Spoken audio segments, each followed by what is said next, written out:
Технологии меняют мир, и лаборатория Касперского готова к этим переменам. Наша экосистема решений для защиты бизнеса – это слаженный оркестр продуктов и технологий. Они постоянно обогащаются лучшей в мире аналитикой об угрозах и дополняют друг друга. С ними вы сохраните устойчивость бизнеса и стабильность ваших процессов. Лаборатория Касперского обеспечит защиту вашей компании в любых условиях. Касперский Симфони. Кибербезопасность в виртуозном исполнении.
Good morning, dear participants of the 12th Russian Internet Governance Forum. It's my pleasure to welcome you today from the RBC's Business Space Studio. I'll remind you that the conference is taking place in the hybrid mode. It's not the first year that we are organizing our conference in this fashion, but this enables us to increase our reach. And yesterday we had several sessions. We have had more than 1,000 views already, and this is a good sign that everything that we're discussing here is extremely relevant. We have a tradition at the RIGF to hand out an award to the people who contributed to the internet governance development, promotion, and today, on the second day of the forum, we will open the conference with the award itself. Here is the award, by the way. I got it here next to me. I'm going to ask colleagues to show it to you. This is an award called Virtuti Interneti. It was established by the ccTLD.ru in 2010, and I would like to ask Andrei Romanov, the head of the program committee of the RIGF, to say a few words about the award, because he was at the cradle of this tradition, basically, and as the representative of the program committee, he knows very well how the discussions go, how various candidates are discussed. So who were the laureates in the previous years, and who were the candidates this year before we pronounce the name of the winner? Yes, good morning. The idea to introduce such an award, Virtuti Interneti, it's, you know, that in Italy they have an award called Virtuti Militari. This is a military service award, but our award is handed out to the people who made a significant contribution into the promotion of the internet, and for the first time the award was issued to Wolfgang Winoachter in 2010. Yeah, that was in 2010, exactly, yes. Wolfgang Winoachter was the recipient of this award. He was the person who stood at the origins of the very process of internet governance in 2010. 2003, he became a member of the working group of the United Nations on Internet governance. And one other member of this same working group who introduced the notion of the Internet governance, Jovan Kurbali, was also one of the winners, one of the recipients or laureates of this award. I have to say that not only foreigners were among the laureates, our colleagues as well. Well, Sergei Bogdarenko, who spoke yesterday, too was once a winner of this medal. And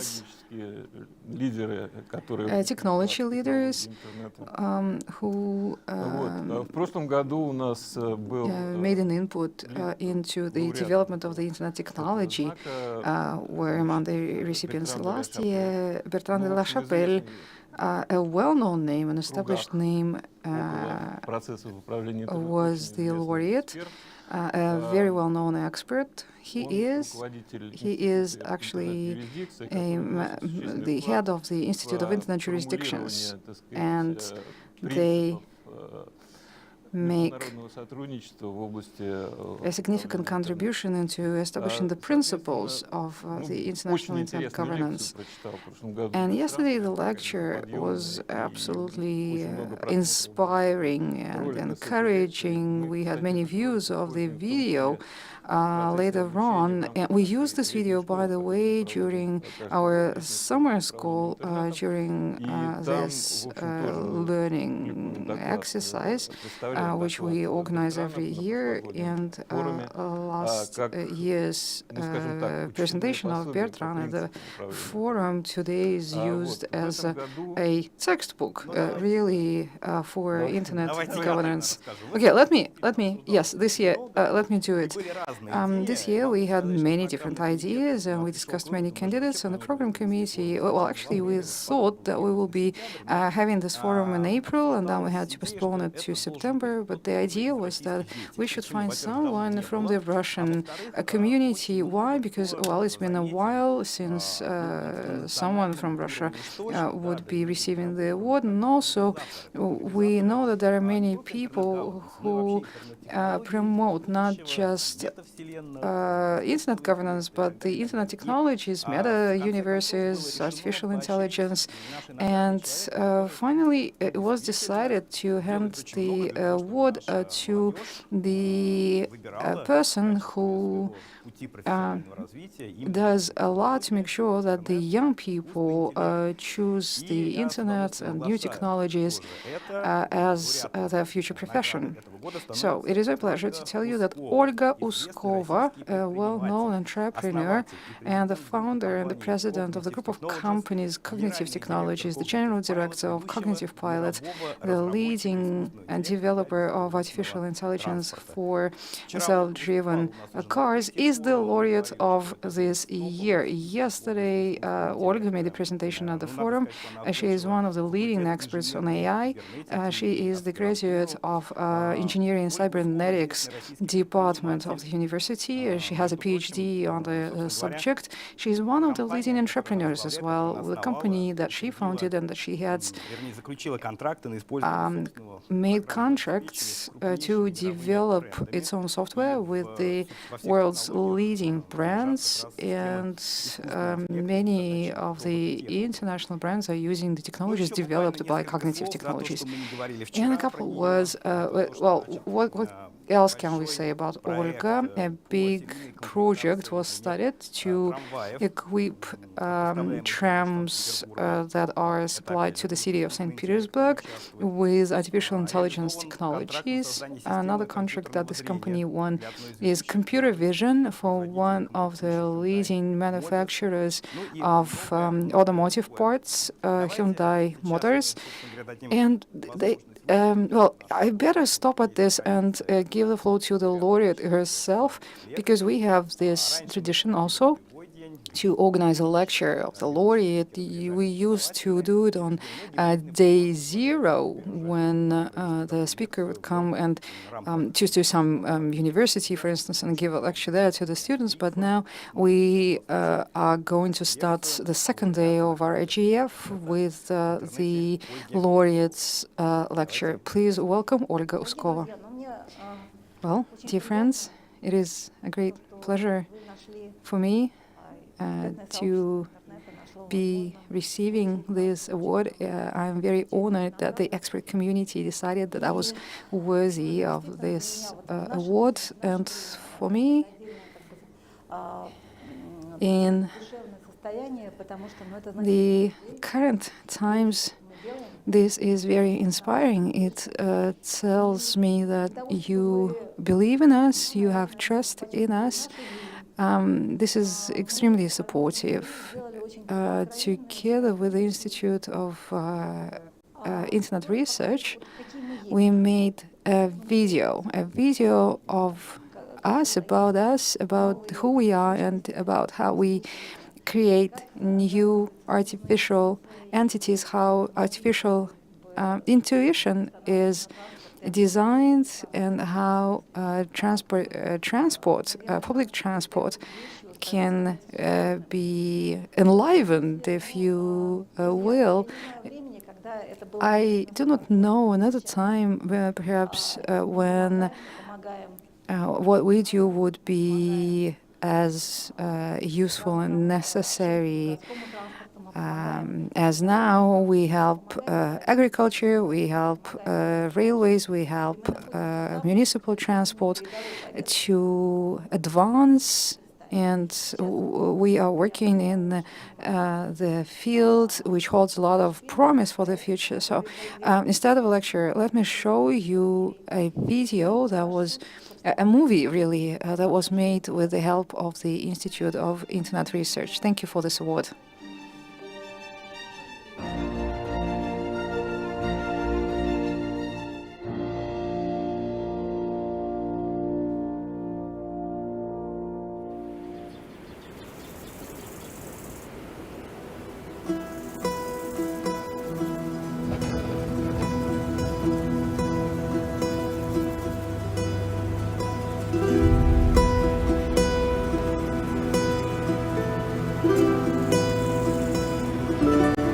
Когда человек находится за рулем комбайна или трактора, то when a person is driving a tractor, for instance, that person has to get up at 5 in the morning and then be at work together with the sun, basically at the time of the sun rises. And then they spend the whole day till the sun goes down in the field. This is hard work. In 3-4 hours, people become exhausted.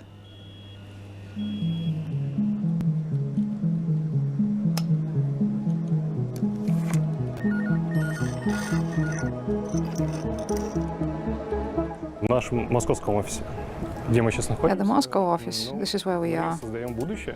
We create the future.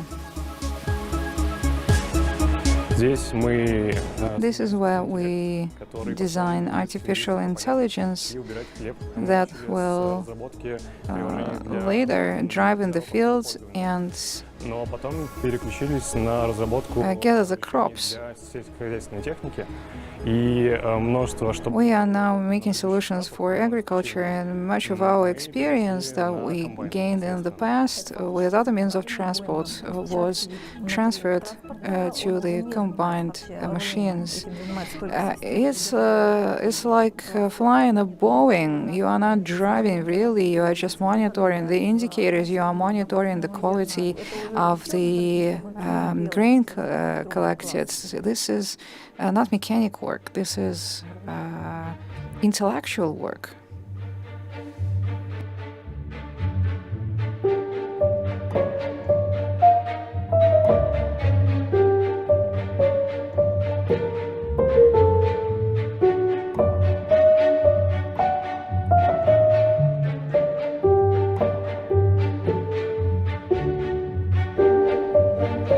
За свою 60-летнюю историю In 60 years of its history, the Kirovets tractor was upgraded several times. Recently, it acquired an automatic gearbox and a system of self-driven algorithm. My name is Zhanat Sadukov. I am the mechanic and the engineer of tractors. Мой рабочий день начинается My working day starts at 7:30 a.m. I come to work and I start the machines. I do visual checks. I make sure that all the working fluids are in, and then we start making automatic gearboxes.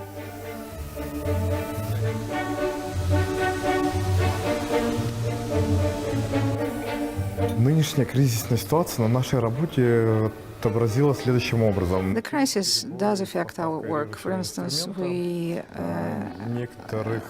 there are interruptions in the supplies of the spare parts and cutting equipment. I am a machine operator, so I'm responsible for selecting the tooling and using it efficiently during machining. Everyone understands that since now there are interruptions in the supplies of some spare parts and tools, the management realized that we need to urgently find replacements, and the management decided to quickly replace the goods that were under sanctions that were supplied from Europe with the goods that were produced in Russia or in other countries that did not impose sanctions on Russia. So together with the engineers and programmers, a meeting was held, and it was decided, some decisions were made as to how to reduce the wear and tear on the equipment. Since there are interruptions on the supplies and long terms of deliveries, it was decided to produce our own spare parts. Again, our designers succeeded in designing the spare parts that we could make ourselves.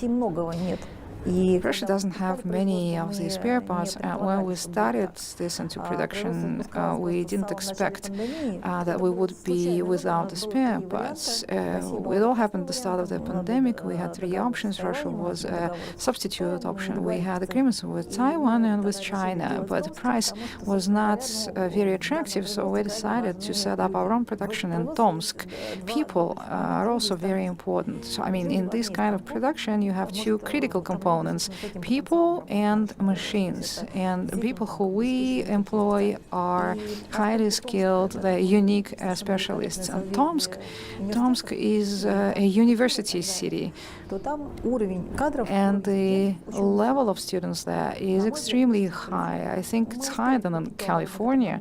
And we managed to buy equipment that we needed abroad before the present crisis, but I have to say that right now we do not have any shortage of equipment.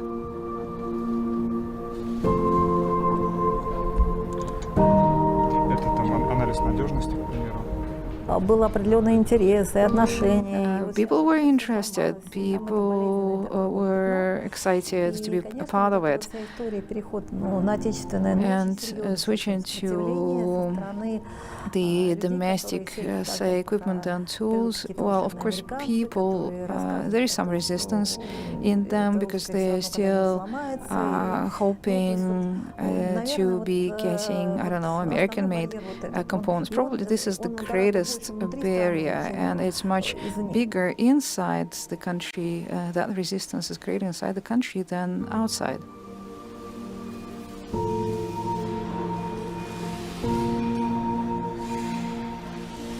Из чего состоит, собственно, вот искусственный мозг комбайна и трактора? An artificial brain of a harvester or of a tractor, what is it made of?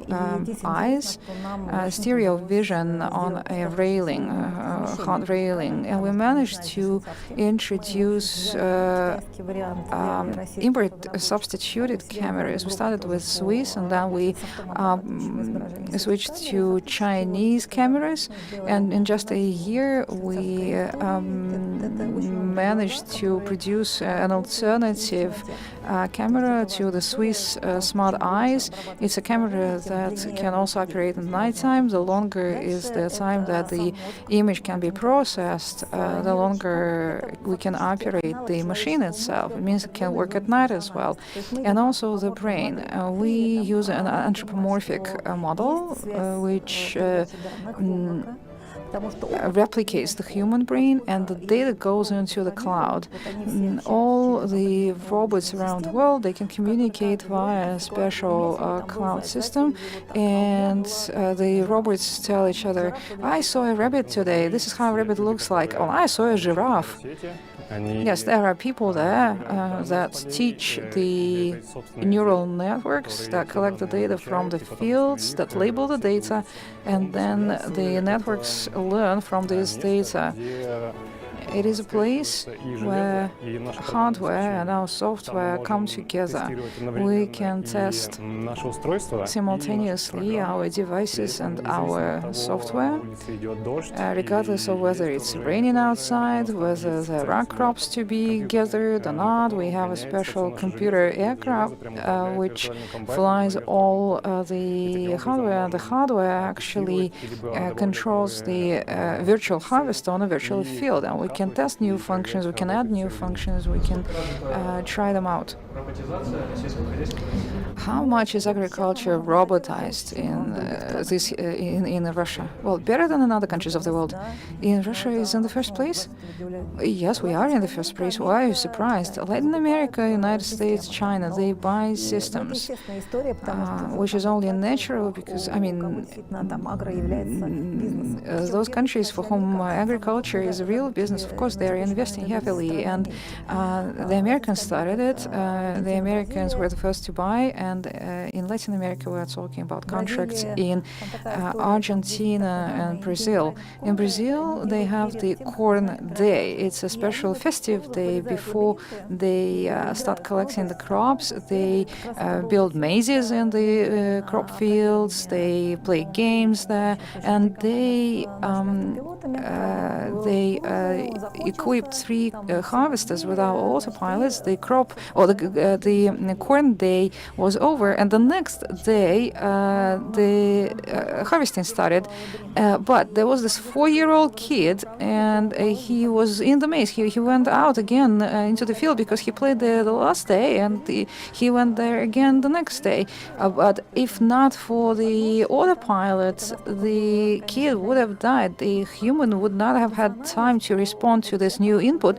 But they stopped, and for them it was such an emotional machine, so they're even thinking now about installing a monument to this smart harvester in the village.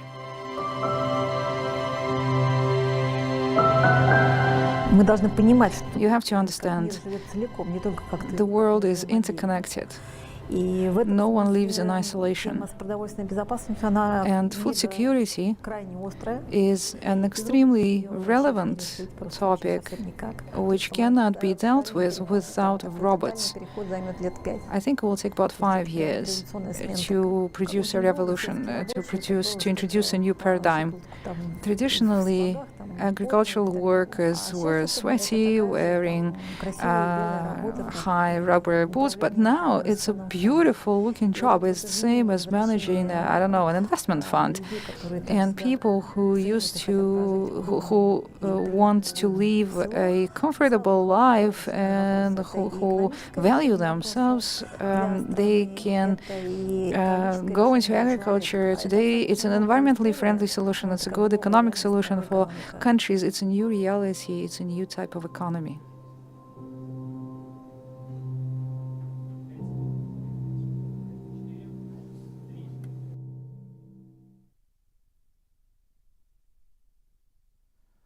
Такая замечательная видеолекция. That was a wonderful video lecture from Olga Uskova, which is a good introduction to the second section of the day. And during this session, we will be talking about new technologies in the new world, EdTech, what changes have occurred in the educational services market, and how people and companies have adapted to them. In a couple of minutes, the moderators and the speakers will come to the studio would you all please stay with us?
Добрый день, доброе утро. Good afternoon, good morning, правильно сказать. probably. Меня зовут Макар Гончаров. My name is Makar Goncharov. I'm managing partner Сегодня у нас of интересная Pulsar секция Production. про ту отрасль, Welcome to the которая EdTech буквально session. 8 лет назад 8 years ago, this industry did not have a very serious image. The fundamental Arcadia missions were saying that online cannot be useful, cannot be a proper tool to achieve educational goals. And then after a while, people started getting interested in online education. It's easy to use. You can get education wherever you are at the time that is best for you. And the companies began to adapt to the user needs, and they started building individual educational tracks. They started to adapt the curricula to the students' needs, and the means of delivering the content наступила пандемия, also changed. They also adapted. In the pandemic, the pendulum swung, and it demonstrated all the pros and cons of online education. The market also survived, not only survived but flourished. And I think that today no one doubts that online is here to stay. It's part of the educational process. It can be built into the educational process, and Russia is one of the leaders in the development of online educational technologies. The challenges, the crisis that the online education is going through at the moment will definitely be overcome. Recently, colleagues from Smart Tracking made an overview which says that in 2022, total revenue of all edtech companies was 19.4 billion rubles. I looked at statistics, and they had the same revenue in the third quarter of 2021. But compared to the first quarter of this year, of course, the revenue fell by 14.5%. And as to the takeaways from this research, and well, I compared those conclusions with my expectations, those black swans that keep flying in and do not seem to have any intention of going out, flying out, but those black swans left standing only those companies who had strong roots, and they removed from the market the companies who were weaker, who didn't have appealing enough projects, the companies who've long been in the market, who invested significantly into the products, survived. And we see that all additional educational services are demonstrating a good increase in revenue. Why I think that this is happening? The vocational education, vocational training, why these programs are the most popular? Well, because they are getting government support, I think, and because people see a good, they see a need there. I do not know another country that would be subsidizing trainings for children for 2 years who want to study IT professions. And not only for children, by the way, also adults can make use of these subsidies. There are now programs being launched that aim to increase competitiveness of the unemployed people, and EdTech is involved in all of these governmental programs. EdTech grew stronger during the pandemic, and today it's become a conductor, an assistant to the government, and the government uses EdTech to promote its models for training of the residents. Today in the studio we have several experts, wonderful experts. Let me do the introductions. To the left of me is Alexey Polovinkin, the founder of Foxford Online School. Now he is the general director of Cifrium, part of Talentech Holding. Mariam Karpova the Россия страна возможностей. associated with the presidential platform Russia, the land of opportunity. And our colleagues from Zoom is the director of Tech Cluster and Ed2 Accelerator founder Natalia Tsarevskaya. Valentina Kurenkova is also with us. She is the main GR lady of the country. She is a director for GR of Netology. And Lyudmila Kevdina, head of external communications of Maximum Education. Let's start with Alexei. Perhaps I want to address my first question to him, and hopefully other speakers will also take the question and provide their answers. Alexei, I looked at statistics of MEO, and at the end of the quarter, they grew by 588%. They grew probably because they now participate in a government-sponsored program. My question to you is, do you think the market has adapted, the products have adapted? Do you think that in your company, what are the perspectives, basically? What are you going to rely on in the future? Do you want to fall back on the B2C segment or just on the government support? We know that B2C is declining. People have other needs these days, and they will be investing into education only after they've made their food stores. Yes, thank you for the question. I was taking notes of everything that you were saying with respect to MEO. MEO is the company. Если я правильно все понимаю, то она действует исключительно в B2B. As far as I understand, they operate in the B2G segment only, and they only join the projects where money is available. Today, the government offers two big projects. One is personal IT certificates for adults and for the children, called the Code of the Future, and EduCont project, and EduCont is operated by Innopolis. So this dramatic increase in MEO's revenues is explained by the fact that they learned to sell themselves in the marketplace of the operators of this federal project, HR of the Future, which is part of the, it's not HR for the Future, it's HR for the digital economy as part of the digital economy federal project. So they learned how to distribute their content on those platforms. I have to say that EduCont, the Innopolis project, is quite special. They cooperate with many different suppliers, but not all of them manage to demonstrate their results comparable to those of MEO. Initially, it would be better if the government would be supporting distribution at those sites. As a as a supplier, you would publish your product in a particular site and you acquire users. But today, the suppliers have to sell themselves, and they have to promote themselves. So basically, you are saying that the government on those sides is not acting as a moderator. They are trying to act as a moderator. They are trying to promote their products.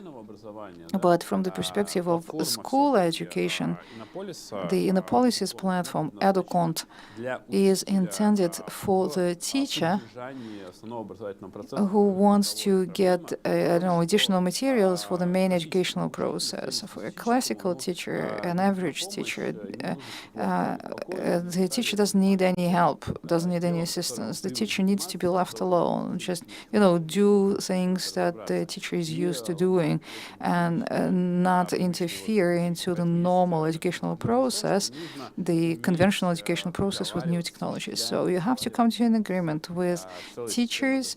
You have to know how to communicate with the teachers and explain to them how your content can be used in the normal education process. Okay, thank you very much for giving us this overview of the current market, but you have not, I'm going to ask you this question anyway. You have not touched upon the crisis. Your company also went through this crisis. I mean, you could not but be affected. What is your planning horizon? Is it 3 months or 3 years? Well, on the one hand, I'm the founder of Foxford, and I'm a shareholder of Netology Group, which unites Netology and Foxford. And I'm also head of B2G school education unit. I'm the general director of Cifrium. But I wouldn't say that the school education market subsided. It did not. The need that the households had to prepare children for school or during the school or to prepare them to education in EdTech, the EdTech market is growing because of the online-offline switchings. It looks like it stays at the level of 15-20% year on year, and the market is growing through this transformation.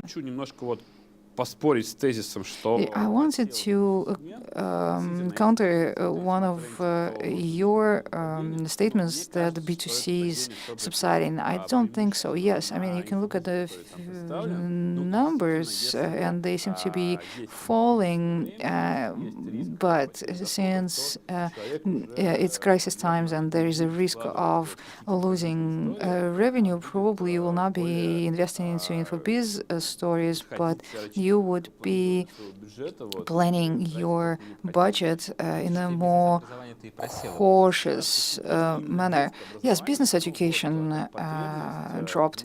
Well, education for children, there is still a lot of demand for education for children. The market is there. As to education for adults, I already have some qualifications, I already have some skills, and perhaps I can postpone that idea to get new education or advanced education. The government is now, yes, distributing the so-called digital certificates. It's the third time I'm asking the same question. And you have the B2C segment did not sink. Okay, Alexei is written everything I say. Well, I can't answer the question of how I feel since my market fell. It did not fail, is what I'm trying to tell you. Once again, did you change your products? Do you see any transformations because of the pandemic or because of what's happening now? Are you going to review the strategy of the company? Are you going to focus on new areas, or are you going to invest into new products? What new products might the market demand? And are you planning for 3 months or for 3 years? This is a very good question and a very difficult one. And how much time do we have today? An hour and a half? Well, to cut a long story short, I will be speaking just from the perspective of the B2G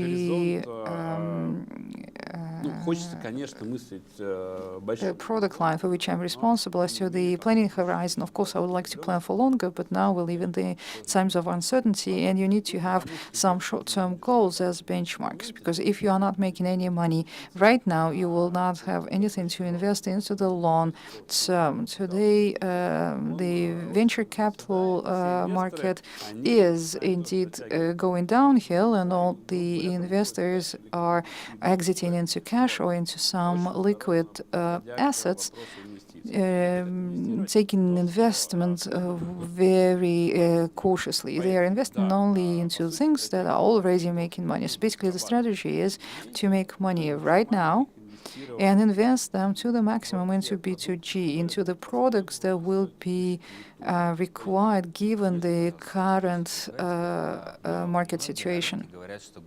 I'm sorry to interrupt you, but many people say that government money in the market are difficult money and they're loan money. Before you get them, there may be 6 months or 12 months going by, and you have to keep inflation in mind. Well, yes, that's an important aspect. Besides the projects that we're discussing right now, in order to join them, you have to apply by a certain deadline in a particular year. And if you are selected, then next year you can include these projects into your planning. But this is how government education, the whole system of public education is structured. Or like in universities, if you want to have a joint program with a university, until January you have to get your application approved by the scientific council so that next year it can be included into the curriculum. So time to market in education is basically a year before you have a ready-made product, or since the time you have the ready-made product, then you have to certify it, then you have to apply, then you have to follow a certain procedure, and only after that you'll be able to sell it. The risks are very high because the government can change its mind, it can sequester the budget, it can do something else. What about the risk of over-regulation of the market in school and preschool, perhaps education? As to regulation, the main education market, everything that you can do in the classroom is absolutely regulated as it is. The first thing that school children can do, or teachers can do, is they can use only the services in the government-owned systems without the personal data to be transferred to some third parties, and only so-called electronic educational resources can be used in the classroom by the teacher, and this list is approved at the end of August by the government. So you can do very little, really, in the classroom. If we talk about additional education, out-of-class activities, that market is not regulated and will be difficult to regulate it further. It's easy to regulate vocational education, over-regulate it. All you do is you limit the list of legal entities that have the right to provide educational services, limit that list to NGOs. Today, the way the market is structured is a license to be a school or a license to be a university, higher education or secondary education.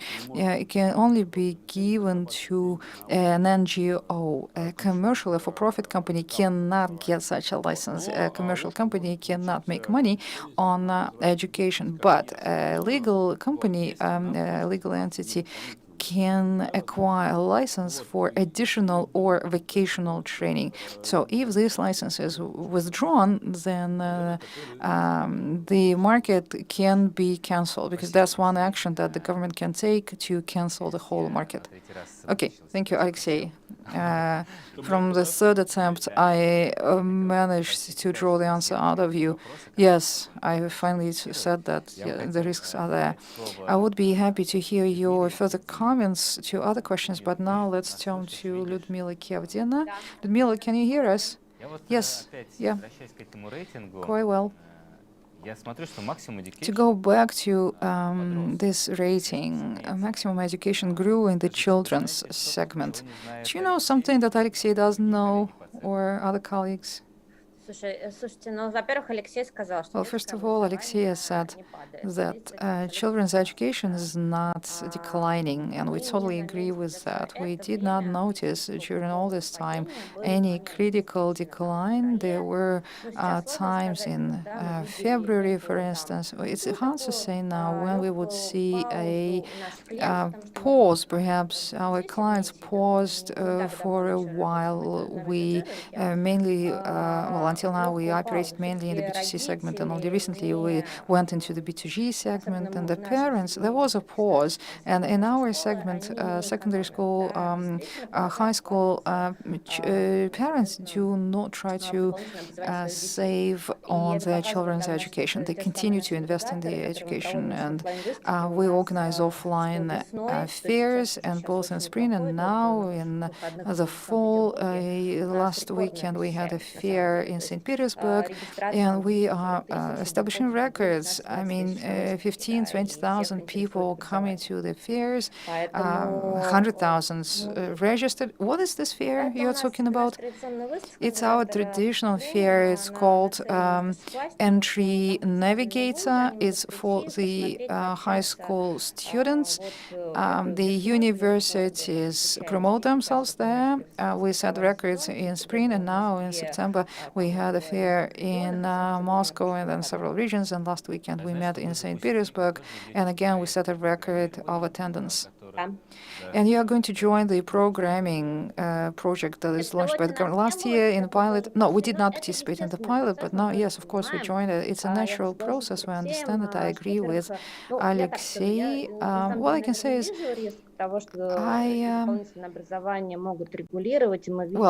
vocational education can still be over-regulated, and we see that regulation is being issued, introducing new lists, and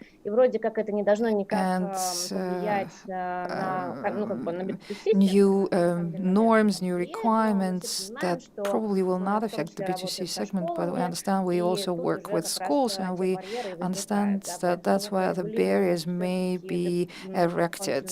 So I can see still the possibility for additional regulation in the school field. It's not a very high risk, but you still feel it. That's why we decided to go into B2G, into the Annapolis project and the Code of the Future. We participate in all of those. Хорошо, спасибо. Okay, thanks. Вы стратегию простраиваете в своих And the strategy of your products, how long lasting is it? It's a good question. Of course, we plan by quarters. Of course, we have plans for a year and longer, but we are reviewing our plans today every quarter. Our financial year is slightly different. Our financial year started in July. We follow the school year in this respect. And our strategy is to focus on B2G, in addition to mass products for B2C markets. It's a more technological product where you assemble big groups of students without sacrificing quality, and the price is much lower than the price of our core products. And again, this is our response to the current situation, because the market needs a product. Maximum Easy, that's the name of the product. You can, okay, Maximum Easy. I think that we already had several publications about it. Last year we piloted it, not for profit, but to test the technology. We created a separate platform which can gather many children. It's AI based and everything. Sounds beautiful, but you understand that teachers' work is automated. Teachers have automated means that control the engagement of the students, that provides hints how to personalize homework. It's got all these different details that even if you have a group of, 200 children with one teacher, still that group can achieve good results. It's a solution for schools? No. This is not for schools. It's not for schools. It's not B2G. It's for the market. It's for the market. It's for B2C. Хорошо, спасибо. Okay, very well. Thanks. И у нас есть еще один представитель техкомпании. And we have another representative of the tech company, Valentina Kurenkova. Netology in this rating is in the 10th place, and they are showing growth on the first quarter. I understand that Netology, that's been long established in the market of IT professional training.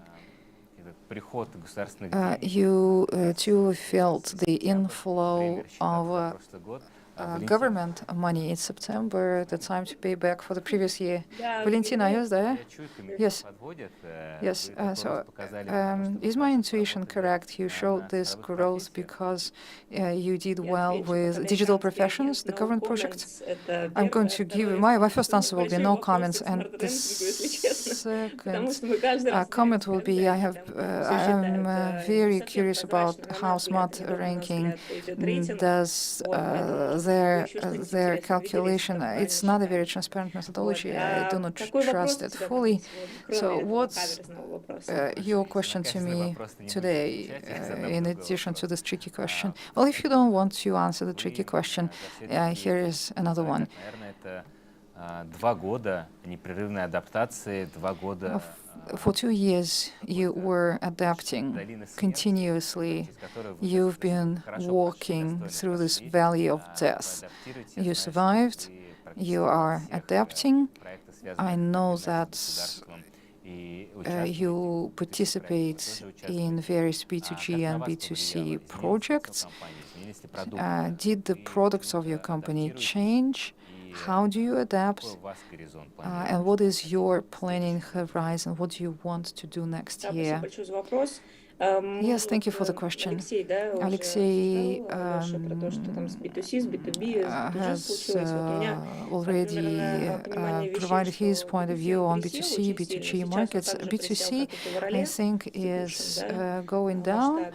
It's losing ground today, just like it did in February. B2B is in a coma.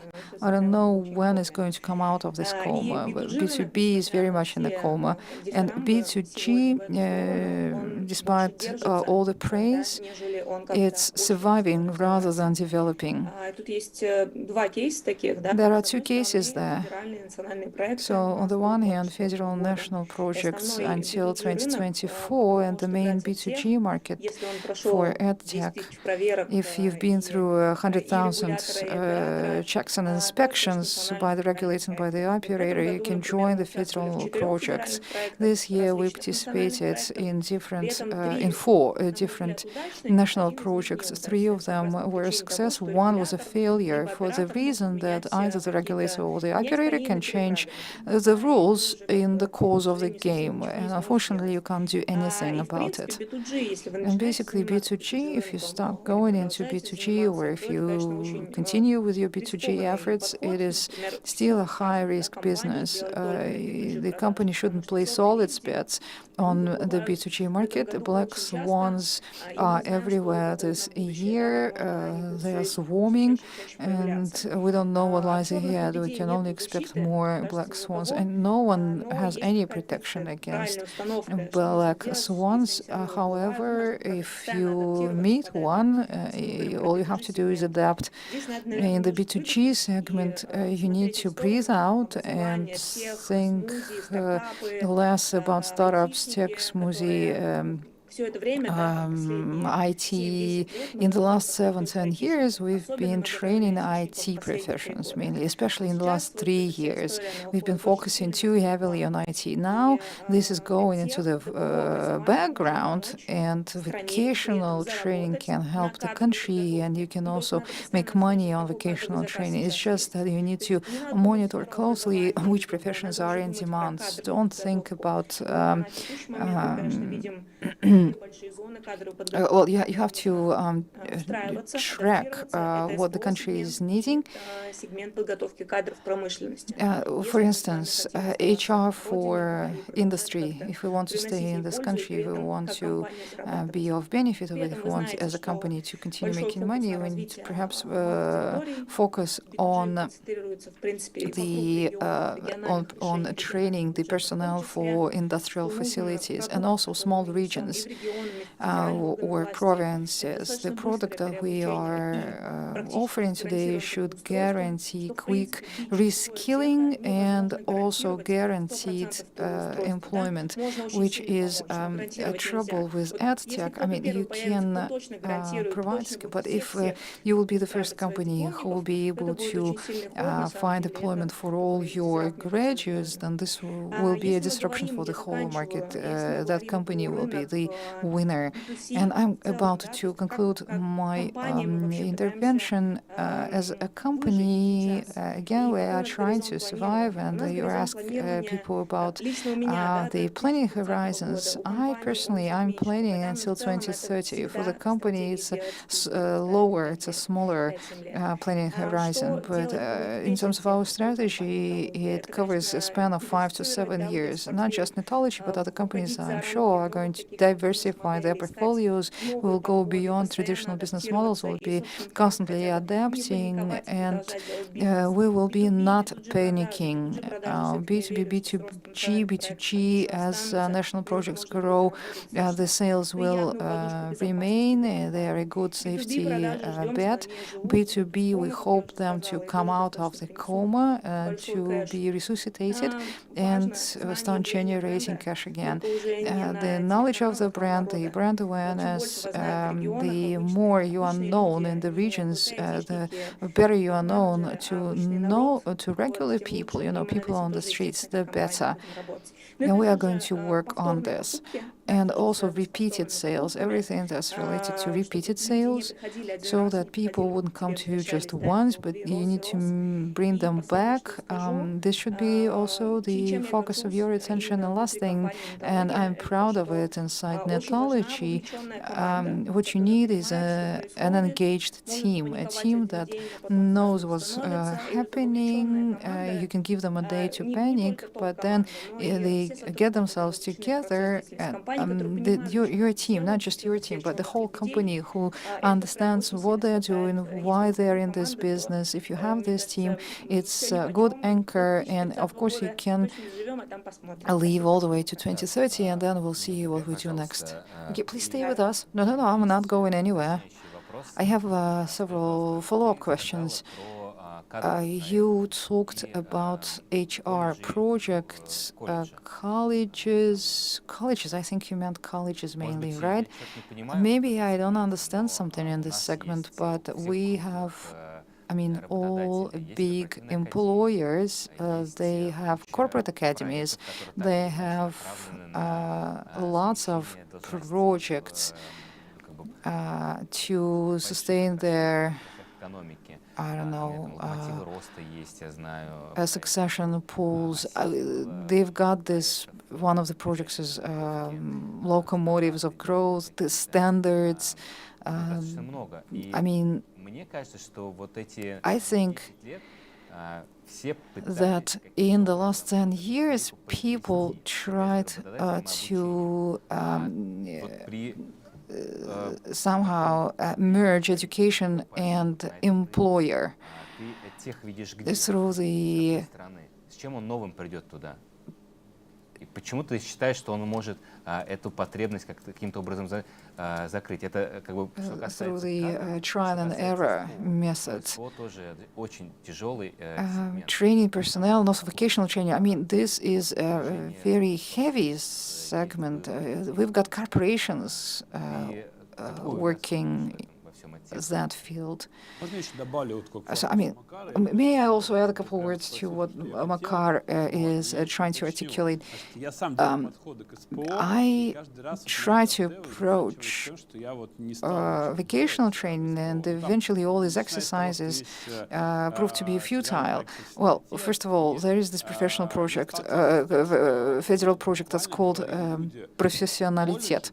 And colleges, vocational training, people told me either you will not be able to get in, or you can offer some. If you can teach people to do some handiwork, handicrafts with their hands. It's not very easy to integrate that into online training. You can give a theory online, but in vocational training, you need people to know to do something with their hands. So how do you envisage teaching people something that should be done with their hands online? Well, yeah, I understand the question. It all breaks down when it comes to the following argument. For several years, many people tried to enter the vocational training market and to climb that tower. People sieged it. Makar tried, Luda tried, Losha tried, we also tried, we all made our attempts. And I do not have a practical answer right now, but I think that there is time for everything. Now is the time to go into the vocational training time. The time is here. I've been running around with this idea for 18 months. I've been trying to convince the federal projects, the regions, the everyone, and finally we made it, and very soon there will be a big announcement from Netology in the vocational training market. Everything, a time for everything. Now, in the times of import substitution, we need to find people who are going to work in the newly constructed plants. We need a lot of workers. We need a lot of people for the industrial facilities who can do this. Universities, no. Vocational training, current vocational training, no, because the programs are outdated. But EdTech can provide quick vocational training. EdTech is not about working professions, obviously, IT mainly. It's rather, so it's a bottleneck. But with your digital component, if you have it, you can adapt the existing curricula of the vocational colleges and in higher education only with this digital component. Of course, every company that wants to enter the segment will have to do a lot of work internally. It's not just an IT component that you use to add to the industrial segment, but to find ways to prepare in 2 months, 6 months people to work in some industrial facility. So EdTech, all of EdTech companies, I think they are thinking about it. They are already trying to do it. It's not just Netology Skillbox, for instance. I know for sure that they are also analyzing this at the moment. EdTech is quicker, it's more efficient. The rates of the tuition fees are usually more attractive, and this is what the government will benefit from. We're not saying that it would be wonderful if we had 5 years. We do not have 5 years to train this personnel.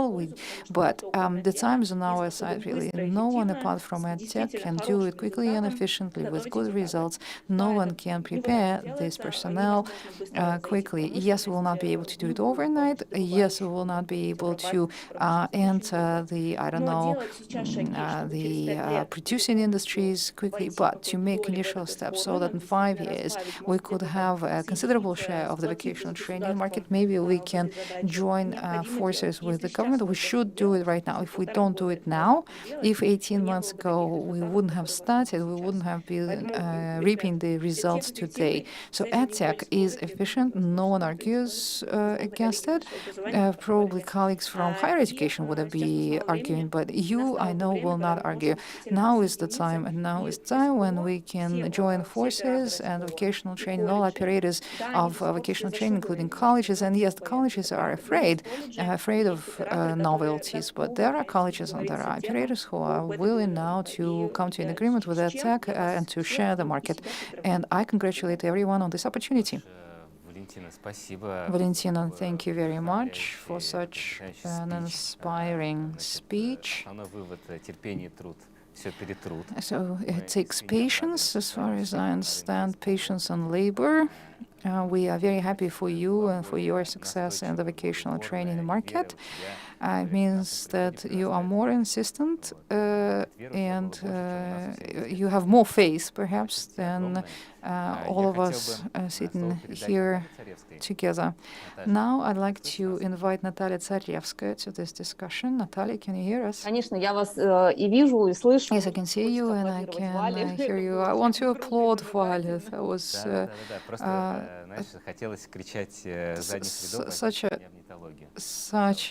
such an inspirational team. Yes, I was sitting here thinking that I'd love to be employed by Netology. I'd love to go work for vocational training. Well, I am in connection with various departments and ministries, and I can share their viewpoint on vocational training. Well, before you do that, sure, you see here we've got that people from companies, and they see their market исходя из своих представлений о прекрасном. through their own lens, through their own benchmarks, but you also work with an accelerator and Skolkovo. Skolkovo is a good working tool where all companies, top tech companies, are residents. Немножко укрупненно, мне кажется, видишь, и что So I guess you get a bird's eye view of the companies, right? It's like a sandbox where all companies are playing, and you have the advantage of being above them and seeing them, all these companies, in one field of vision. So, from your perspective, what are the companies doing to adapt? What's happening to the market? Смотрите, с рынком EdTech The market, the EdTech market, происходит со всеми другими рынками. is experiencing the same story that all other markets are going through since February and March.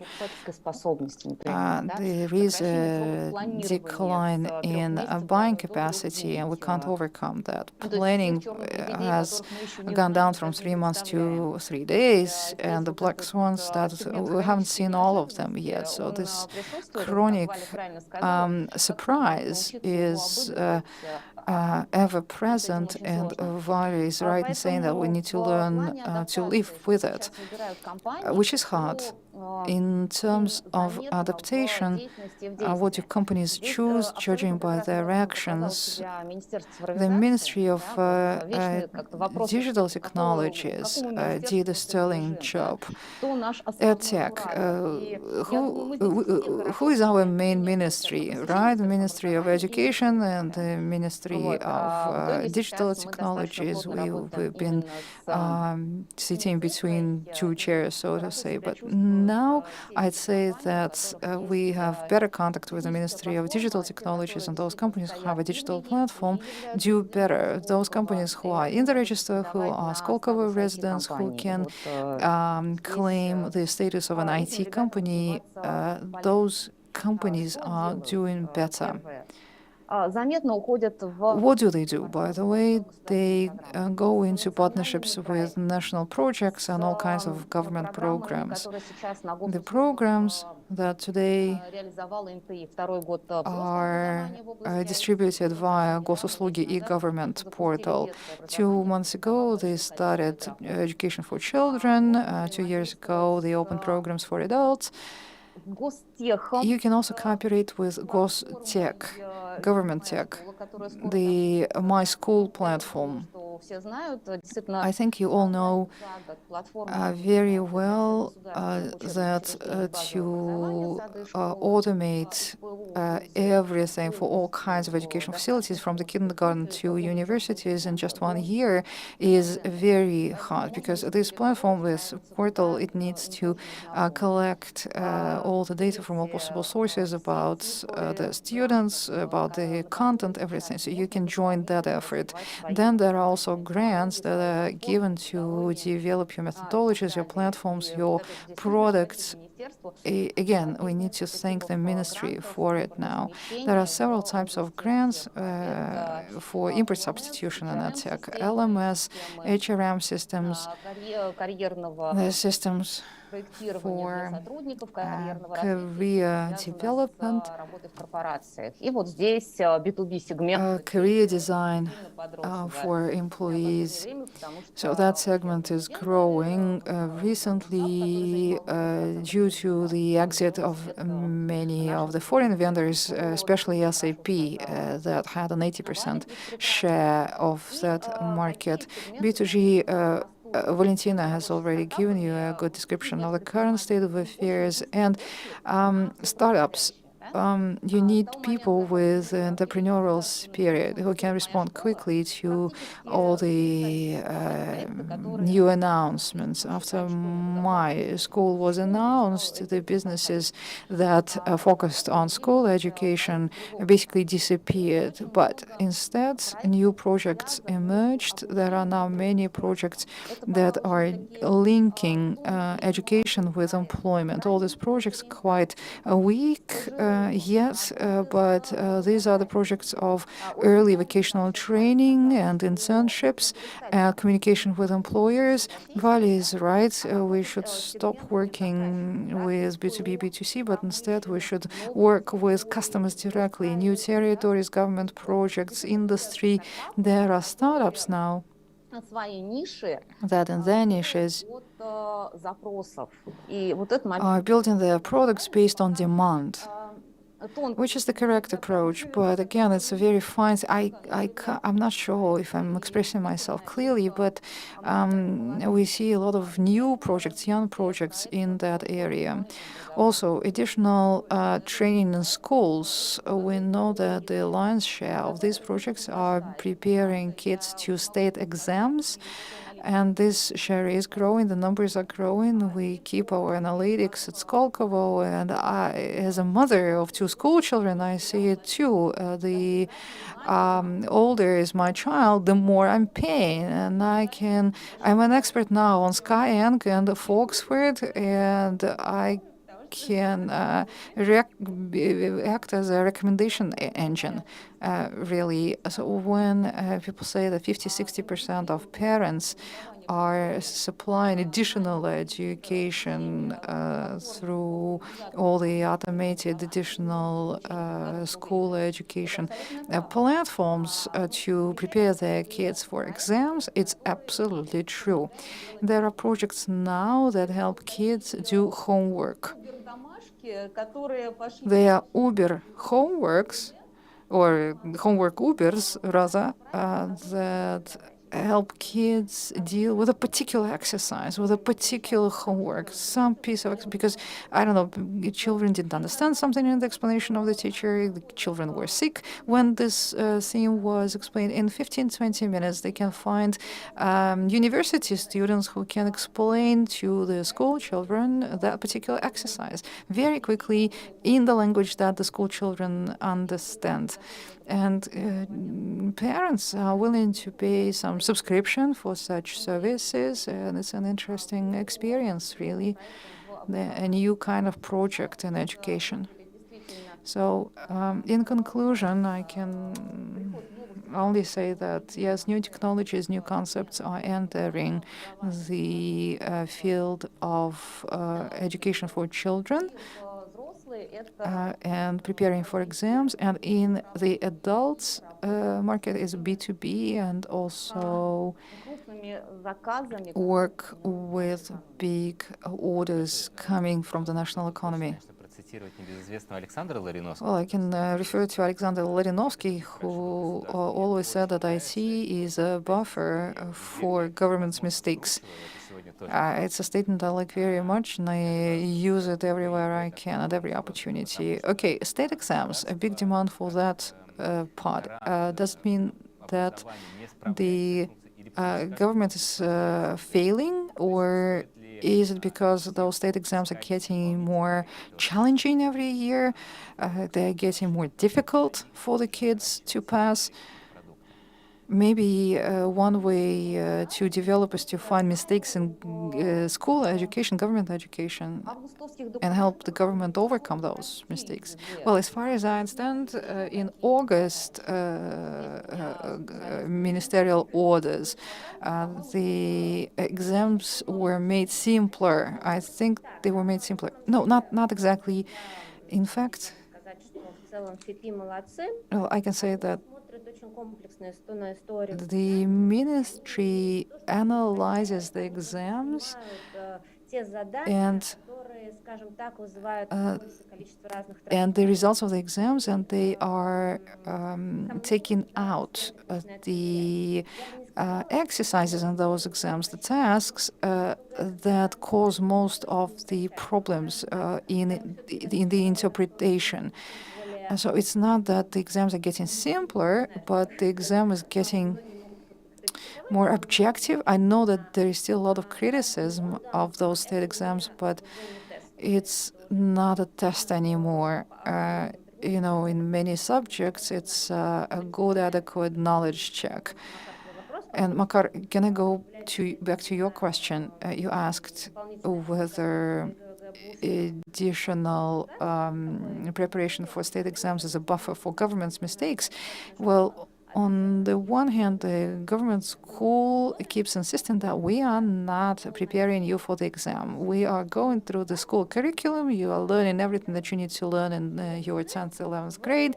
You're going to learn that, and the test, the exam, you will be able to pass it because you've studied the school curriculum. But we understand that it's not true. Especially, it's not true for the final school exam, which doesn't contain all of the school program, but it contains just parts of the school program. It's a special format, and kids need to be trained in passing that particular format. And it's not like I'm criticizing, but if you are introducing a particular format, you need to explain this format of the exam, of the test, to the children. And the program for the 11th grade, the final year, it's just going through the material, the school material. It's not training for the exam. And that's why children and parents are looking for additional tools that will help them pass the state exam. Большое за комментарий. Thank you very much for the comment. Can I add something? Well, for a while, we've been living in a situation when the state exam, the final state exam, is the only ticket that children have to the university to continue their education. Competition there is very high, given that the government-subsidized places in the universities keep going down, they keep being reduced. And the cost of education in a good university, plus a year or 18 months to be prepared for, and a year or 18 months of preparation with a good tutor for the final exam is cheaper than paying for a bachelor's program for 4 years in a good college, in a good university. That's why parents tend to invest into this preparation part instead of saving for the higher education of their children. And the schools do not prepare children for what they will need in the university and for what they will need in life. The corporations, the businesses are saying that we aren't getting the employees we want. The universities are saying we aren't getting the students we want. And the scapegoats are the parents, usually. You know that today, well, since the 1st of September in this new school year, there is now a whole additional hour that every week that is dedicated to the so-called conversation about the most important. What did we sacrifice? Which of the other subjects to have this extra hour in the curriculum? So this attempt, the eternal attempt to push everything into the school curriculum, this is usually done at the sacrificing something else. So that's why parents are paying for additional education, usually online education, so that they would see their kids at least for a while at home. So financial literacy, programming languages, robotics, the parents are doing their best. They're investing into their additional education to make sure that kids have better lives. Yes, as an expert of state exams, I wanted to join this conversation. I agree with Ludmila that state exams are not becoming simpler. Today they are being fine-tuned and they are being polished. It's a good tool that tells us what kids learn and what they do not learn at school. one other important change that happened in addition to the list of educational resources, which is similar to the approved list of textbooks, is that from this year we have not a general education program, but a federal education program. It means that education is becoming more standardized in the country. It's an important change, and this year we are going to witness the consequences of this decision, but it seems that this is the trend, and we are going towards greater standardization in education, which will impact the quality of education and also the market of additional education. As to the hours, you know that there are extracurricular activities in schools and you can take hours from there, but I agree that as school kids have big workload in terms of their subjects, and when you study one subject after the other, it's very hard for them to study all of them with the same level of efficiency. Just when you are an adult, just think that for 40 minutes you do one job, then for another 40 minutes you do another job, and during your working day you would be performing 5-6 different jobs. And how are you going to feel about that? Probably you would be very exhausted if you are really investing yourself into that work. And the current school system, the way it is structured right now, I don't think it's very efficient.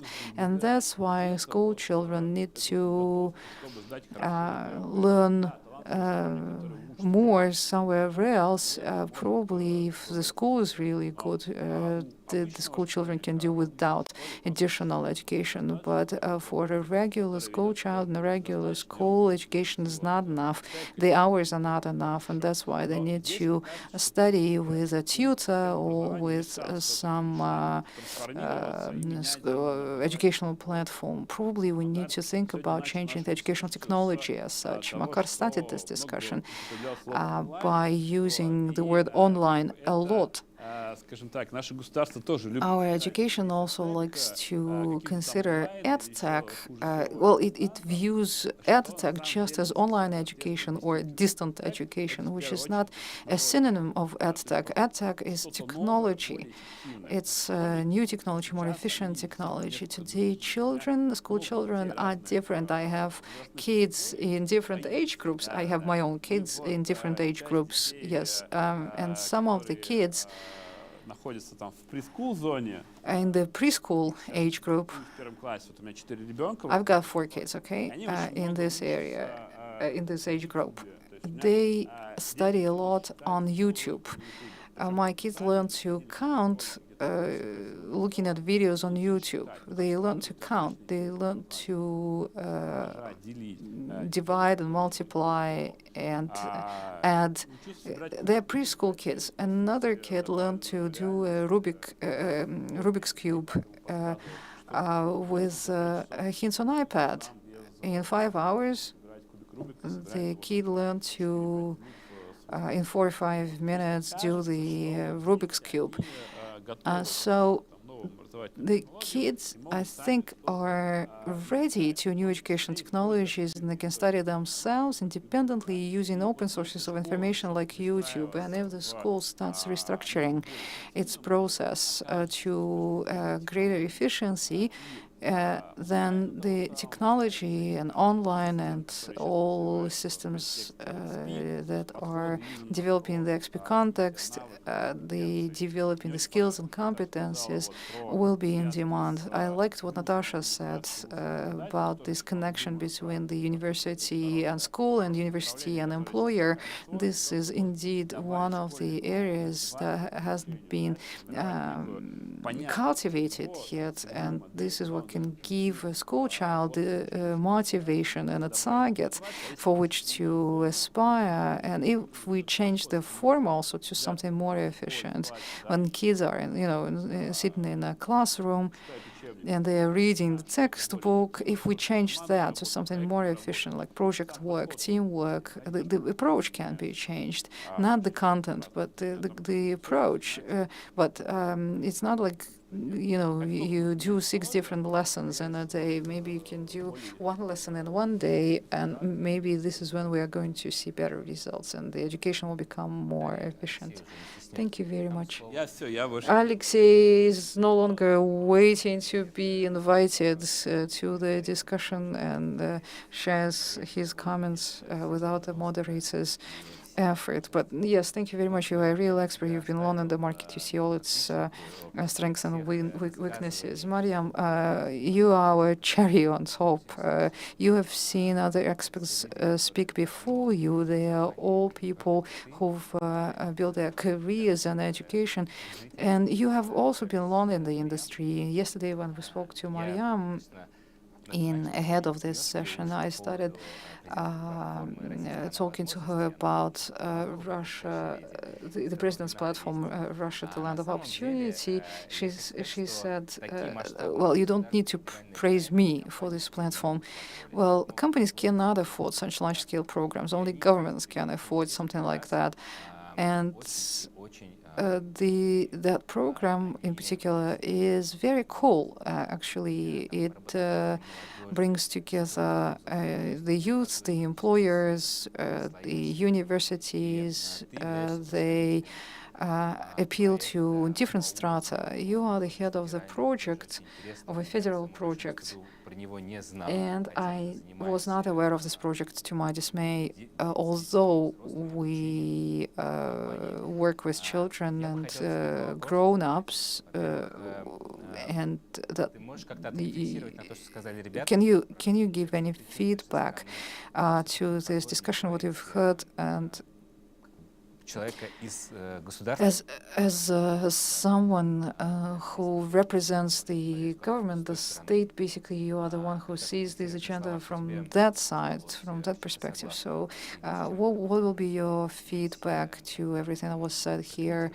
Any comments to what you've heard? And the second question is, can you tell us more about your project?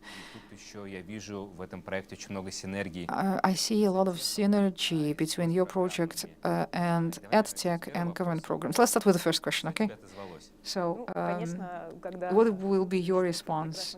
Well, when you listen to those brilliant speakers, it's very little that one can add, and I don't even want to offer my opinion, but of course I agree with colleagues on everything that I said about the cooperation with schools and universities and vocational training. Our project starts the game. It's a new project that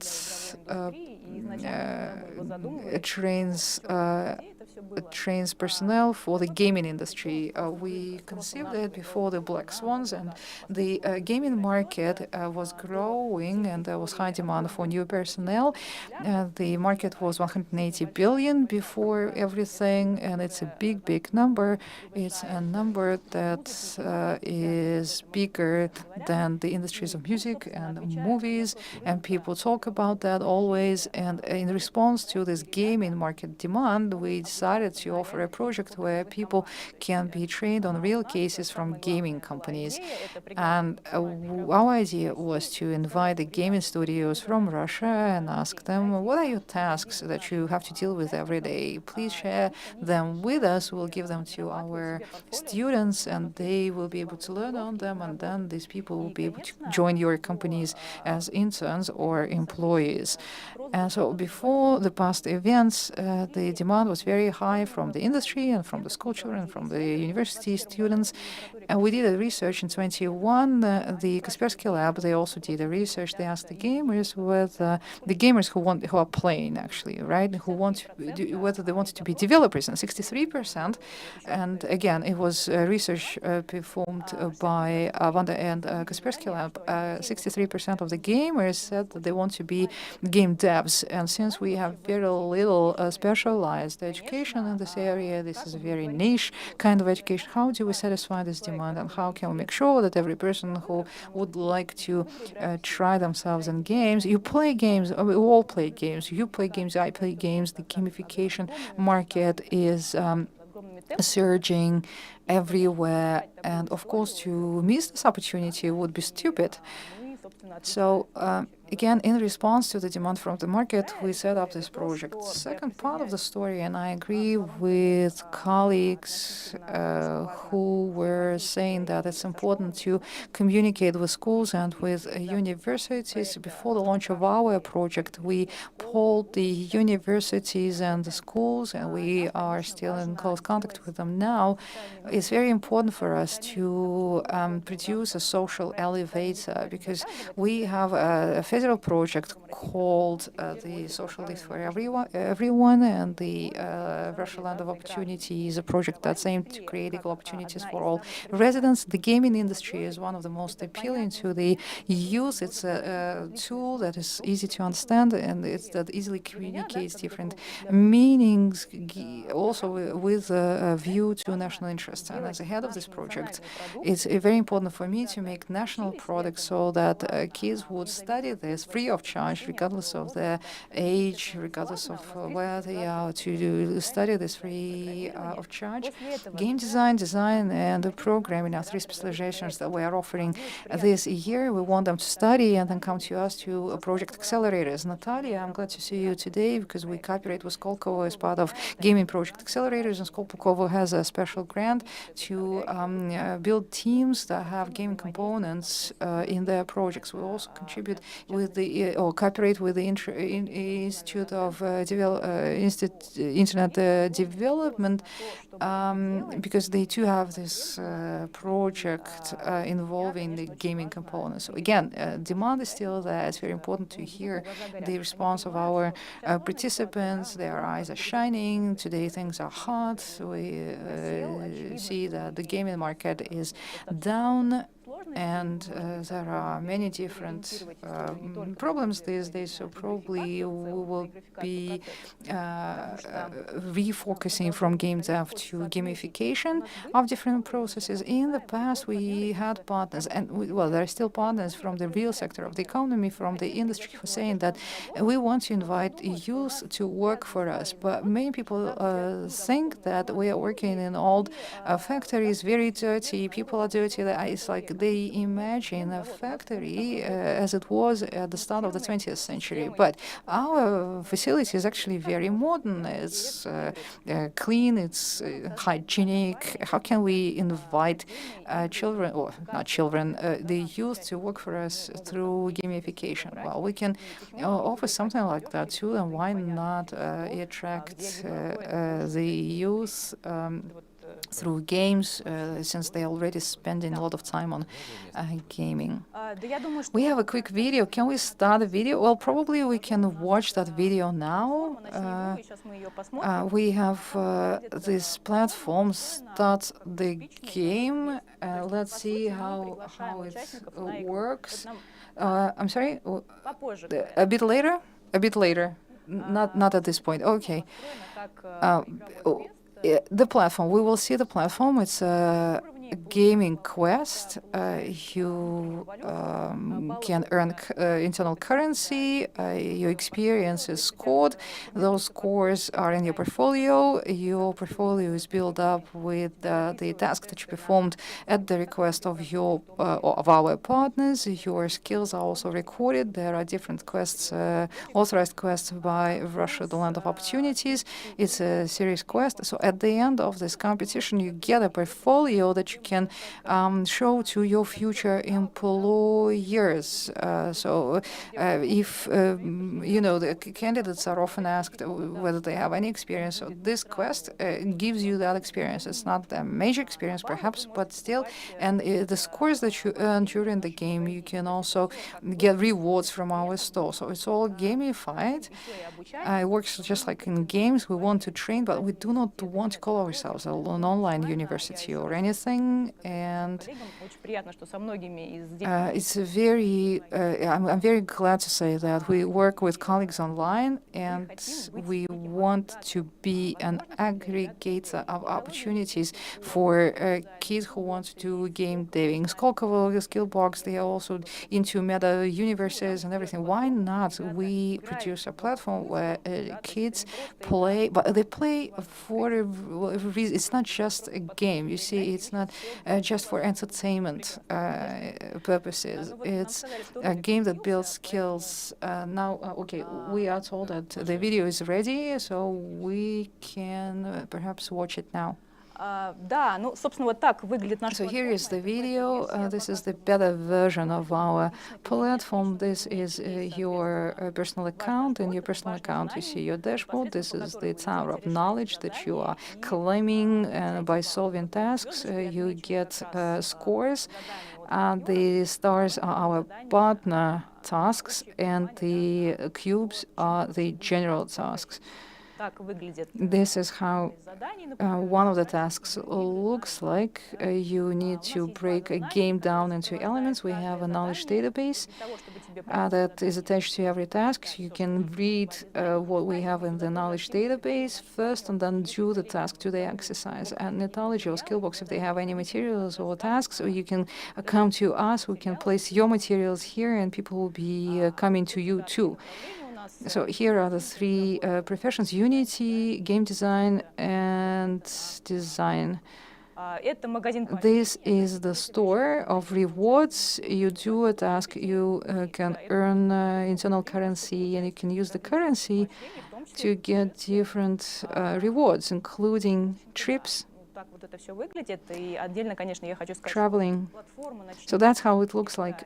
Start the game. It's a platform and it's competitions as well. We've got partner track, which coincides with everything that you saw on the platform. Then there is an accelerator of gaming projects that is aimed at mature teams, the teams that already have games that we can finance. And we recently launched the children's track, 8 to 13-year-olds. It's a 5-week program where we are going to tell to our young students who should bring their ideas of socially important games. We can help them find their place in this profession.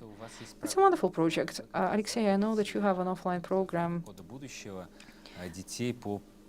As part of Code of the Future, you are also teaching kids programming, Python.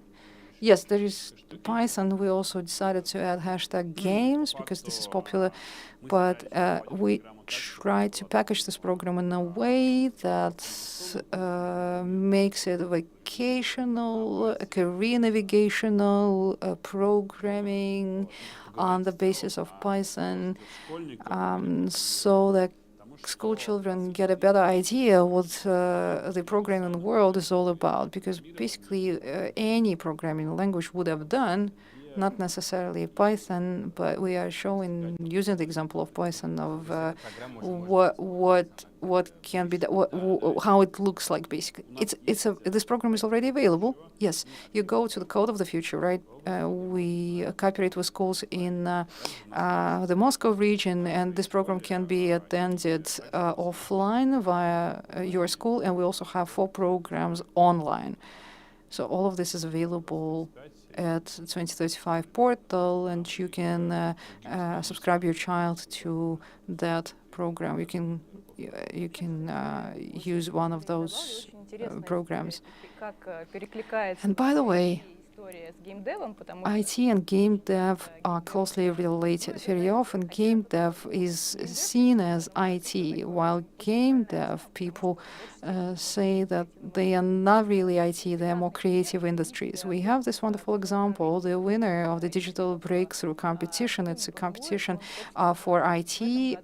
Kirill Nepomyluev, together with Sasha Kravchenko, the 10-year-old winner of the National Technological Olympic Games, they came to us, to our accelerator with their game. Kirill has his company. He's been in the business for a while. Sasha is a 10-year-old programmer who already knows a lot of languages. They did a game to teach kids programming. It's a wonderful example of how inside a game dev universe, which is remote for many people, we can do something that has a social meaning. I think that coming together, using easy-to-understand tools and mechanics, we can engage everyone who is interested in gamification of processes and games development. Платформа Roblox изначально создавалась You know that Roblox платформа по обучению программированию. initially started as a programming training platform. Yes, I know about that. Один другому спрашивает, ты куда, говорит, To well, ты же высокий. yesterday Я в танчике 5 лет играл. Yesterday, I witnessed a dialogue between two high school kids. They were saying, if you're drafted into, one of them was saying, if you're drafted into the army, who do you want to be? I want to be, I want to operate a tank, but you are too tall. You can't То есть может ли, допустим, fit into a tank. But I know everything about tanks, the other says, because I've been playing tanks for the past 5 years. I know all the levers and indicators. что они научились что-то делать? Okay, so kids come to you, they learn to do something they that Да, конечно, у нас платформа, она well, yes, our platform is open for registration of people of any age. In the partner track, we welcome people from the age of 14. The kids track is for the kids aged 8 to 13. Today, this year is a pilot year. It's a pilot season, so to say. It's not for very, very young kids, очень много because you have to be able already to consume a lot of information and да, но это process, analyze a lot of information. A 10-year-old, there was an exception. Yes, there was an exception. Готовить 100 тысяч специалистов. Well, the government wants to train 100,000 IT specialists in 2 years, and out of this 100,000, I'm sure there will be several geniuses, very young geniuses, who we will be able to identify them in the process, and we can motivate others through their example. конечно, сейчас In junior school, мы просто рассказываем и we offer this kids track where kids can study the basics. какое But население у нас сейчас if you are looking for averages and age groups, about 25,000 children registered on the platforms starting July, and the central age group is 15 to 22. именно So 70% старшая школа. of attendees are in high school, senior school, and in the universities. We do not have very many very young children, but we're already thinking how to engage them. The National Technological Olympic Games have a game dev track, so we are thinking together with them about how we can become more attractive to the younger people. Бесплатно дать им So we are offering kids free tools. We want to introduce them to the potential employers. про историю, кто научится трудоустраивать 100%. And those who will be able to employ 100% of their students, I'm sure, I totally subscribe to that point of view, that that company will be the winner of the market. Запустились прям совсем недавно. Well, you launched your operations only recently, but you already have excellent results, don't you? Вдохновляющих результатов. Yes, one of the more inspirational results is Nikita Baranov, the student from the Yaroslavl State University, who joined our competition just 3 weeks after we launched. He wrote to us saying how wonderful it is to have this project. It was his dream. He is back from an academic leave, and he's back to the university now.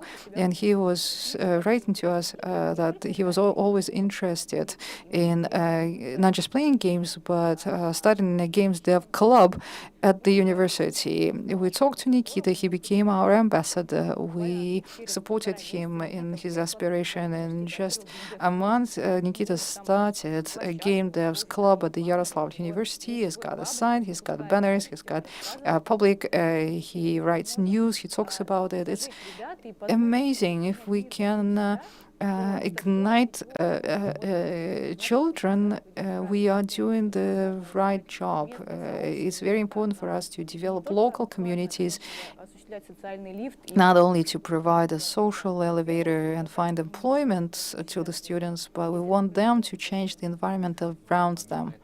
And if this is happening, Поддержка со But you also need support from the rector, from the management, the administration of the university.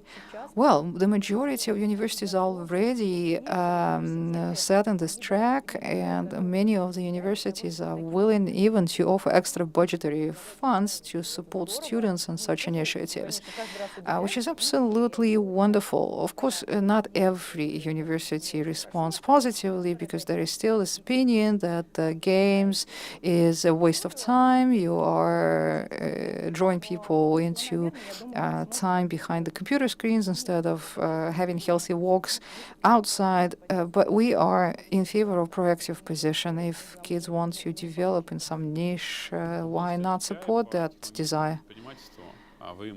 In technological entrepreneurships, they too have some KPIs. You can help them reach that KPI.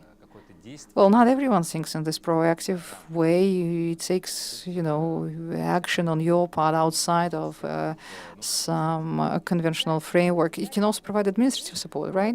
Yes, we explained that, and the presidential office also supports us very much, which is wonderful. And universities contact us, and they're asking us to support them. And the universities themselves, they begin to understand that this is important. Kaliningrad, that has a special economic zone for developers, and they offer special financial advantages there. Or in Perm, last weekend, there was a conference organized by one of our participants, the leader of the Perm Society of Game Developers, with the support of the Ministry of Telecom. They are thinking about a free program for game developers. And in Tatarstan, with Annapolis, we see that for them it's a flagship project. The GTU is a university. They are one of the best in this respect. They have their own initiatives, lots of them, and all of them are absolutely brilliant. We, again, colleagues, if you have any ideas, if you want to become our partners, we will be very happy to see you as our partners. That's great, because we are all in the same business. It's just that our goals are educational, and for you the goals are broader. You want to engage partners, you want to develop societies. So we wish you every success, and I'm sure, and absolutely sure, that you will succeed in your endeavors. There is little time left till the end of our discussion, and I would like to invite all participants of this dialogue to put themselves in the shoes of Ray Dalio and perhaps share a piece of advice with the people who are watching us. Probably people from this sector, people who want to learn something or to find a good educational platform for their children, where they should invest their time and money, and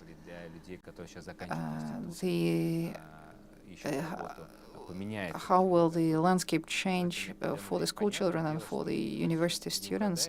Of course, we cannot predict the future, but you know that if you have no goal, you will be getting nowhere fast. But as people who are insiders to the market, who understand it inside out, who see many projects and ideas, I'm sure you can give some predictions. Alexei, let's start with you. Дайте какой-то посыл, дайте хороший заряд энергии людям. What will be your message for the people? Where should they invest? Макар, вы слишком много затронули. Makar, that is a very broad question. I don't know. Well, you are a father yourself. You are guiding them. What would be your guidance for the viewers? Очень хороший вопрос. Yeah, it's a good question. Понятно, что тут мы достаточно банальную штуку упираемся, да, если говорить про развитие ребенка, нужно выявлять какие-то a child's development, the best thing is to identify the child's preferences and skills and support their development. So you have to take an individual approach to every child. So when it comes to educating your children, I guess you need to choose education facilities or edtech companies that provide the support to the child in reaching the child's individual goals. In Foxford, 12 years ago, when we founded the company as a project of Vistech, the goal was to provide every school student to get high-quality education from the best tutors and professors of the universities. But now our mission has changed, and the mission now is to accompany the child, the school student, towards his or her goal, not just offer our best educational solutions, but also to help the child understand him or herself and go all the way together with her. So speaking about children, it's important to pay attention to the process. So it's not that tutorship, mentorship, I don't know, how would you define it? Well, it's a complicated process. First of all, you need to identify the child's needs and interests. So career navigation. In a way, sometimes parents also need to be convinced that this is what will make their child happy.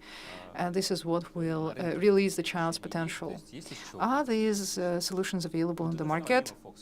Apart from Foxford. Well, at Foxford, this is something that we think a lot about. For Foxford, one segment that is very important is the family school. We have a category of people in the country, which we think is about 100,000 people who do not attend school, but they go to online schools. We've got 100 or 120,000 school children of this category. And here, our emphasis is on support. Again, we need to take a holistic approach to the child's development, not just impart the knowledge. Right. I understand this. I understand the message. In EdTech, today many companies pop up who just provide, again, a tutorship or provide some courses.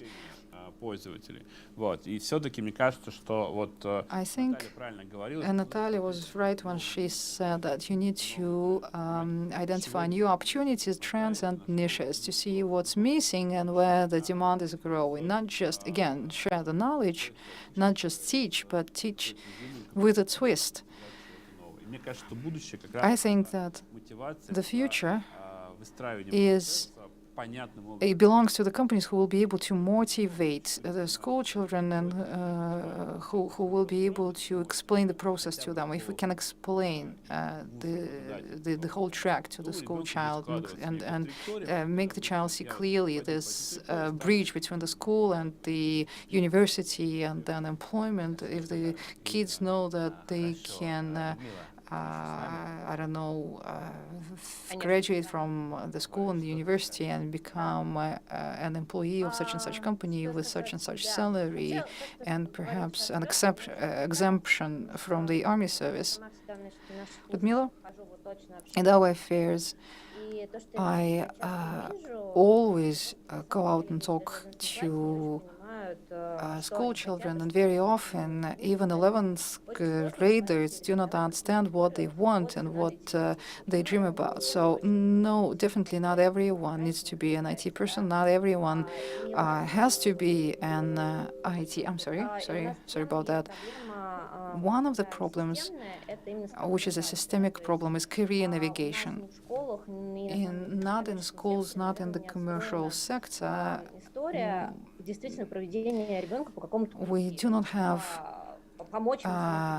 any product that would help children navigate in their career choices. And we are currently developing a career navigation product. Currently, it's in the pilot stage. We have just launched it, but the idea is that we will take the kid in the secondary school, when they start thinking about it, when they would be more or less willing to start thinking about the future profession, around the 6th grade, to keep the child on the track. Okay, career navigation. Okay, I understand that we have very little time left. Sorry to interrupt you. Valentina, anything that you would like to contribute? Ну, давай я скажу очень коротко. Давай.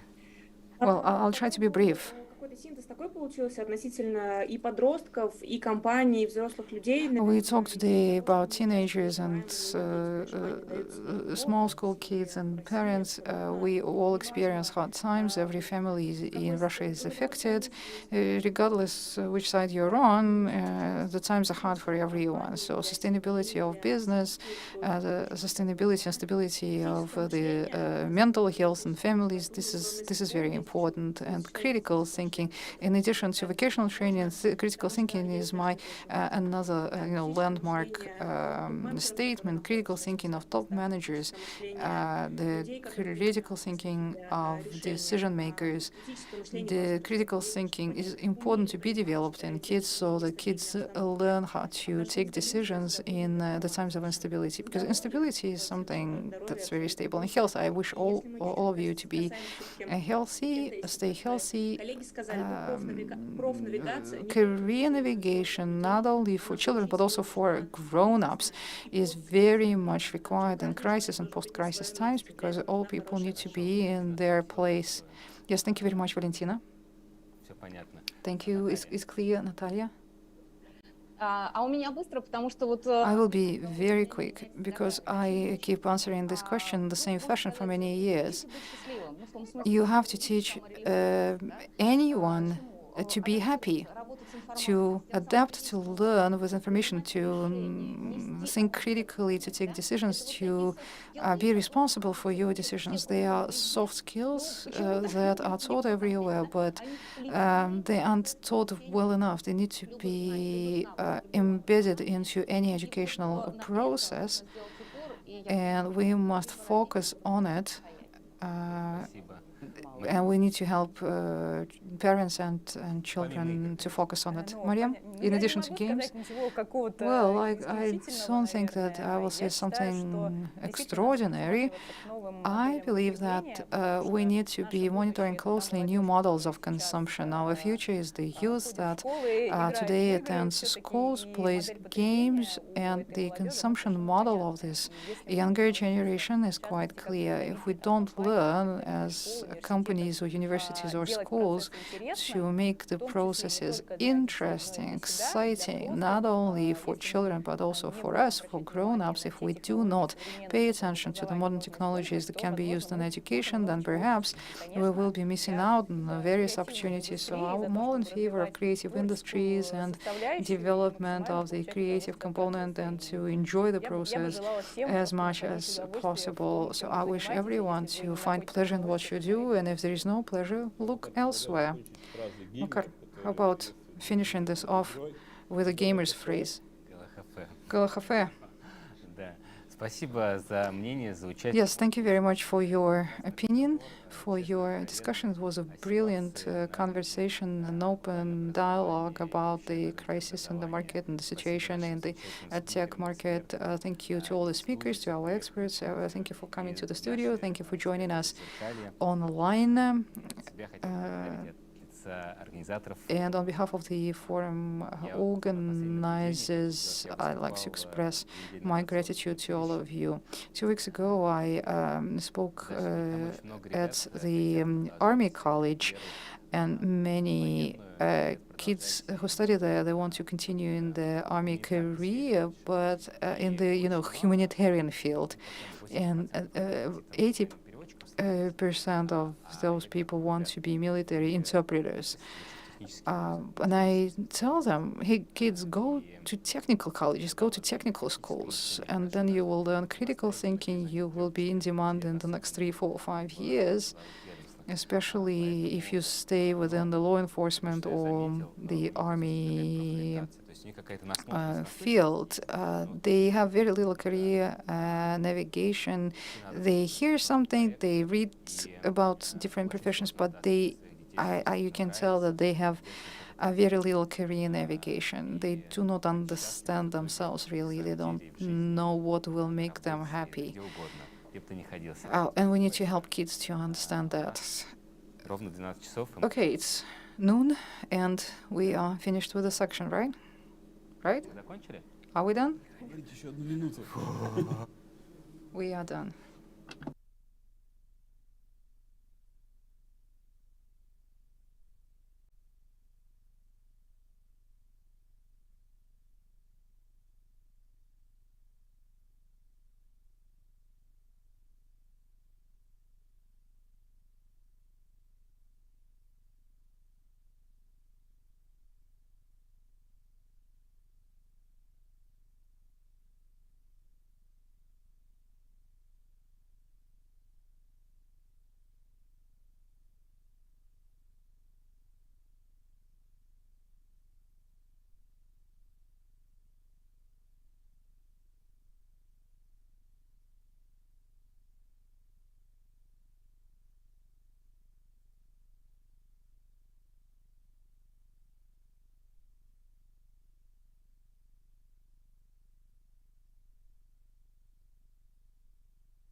Технологии меняют мир, и лаборатория Касперского готова к этим переменам.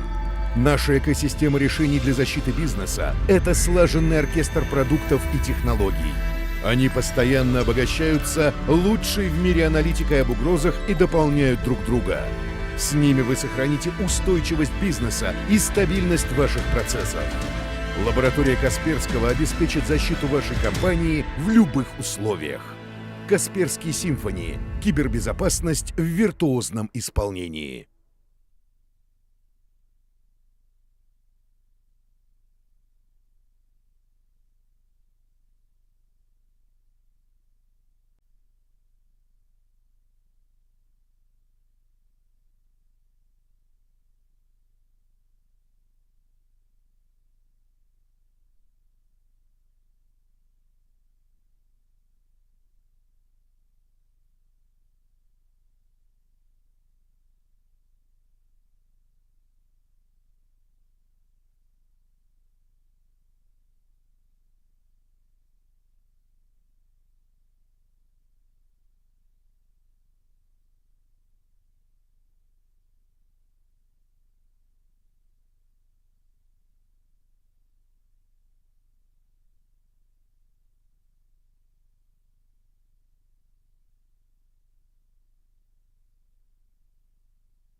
Добрый день, дорогие друзья. Я рад приветствовать. Good afternoon, dear friends, and welcome to the RIGF.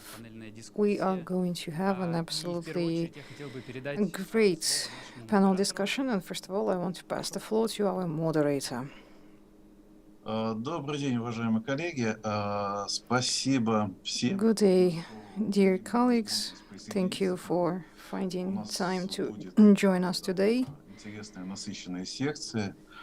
The session ahead will be very informative and interesting. We'll talk about Я хотел бы представить critical infrastructure protection and cybersecurity. участников Let me introduce the speakers, the panelists who will be making quick presentations during this session. Соответственно, первым будет выступать Максим The first to speak is Maxim директор по направлению Chernov from Digital Economy. Евгений Хасин. Evgeny Hasin will follow. He is Deputy Director of the Department of Cybersecurity at the Ministry of Digital Development of Russia. Pavel Sundeev, MTS, the advisor to the Department of Information Security. Vladimir Dachenko. And we wanted to thank Vladimir especially for being able to come to the studio and be our representative in the studio, an expert on information security, and Alexei Shanin with CyberLinfa, director of CyberLinfa. As you can tell, the panel is very varied, and we will be able to look at the problem of cybersecurity from different perspectives. We'll hear from NGOs, we'll hear from companies, we'll hear from the ministry. In any case, I hope you will not be bored. I suggest that we follow the next procedure. We have a time slot, and every speaker will be given some time for their presentations. If there are questions coming during the presentation, probably will be taken one after each of the presentations, but let's agree in advance that the Q&A session will be held towards the end of our time slot. And there is one, overarching question, a general question that I probably will want all of our speakers to answer when they have time. It's like in a muffin, sometimes you get raisins, so we would like to be able to get these raisins out of the muffin, the essence of the muffin. So the question is, what from your perspective should be done in order to ensure excellent protection of critical infrastructure? I understand that many things already been done. In plans, we can do much more than what is possible in reality, but if you have any ideas, let's have an exchange of opinions at the end of the session so that later we will have a collection of ideas that potentially can be put into practice. Kaspersky Lab is involved actively in the market of critical infrastructure protection, and I've got with me the findings of an analytical report that I want to cover in 3 or 4 pages. The report speaks about the main trends. Probably these numbers, this information will be useful for our subsequent discussion. I will share the slides in a second. Please bear with me. Соответственно, угроза критической инфраструктуры — это на основе нашего отчета. So over here you've got CIP threats. It's a report that we publish on a regular basis. Without further ado, I am going to proceed to the first page. The numbers вирусному фону, который хорошо иллюстрирует that illustrate very well the viral background. The internet as the environment is quite hazardous. And you can just look at the first number on the slide. You don't need to go any further. 1,164,000,000 attacks from internet resources everywhere in the world. And these are just the attacks that were registered by our software, the Kaspersky Lab software, which can see that the background in the internet is extremely aggressive and toxic. And it's very dangerous to be present online without any protection. In case of critical infrastructures, obviously that number looks especially telling. This slide shows you the averages. It's great that it's not 36.6. Actually, it's not the average human body temperature, but the higher the number on the slide, the worse. So 1/3 of all SCADA systems in the first 6 months of 2022 had to counter at least one malicious attack. And a bit more details: Africa, Southeast Asia, Eastern Asia, Central Asia, Middle East. Russia is somewhere in the middle, it's around 30%. The red areas are, the red bars here are the surges that were registered this year. Northern Europe, United States, Canada, and the Middle East, Southern Europe as well, they all saw a dramatic surge in the number of attacks on SCADA. The upper left slide, the highest numbers, the lower left, the lowest numbers. So you can see here the countries that received most of the attacks and the least of attacks. In terms of carriers, the situation is quite stable. Mostly the carrier is the internet. To a lesser degree, it's the detachable carriers. Mail clients are holding the second place. They are now used more actively. It's the trend that we recorded in the first 6 months of 2022. A couple more slides. This is what is being used to attack SCADA. You can see here viruses and worms are not the most used means. Trojans, encoders, malicious script, phishing pages. You can see, again, in red, you can see the means that I use more often these days. So it's mainly malicious script, Microsoft Office programs. This is the same information broken down by industry. The dynamics is quite clear. We see that among mail clients or ransom software,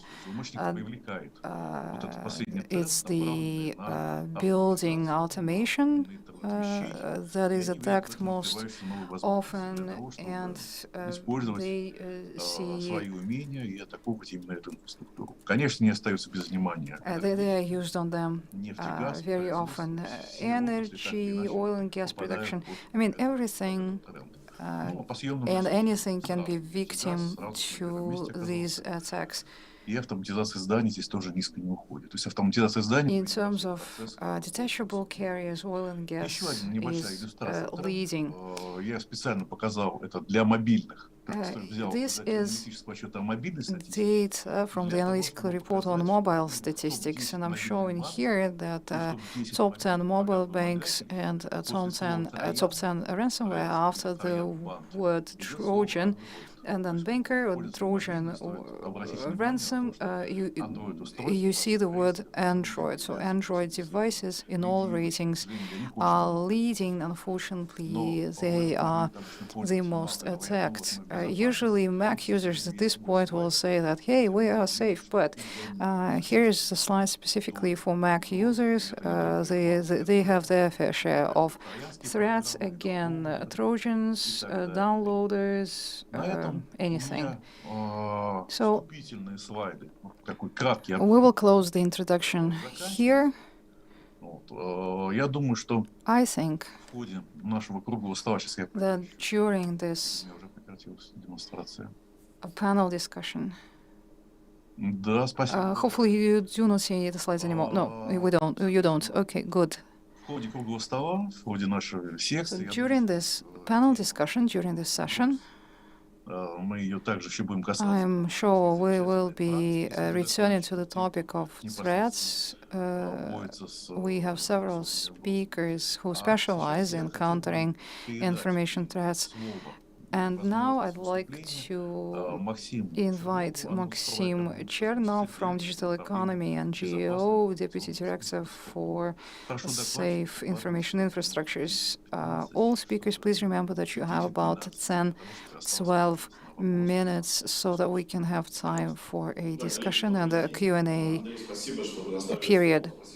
Yes, hello, colleagues. Thank you very much. Colleagues, organizers, a couple words about our organization. We are a site that moderates relations between the government, the regulator, and the business as part in the framework of the national project, National Digital Economy. So one of our tracks is information security, and this year we faced an interesting challenge when information security had to be based on the principles of import replacement. All recent amendments to the legislation were called in order to implement a significant transformation, but it's difficult, it's expensive, and it takes time to change everything. I mean, so we did an analytical research. It's actually a pretty heavy document, about 50 pages of all kinds of information. We tried to rate and assess which problems various industries of the economy are going to face, including the critical information infrastructure, and what are the areas where input replacement is required urgently.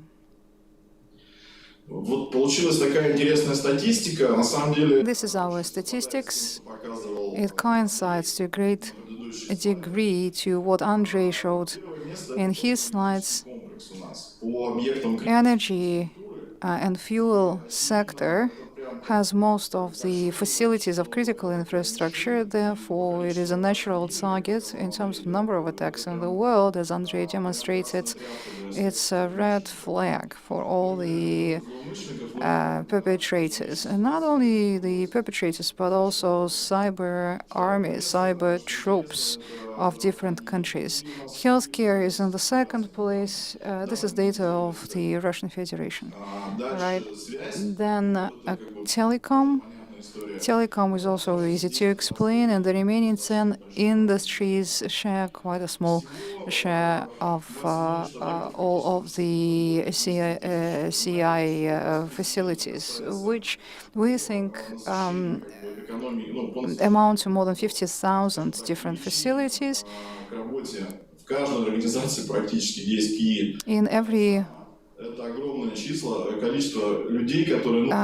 In every organization, I mean, today you need to have staff that deals with cybersecurity, and according to our estimates, again, you need to find in the market today about 50,000 employees over a short period of time who would be filling in positions of cybersecurity specialists at all these locations. So can we achieve these targets? Do we trust what we develop, and who is going to do it? This is an important question. Things today are very hard.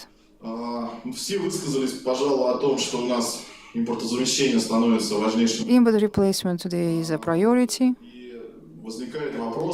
Therefore,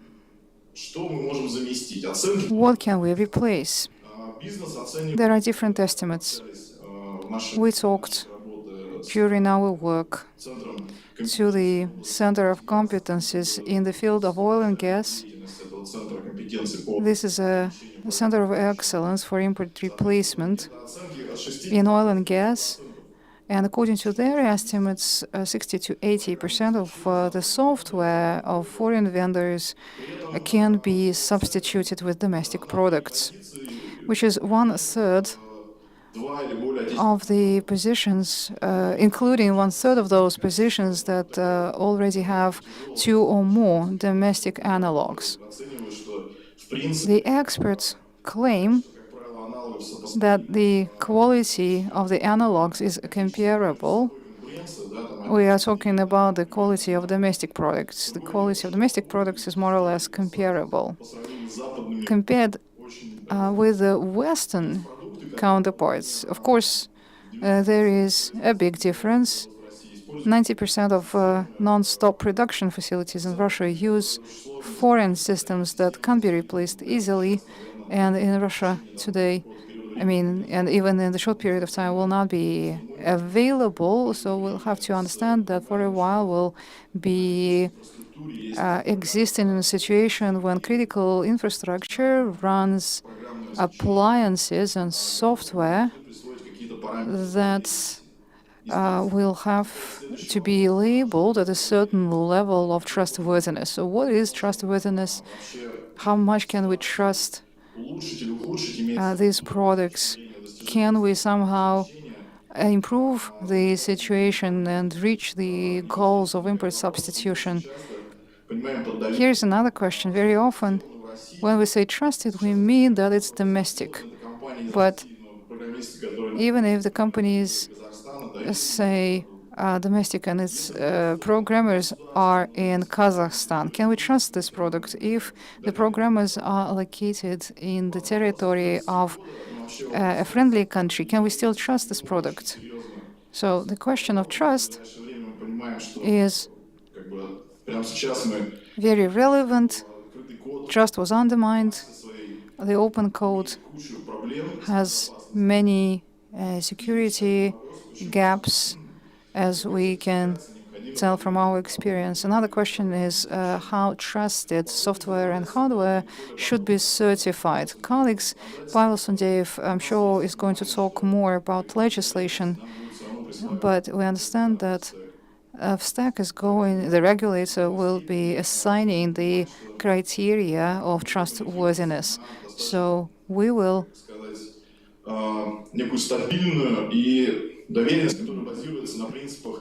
have to base our decisions on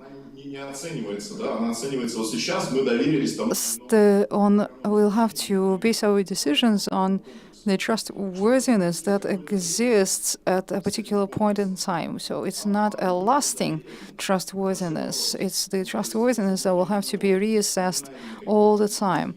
Even if we are trusting the product now, and if at the moment there aren't any vulnerabilities there, it doesn't mean that right now the criminals are not trying to find these vulnerabilities. Who is going to do the job? Who is going to be monitoring for the emerging vulnerabilities and threats? Should it be the regulator? Every element of the critical infrastructure, every owner of critical infrastructure should know how, with the help of the regulators and with the help of other means, the trustworthiness will be assessed and how the situation at those facilities can be controlled. STAC does a lot of work, but they to cover all of the 50,000 facilities probably will not be possible even for such a regulator. We will need some perhaps industrial association under the aegis of some competent experts in the field of information security to ensure good coverage of such an extensive area. So the question is, who will be those people? Who is going to do it? Different estimates exist. Some say, Sberbank says they need 20,000 information security specialists. There are other expert estimates saying that we need 100,000 specialists. It's people who will be close to the critical infrastructure and ensure its protection. In big holdings, in big companies, there are also suppliers. So among the suppliers, there are SMBs. SMBs very often do not have a information security culture. These companies don't understand clearly what they should be doing when this when they may come under the attack, and when the suppliers, the contractors are used, or rather abused, in order to penetrate critical infrastructure. Gartner introduced a new notion a while ago beyond awareness, it's called. It's a trend that spoke of the need to invest into comprehensive programs of behavior and increasing the culture of security. It means that not only IT specialists should be trained, but everyone should be trained, including those who are involved in various supply chains for the economy. Everyone should be trained in information security. Another big question today is media. Media for a long while was not critical infrastructure, but still media companies shape the public opinion. And here the big question is that generally media perhaps should also be assigned a certain level of criticality, significant criticality perhaps, because if the I don't know, the broadcast signals would be hacked, and actually there were already attempts to do it. If there would be a replacement of one content with another content, when illegal content would be placed instead of legal content in the broadcast. I mean, it's an important affair. In addition to big work that we'll have to do with the universities and train the professorship and the studentship, we also need to bring up the culture of cybersecurity in small and medium companies. Thank you very much, colleagues. I'm ready to take your questions. Максим, спасибо. Так, я Thank прошу you, организаторов, Maxim. то есть, I если will ask the поступившие какие-либо organizers whether we have any или мы отложим questions, or shall we postpone this секции.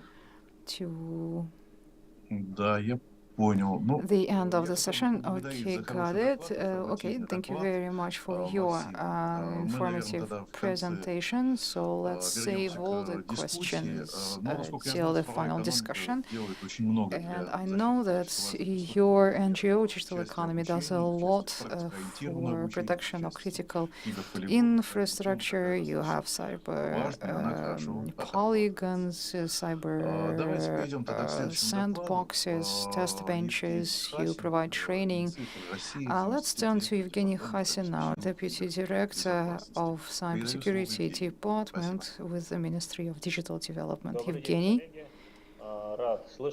Good afternoon, colleagues. It's good to see you and to hear you, and thank you for this opportunity to speak at the conference. After the start of the special military operation and the change in the landscape of the cyber attacks, the government, with participation of the ministry, adopted a number of measures. They adopted the Decree 250 of the President of the 1st of May on additional measures to ensure information security of domestic infrastructure, which covered also information systems and facilities of critical infrastructure. What I would like to note is that as part of this decree,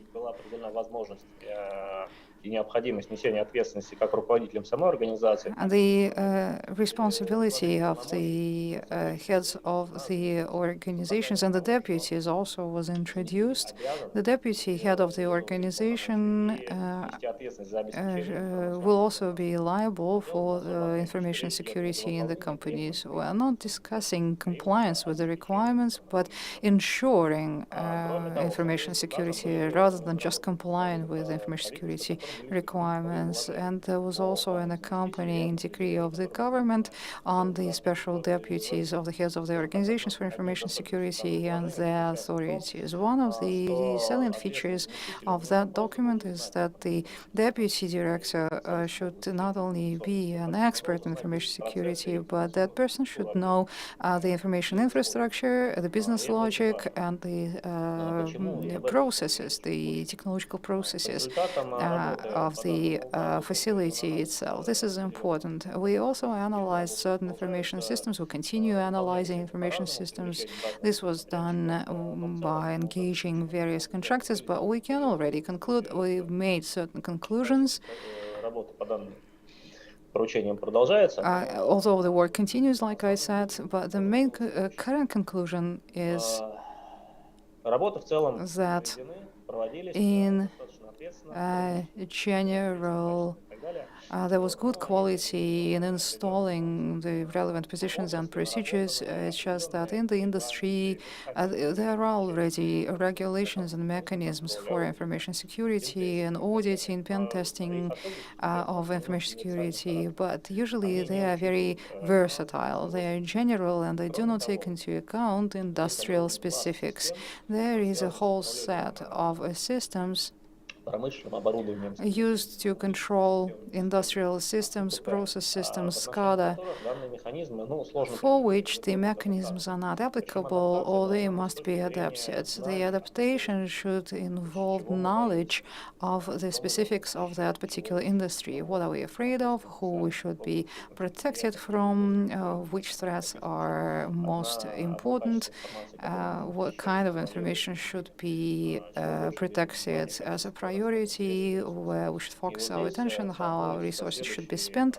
And here we encountered a problem. The information security specialist does not understand very well, usually, the specifics of the industry. So InfoSec specialists do not understand the industry. It's the operators, it's the owners of the systems who know those systems, who know the processes, the business processes. Well, they know and they can describe what they're afraid of. Maybe say we've got systems to navigate vessels on the sea or pipeline fixtures or whatever. There are many different industries, and in every industry they have their own fears and their own dangers. Currently, the existing regulation provides for a methodology to describe the threats of stack, which operates the notion of an undesirable event. The undesirable event or adverse event is the basis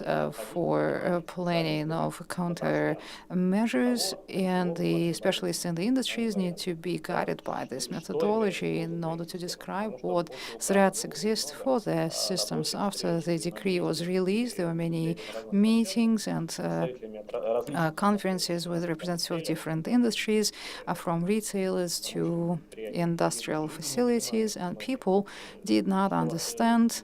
Many people did not understand which measures they were supposed to take by virtue of this decree. They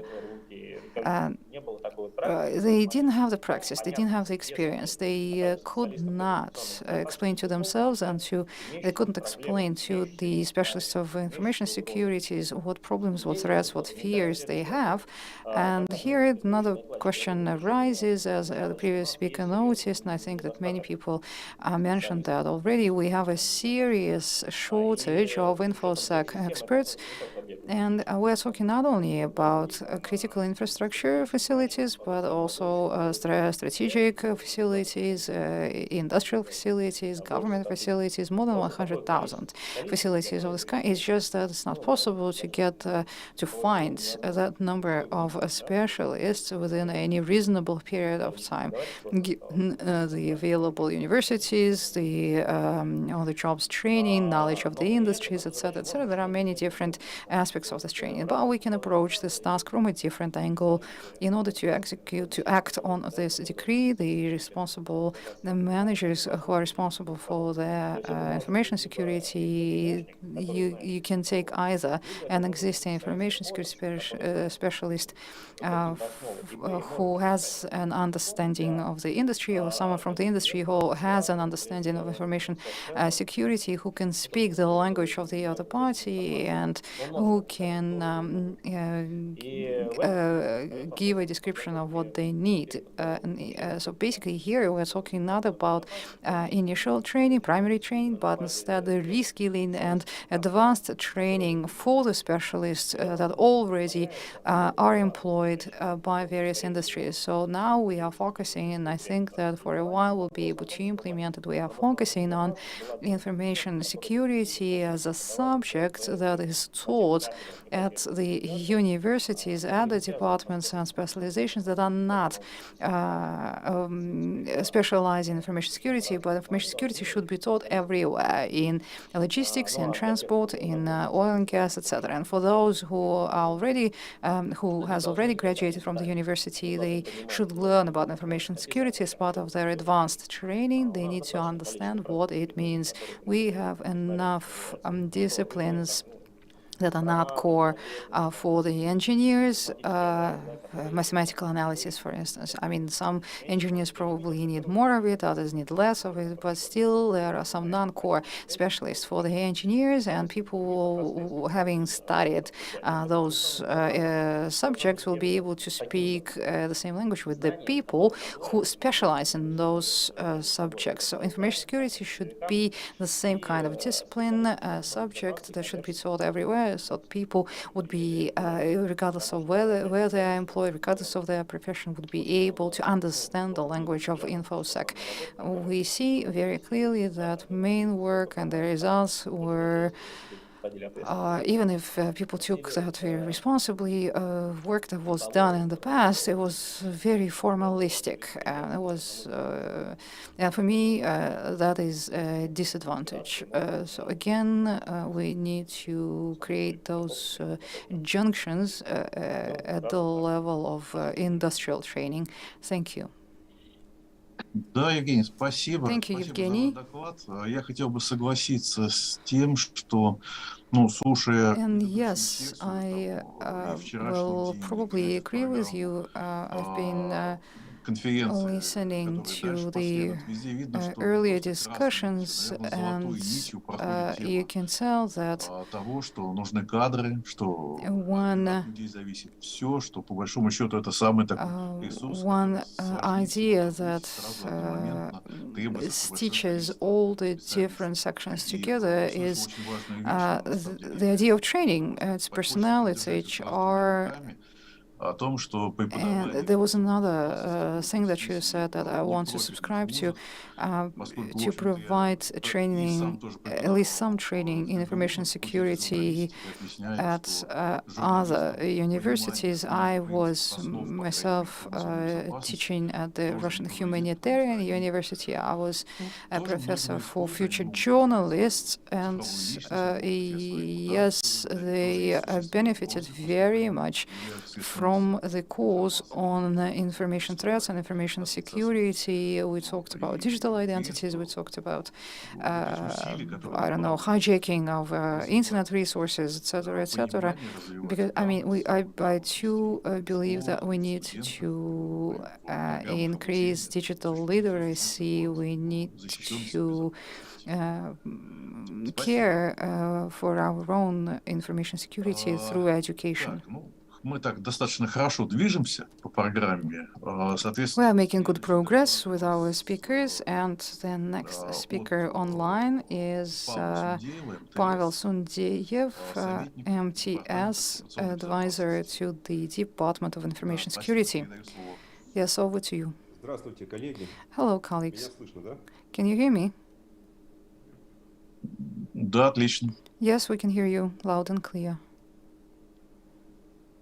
Ну, только по фотографии, я понимаю, здесь Ну, я есть не знаю, я демонстрирую экран. I am sharing my screen. I don't know if you can see it. Значит, коллеги, я коротко остановлюсь на регуляторных рисках и на законодательстве. Okay, colleagues, I will talk about regulatory risks and legislation related to critical infrastructure protection, and I will perhaps dwell a little bit on the newer risks and problems in the area. I'm sure you know which industries today are considered to be critical information infrastructure. There were 13 industries in the original list. Now real estate has been considered for inclusion. If your enterprise falls within one of these categories, then you own critical infrastructure facilities, and you must assess your facilities and identify those that are critical. Then you'll have to submit documents on these facilities to Stack, and after that you have to build a system for information protection for these facilities. And now let's discuss some of the peculiarities that not many people are aware of. There is the decree of the government 773 on how to connect critical infrastructure to the electricity lines. That is to say, how to prepare first the electricity lines for connection. It's the owners of critical infrastructure that should comply with these requirements. So what are the requirements? The requirements are that the owners must use special dedicated electricity lines for critical infrastructure facilities. Common lines should not be used. They can be used if there is no other possibility, or they can be used for backup, but only upon approval of Stack. Of course, there are risks for owners of critical infrastructure. Usually, if electricity lines are used and telecom lines are used, there would be common shared utilities, and Stack published its own regulation stating that if you were already connected to common utilities, you don't need to get special approval. To me, that sounds a bit strange, because if it's a critical facility, then that facility should not be connected to common infrastructure, because sooner or later someone will hack it. It's just a matter of time. So if the facility is critical, then it should not be attached to common utilities. But if it's not critical, then it's not critical. The Ministry of Telecom has its own internal regulation on the subject, but it applies only to telecom providers. There was the Presidential Decree 166/250, the draft regulation on preferential use of domestic telecom equipment, domestic hardware. Probably you know that on the 1st of January 2025, we should all switch to domestic only, well, not to means of information protection that are either domestic or that originate from friendly countries. Well, one of the risks is that this criterion of friendliness is a vague one. Israel is friendly at one point, not friendly at another point. China also not very clear what status it has in terms of friendliness. And so basically we need to switch to domestic means of information protection. I'm sure there will be some of the colleagues talking about import substitution and describing the available products, but again, I agree with one of the previous speakers who said that either the domestic analogs are too expensive, or the functionality is limited, or there aren't any analogs, or the available products are not fit to perform the function that was controlled by other piece of software or hardware that needs to be replaced. In any case, the big problem is, of course, the expense. There is another set of problems that create risks, but that were neglected mostly in the past. There is a collision in the legislation on critical infrastructure with the legislation on commercial secrets, bank secrets, and private data. What's the problem? The problem is that the legislation doesn't set priorities. You have a critical infrastructure facility which at the same time can be, I don't know, it can process banking data and personal data, and sometimes even It can be a government information system. So the question is, which of these different types of data processed is a priority, like an automatic system of settlements, for instance? Is this critical infrastructure, or it should be protected as if it were a system that processes personal data? Usually, the regulator's answer is you should comply with the most stringent requirements, but it's very hard sometimes to say which of the requirements are more stringent. So probably what needs to be done is to create a, I don't know, a scale, a score of potential damage, and use that indicator to build your systems, the systems of response. This is very relevant in the digital economy era, when different categories of information are integrated into a single platform. It's the same problem, basically. So which policy of restricting access should be implemented, and which means should be used if all information is integrated and mixed? Another question. You know that now there is Article 274.1 in the Criminal Code, the violations in the operation of critical infrastructure that incurred damage, and if it was done in a criminal group, it's up to 10 years of prison. But in any case, this article is now applied in cases that in the past were regulated by the administrative code. And now the operator or the employee of the operator is charged with violating security of critical infrastructure when in the past it was done under Article 13.1, breaches in personal data processing. It's the same breach. It happens in the same fashion. It's just that if it happens in a critical infrastructure, then it's not the administrative code that applies, but the criminal code.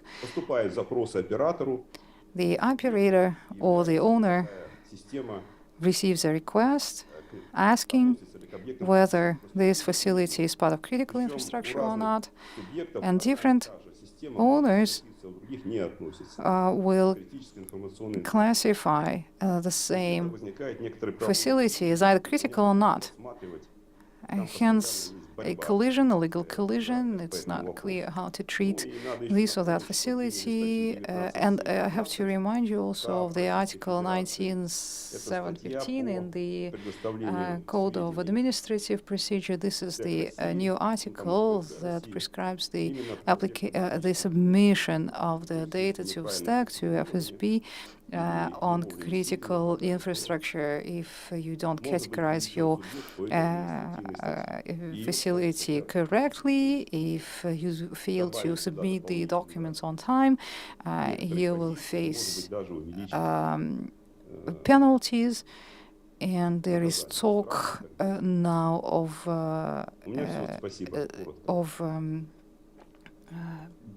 introducing more severe penalties. Well, thank you very much for an interesting talk, and your slides as well. I wanted to copy them because this is useful information, or everything on one page. I agree with many of the things that you said.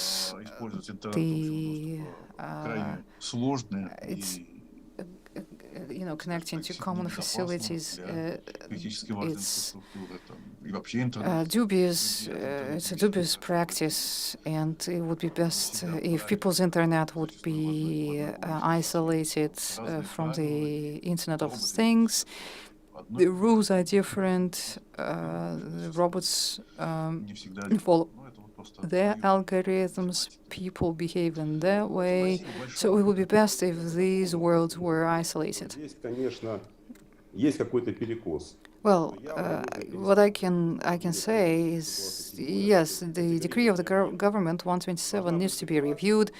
This is the decree that speaks of categorizing the objects. If the facility or the facilities, if the facility is critical, its architecture should be closed. If it has open architecture, it means that it's not critical.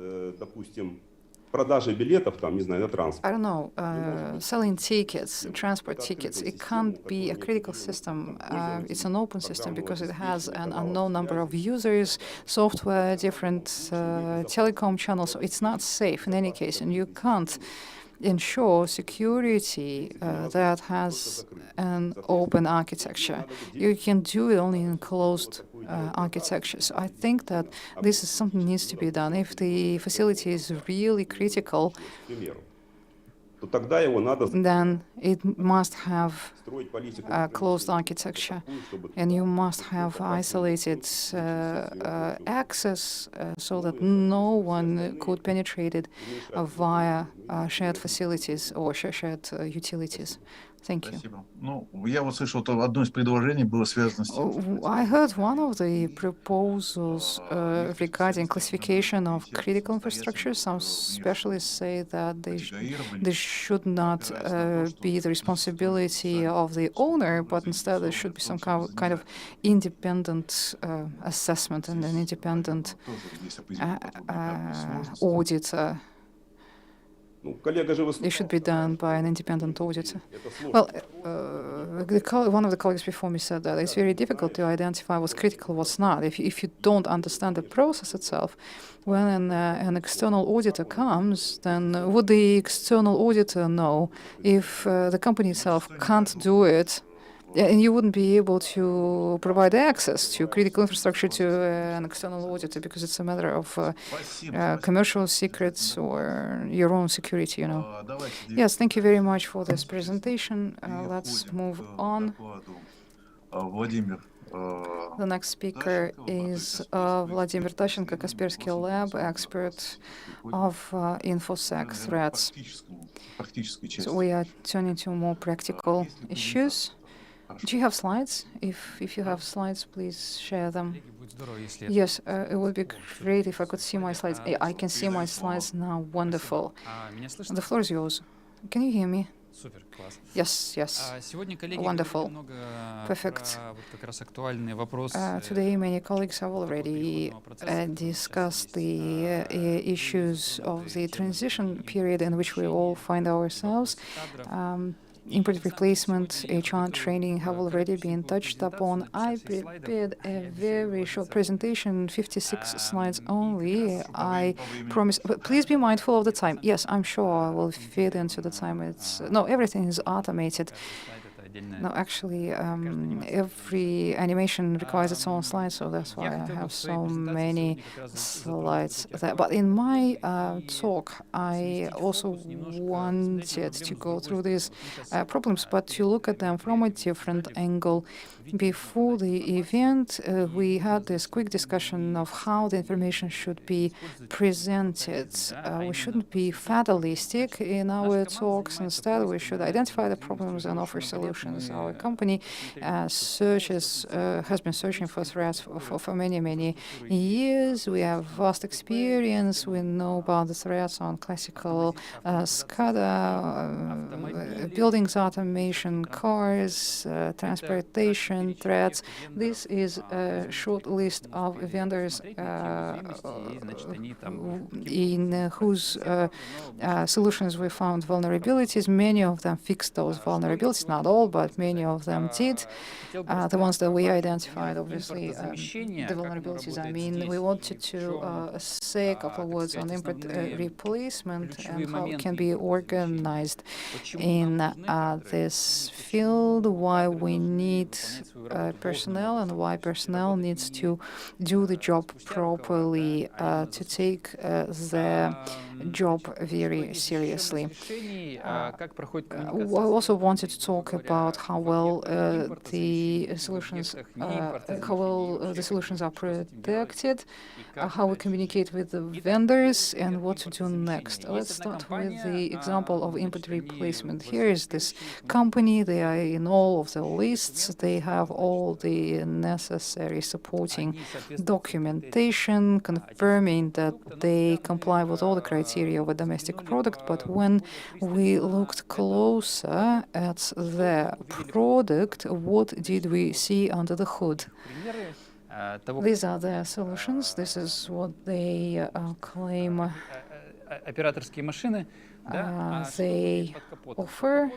And under the hood, we have the Siemens VinCC OA. They removed the foreign vendors brand everywhere, but they still left it in a couple of places, and we managed to find it. So let's remember that it was a WinCC. If you look at vulnerability statistics this year, a vulnerability was identified, and here is a link to the fix. It was a critical vulnerability. Siemens fixed it, but the vulnerability executes a random code for the attacker. There is attacker somewhere at a distance, and then there is Siemens VinCC OA in the version 3.18 and below, and the attacker, using the special network packet, sends the packet and executes a random code with certain privileged rights on the remote system. Siemens issued a patch for this vulnerability very well. When you look at the stack database, there's a set of records there. There are only 9 there, but in fact there are many more Siemens's vulnerabilities, and there is no match for this particular vulnerability in the stacks list. So if we go along this input replacement path, then why don't we work especially with vulnerabilities? Another example from the input replacement practice, here is a domestic manufacturer of controllers. They have a popular product. They have all the necessary documents confirming that they are an input replacement product. You can use them to replace some input solutions that you are using. The product is in the register of Russian software, but under the hood, you find code sys. A while ago, we researched code sys, and we published a 100-page report that describes all vulnerabilities that we found and problems with architecture. Code sys fixed these bugs. It took us some time, but we managed to get it done eventually. We don't know whether the vendor, whether the Russian vendor fixed the problems on their side. The communication with the Russian vendor also has well, it's also not happening in a straightforward manner. We also found such 6 vulnerabilities in the Symantec S7-1200 by Siemens. It's a popular PLC, popular controller that is used in critical infrastructure, in classical infrastructure. The question is, okay, here's the answer. Well, the question is how many vulnerabilities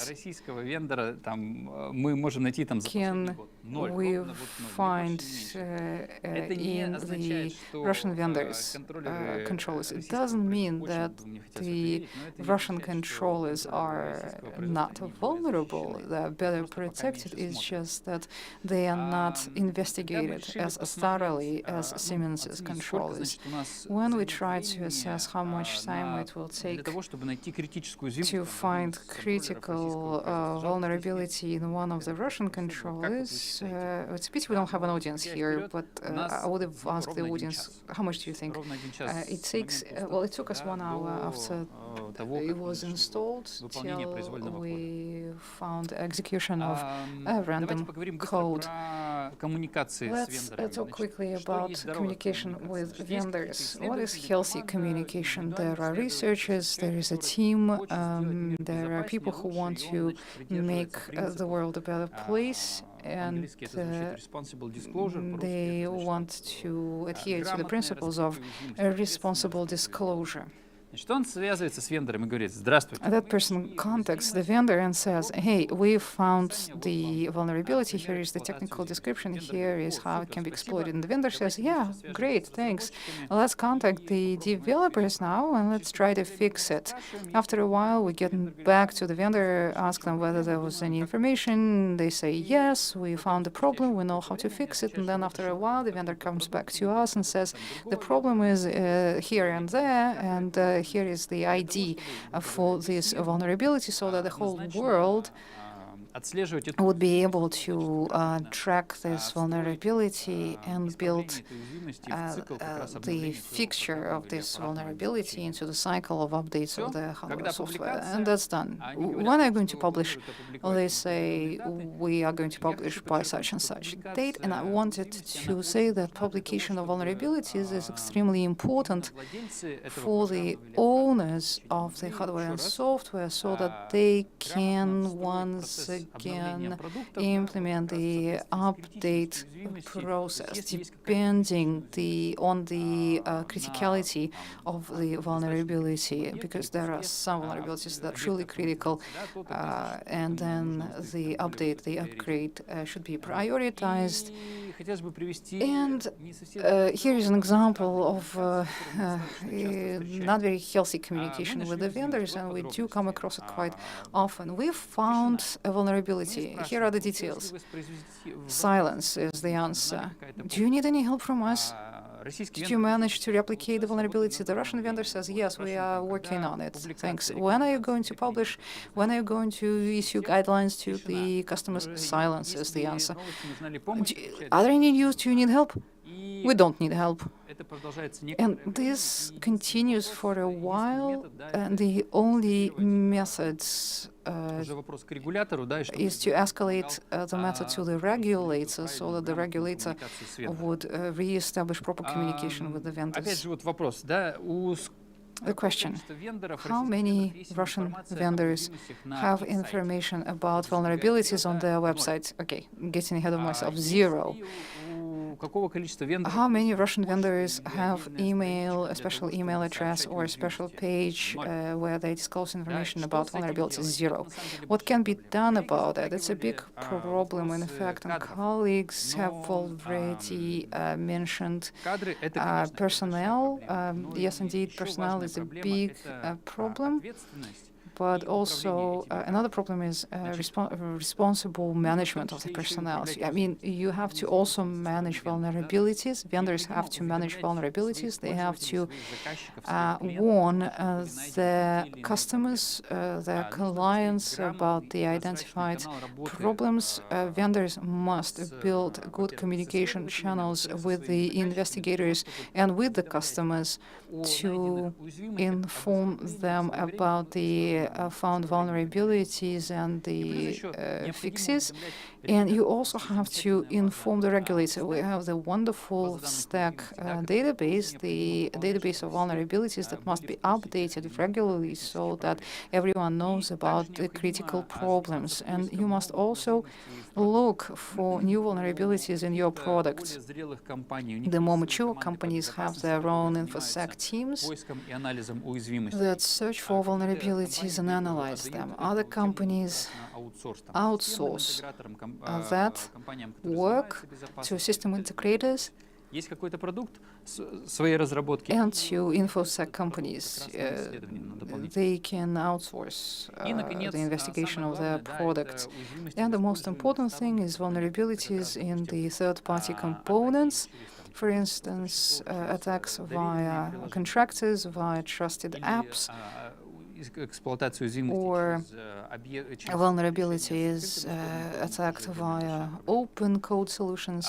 Чем там конкретно мы можем, да, помочь? How can we be of help, our cyber incident response team? How can we help?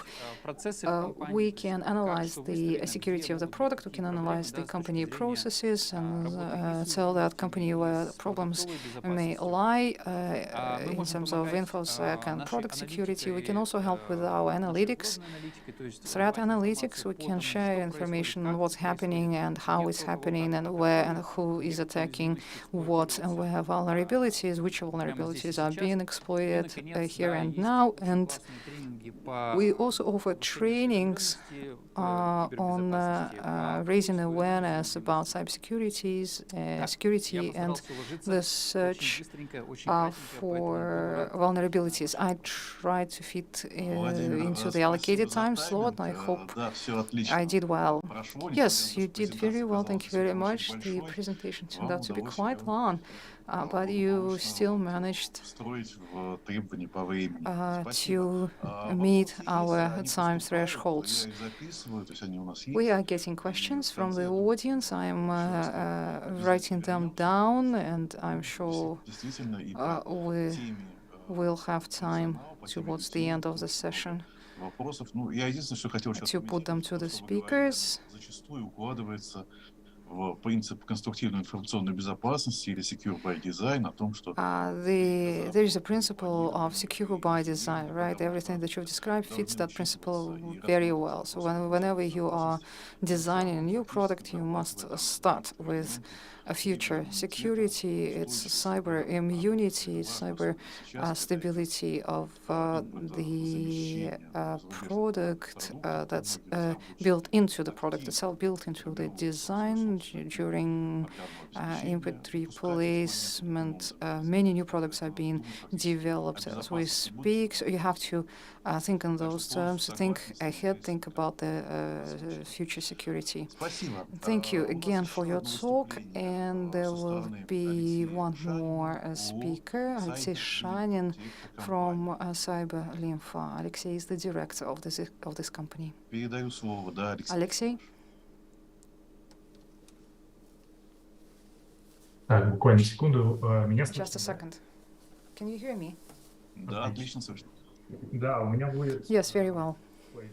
больше технический тоже доклад, такой про My talk is technical, гигиену в области информационной and безопасности. I will discuss some hygiene 101. Ну и в целом для повышения уровня защищенности защищаемых объектов. Вот, в первую очередь, поблагодарю предыдущего докладчика. Well, first of all, let me thank the previous speaker. My presentation will also concern with vulnerabilities, but on a different plane. We'll be talking not about vulnerabilities of the software, but rather the vulnerabilities of settings. A couple of words about myself and why this topic for the presentation. Our company develops software and means of protection for SCADA and physical systems, and the focus of my presentation will be in that domain. Despite the fact that usually the speakers tend not to speak from the slide, but rather to the slide, let's still take a look at those numbers and read them, because they will give you a better impression of the current situation. We know that the attackers can stay inside the system for a long time before the attacker is detected.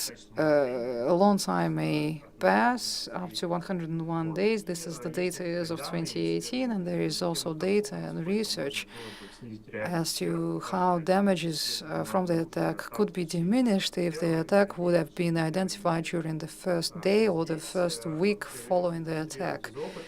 Speaking from experience, when we started working in the field of critical infrastructure, we would find malware at factories, but we couldn't touch it because the owners of the protected infrastructure would insist that you better leave it alone.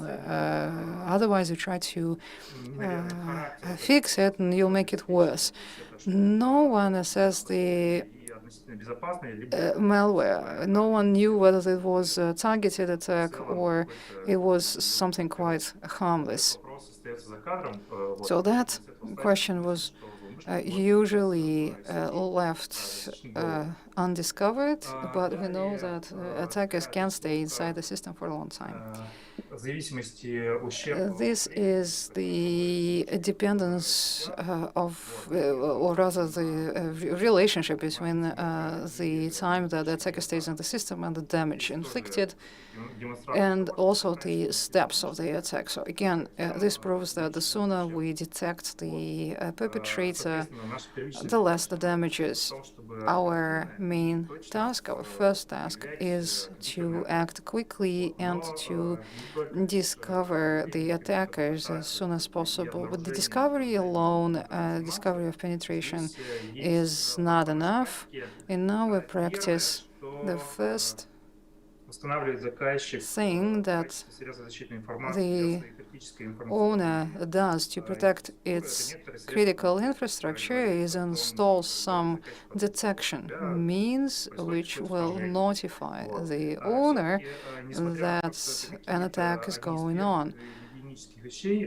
That's hygiene 101. When attack detection means has sent an alert, this is a post-mortem, really. This is a record of the fact that you've already been hacked. Now you can't prevent this attack. It's already happened. You can only go and fix the consequences. So we need to focus more on prevention. The attacks can be prevented using some quite basic methods. And again, this brings us to basic hygiene.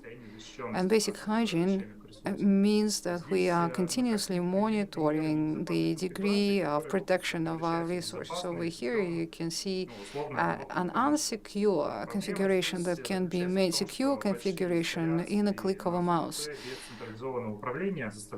Big installations on SCADA require manual work, and it becomes even more challenging when our contractors also have access to our SCADA.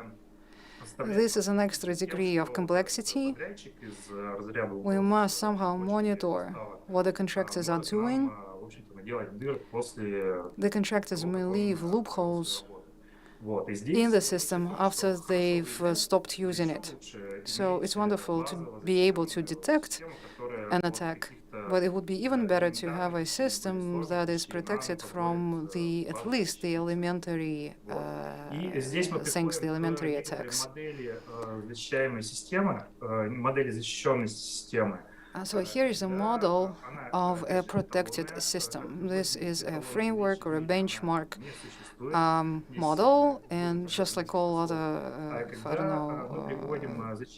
perfect systems, it doesn't exist in real life, but if you want to get a perfect system, this is what you aspire to. You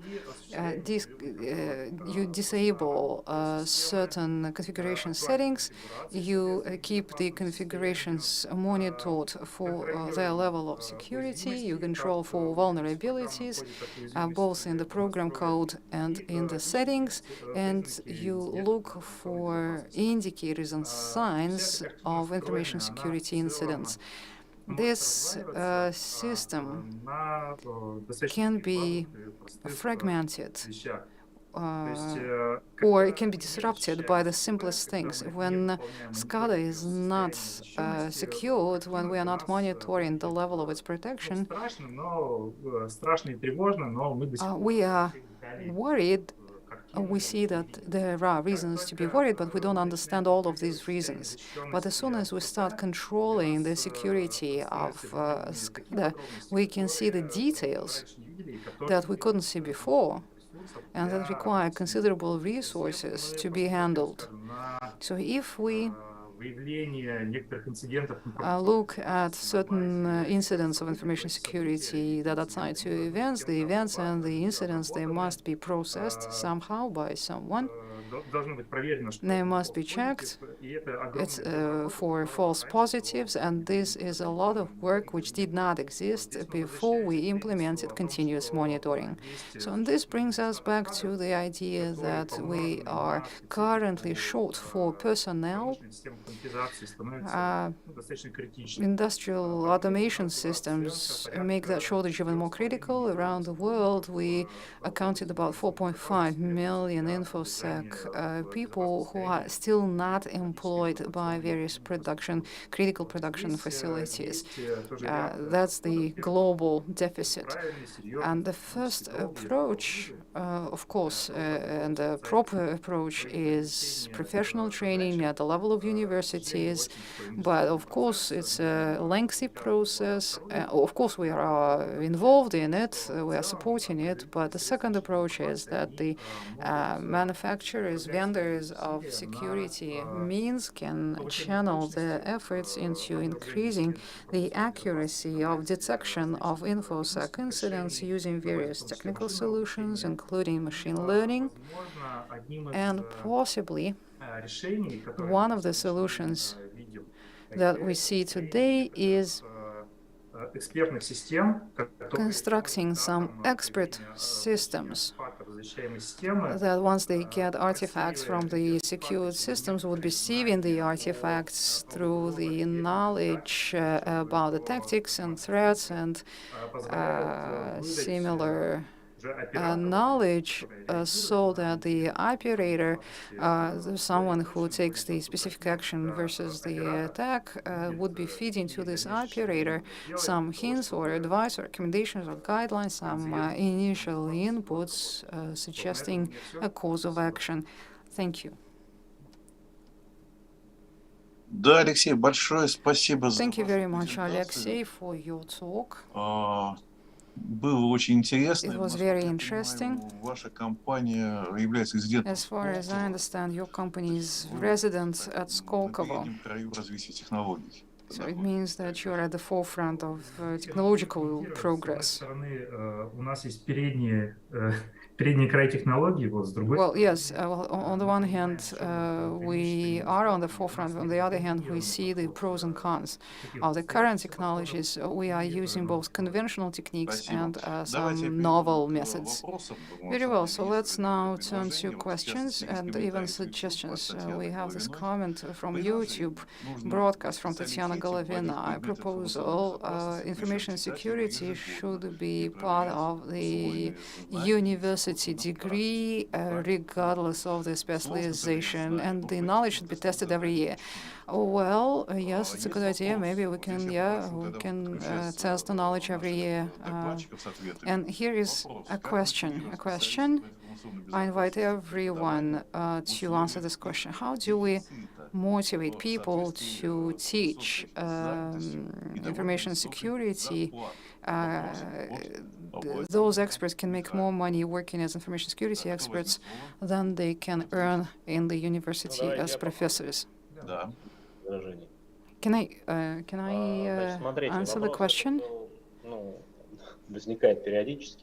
Yes, it's quite a standard question. And I see several opportunities. First, there can be a combination of for-profit and government education currently as part of the reskilling of or advanced training for the workers. There are several programs or curricula that have been agreed with the regulator that are offered by the companies, by the vendors. So basically, how can we combine that with education and government universities? Well, it's a matter of negotiations and cooperation. It's a matter of interaction. It can be done. It's difficult, but it can be done. So the idea is to find speakers on the topic from commercial companies.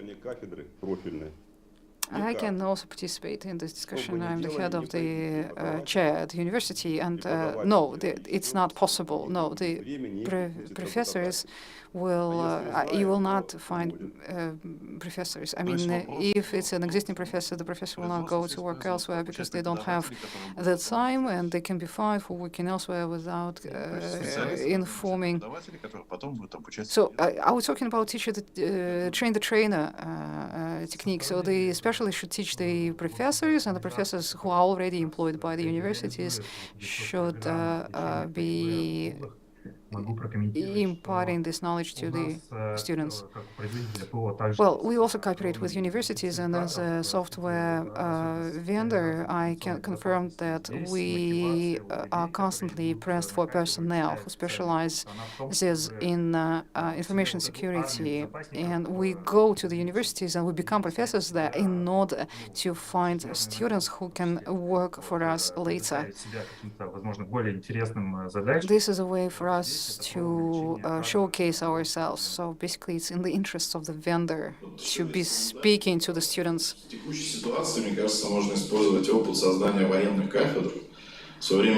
Or like, military chairs in the universities that didn't exist before, but when they were introduced, both the teachers came and the students came. So there must be probably a government structure, some government arrangements that would introduce InfoSec chairs into the university process. Again, it's such an urgent matter, and it's right there at the crossroads of the government security and technology and information. I mean, these chairs must be supported and financed by the government, by the regulator, by the ministries. And I think that not only private business should be engaged, but also STEC and our favorite certs. And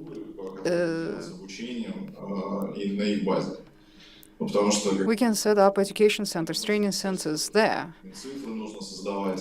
At the ministry, we need a department who would be supervising over InfoSec specialists. Thank you. Спасибо, очень важный комментарий. Thank you. That was a very interesting comment. Let's take one more question since we have time. It comes from Zoom. Maxim is asking. Система ДНС государственной как может быть категоризирована? В принципе, система ДНС, наверное, настолько важна, How can однозначно, как она может быть категоризирована. DNS be categorized?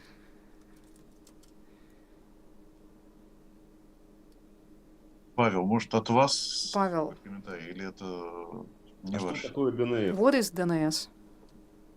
ДНС, это система, по которой It's the system. сайт, собственно говоря. Если вы пойдете в систему ДНС, адресация сайта. DNS. It's DNS. It's domain name system. It's the addressing system in the internet. Корневые сервера сети интернет. Root servers. Понятно, что должна создаваться параллельная структура, которая Well, I think we need a parallel structure that will ensure a high PCM of the system. And of course, it must have security means, but I would not categorize internet as critical infrastructure because it's open. Again, you can never reach high level of security there, whatever you do, just because it's an open system. So of course, you have to back up something and you have to secure it as best you can. I agree with Pavel. I used to work for a telecom operator. A public infrastructure can't be critical infrastructure. According to Russian laws, well, first of all, If we categorize it as such, we will be in violation of everything, of all the laws, because it's got elements of software and hardware. It's a big knot of different problems. You can't categorize it easily. Or not problems, but different facilities. And probably we need to ask the person who's asking the question to clarify it. If you're asking about import substitution in DNS. Well, I'm not calling upon people to set up a domestic internet, but everything that's critical, of course, should be allocated into an isolated network. But the internet can never be a critical facility. Я бы сделал сегмент закрытого интернета. I would set up a segment of closed internet, and I would include all of the critical facilities in there and all the government resources in there, so that wouldn't have any access, or it would have only gateway access to the general internet, and would have trust, and you would be able to join it only after you've been cleared by a certain procedure, once you've been identified. And all of the internet that we have, as we know it today, can be left to its devices. No, I can't say that you need to have a separate internet, a separate structure, but say video cameras that are often, well, you see them everywhere. They are in hundreds of thousands. If they are hacked and the video from them is downloaded, and if this video is used for social engineering, then it's not the problem of critical infrastructure, it's more a problem of cyber hygiene. You can't regulate everything in the public internet. Just like on the road, when you're driving on the road, you have to comply with traffic rules, the same kind of security and safety. Okay, I have several more questions. Через конференцию, да, то, что задают через онлайн, опять от Татьяны Головиной. Another question from Tatiana Golovina. Создать особое министерство информационной безопасности. Maybe we need to have a Ministry of Information Security. Когда пытаются усилить тему информационной безопасности, предлагают создать ее отдельным министерством. Very often you hear about the Ministry of Information Security. Do we need a Ministry of Information Security? It's been discussed many times. There isn't any real need for such a ministry because we have enough regulators. Well, if we have such a ministry, then everyone in Russia will be doing just information security. Nothing else. Well, yes, when sometimes people say that there is no such thing as too much information security, I tend to argue, and I say that yes, there is such a thing as too much information security. So the question is, who's responsible? Probably we need to have a map of threats. For, I don't know, every individual, a map of threats for an individual, and who is responsible if something happens to that person, I don't know, online. For instance, the person's page in Vkontakte was hacked and some negative information was published there. So who's responsible today in Russia for an act like that? We do not have an algorithm of action. We do not have the person responsible. So probably this is why you hear about the Ministry of Information Security, who would be responsible for everything, right? Another option is, well, not option, but another side to it is business. Probably businesses too do not want to deal with a super regulator, because every time you have a super regulator, it means extra costs. Every business threat should be taken separately, should be analyzed separately in cooperation with some law enforcement ministries, and also in connection or in cooperation integration with the society, with the community. Businesses need to have space, freedom to develop. But super regulation, over-regulation in personal data will result in disappearance of most of e-commerce. From the perspective of the government, it's not just a matter of protection, but also the matter of defense and attack. So it's a different perspective. Probably we need a comprehensive strategy at the level of the state in terms of which executive bodies are in charge of what, which threats exist, who is responsible for dealing with them, etc. Yes, okay, let me, it's just that I received several messages from Maxim Zobov from Zub. He writes that in the law on DNS it says that it's critical infrastructure. So work, it looks like a more stringent approach is being taken to what is and what's not critical infrastructure. And Tatiana Governance is writing to Pavel, your proposal should be immediately forwarded to the Ministry of Digital Development. So, Pavel, we received praise for you for your presentation. Okay, colleagues, we have very little time left. We can go around the table and see what final remarks you might have. Okay, let me start this final round. Чтобы они не пропали. То есть, на мой взгляд, на самом деле, вот для защиты критической инфраструктуры... I think that in order to protect critical infrastructure, it would be useful, it would be good for the government to support hackathons, because it's a funnel that helps you find personnel, staff in this area. We also need to do more awareness raising work with the society. It would also be wonderful if corporate programs like Sberbank and Kaspersky Lab and other companies, they have bug bounty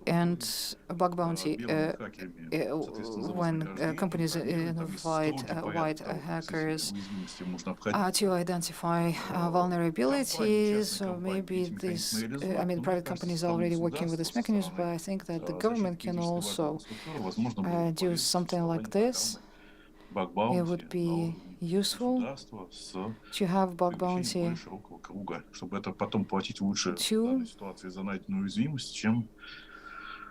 потом компенсировать и нейтрализовывать тот ущерб, который возникает в случае неправомочного использования. Because it's easier to prevent than to treat. Anyone would like to add anything to what's been said? Any other ideas? We still have time. Ну, я уже говорил мнение о том, что надо бы пересмотреть условия категории. Well, like I said, I think that we need to reconsider the classification of critical infrastructure. If the facilities are really critical, then the security must be reinforced. If the facilities are not very critical or not critical at all, then if they have open architecture, we will not be able to protect them anyway.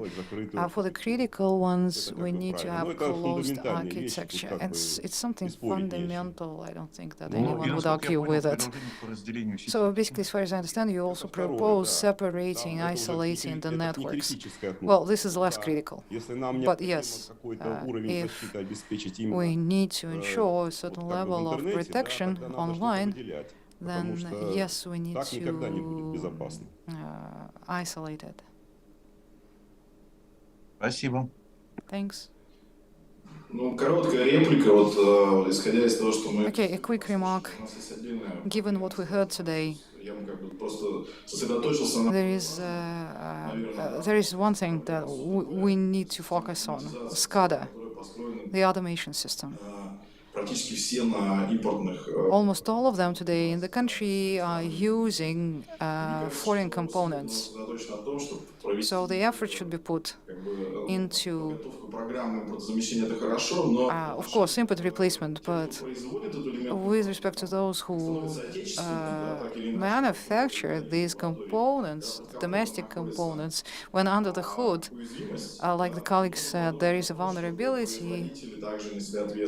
So we need to introduce liability for the vendors, because right now the liability is only with the operators of this system. The operators should not be blamed for everything.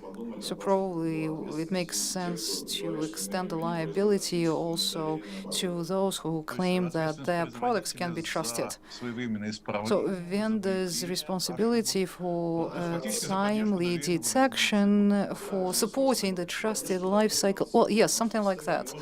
Because stack cannot be made responsible for the trustworthiness, trustability, just because they checked something some time ago. And secure by design as well. Only once we have liability, people will be interested in doing products secure by design.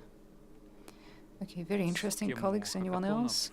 To go back to hackathons and similar activities, actually, gamification of different processes is one of the very popular approaches these days. And we are, and I mean the InfoSec industry as such in Russia is making first steps in this regard. CTF captured the flag competitions. Colleagues from Positive Technologies, they organize standoffs.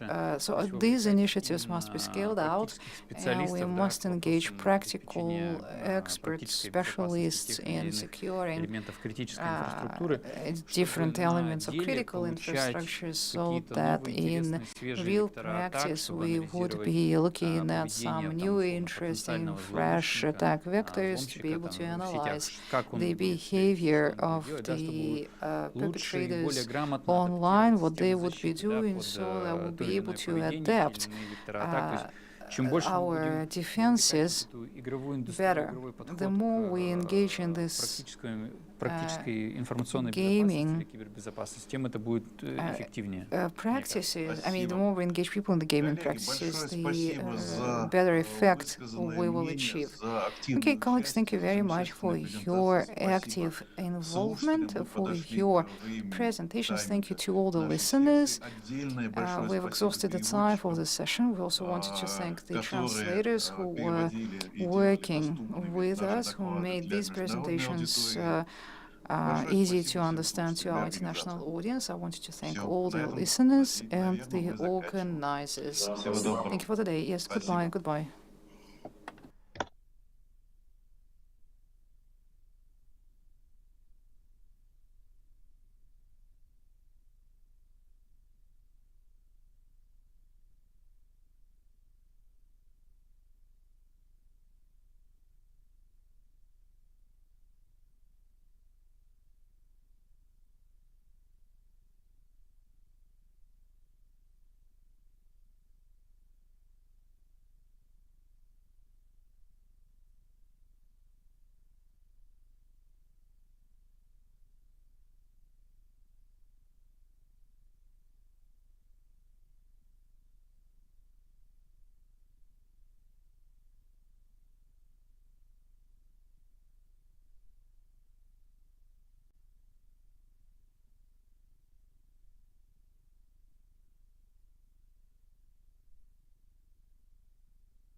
Технологии меняют мир, и лаборатория Касперского готова к этим переменам.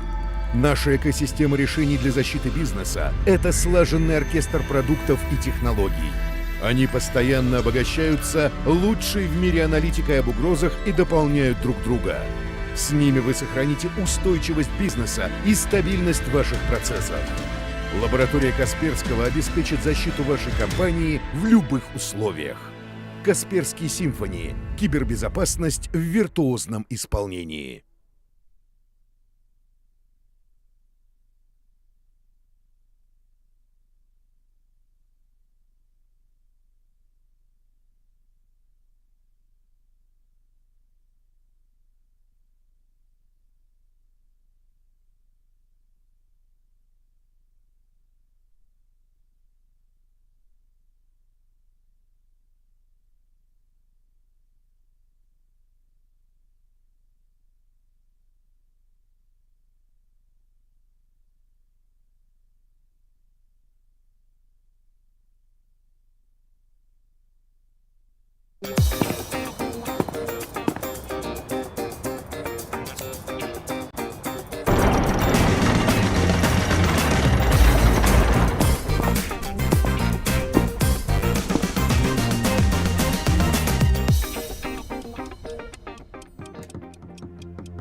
Дорогие друзья, добрый день. Меня зовут Dear friends, good afternoon. My name is Anton Kukanov, and I welcome you to our session that is going to discuss digital-born generation, risks of the digital environment today and tomorrow within the framework of the 12th RIGF. We know that a quarter of all the senior school children spend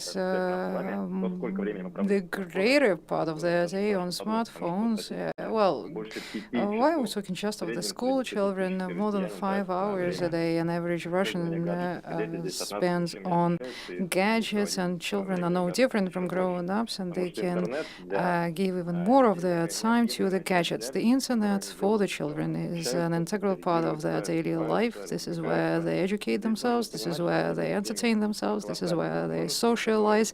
And of course, internet provides colossal opportunities to all of us, including our children. At the same time, it is prone with a big number of threats and dangers also for the children. And with our experts today, we are going to discuss what the risks are and which means of protection can be used, which risks are underestimated, perhaps. Together with me, and I work for the Russian quality system, I have Andrei Ignatiev, head of the analytics department of the Center for Global IT Cooperation, Fanny Retino, the representative of the ITU, the global coordinator of the program for to protect children in the online environment, Alexander Petruchin, coordinator of the Intercessor application, and the youth ombudsman is also with us.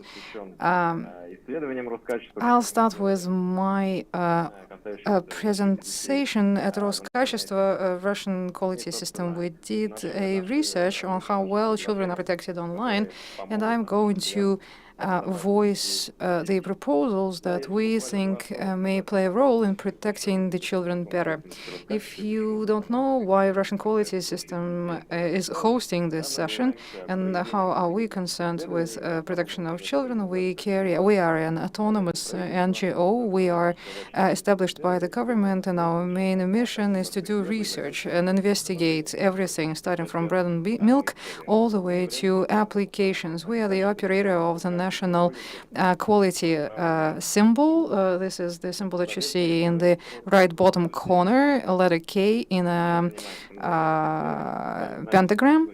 We research socially important mobile apps. They are the apps that we all use, like parenting control applications, games, etc.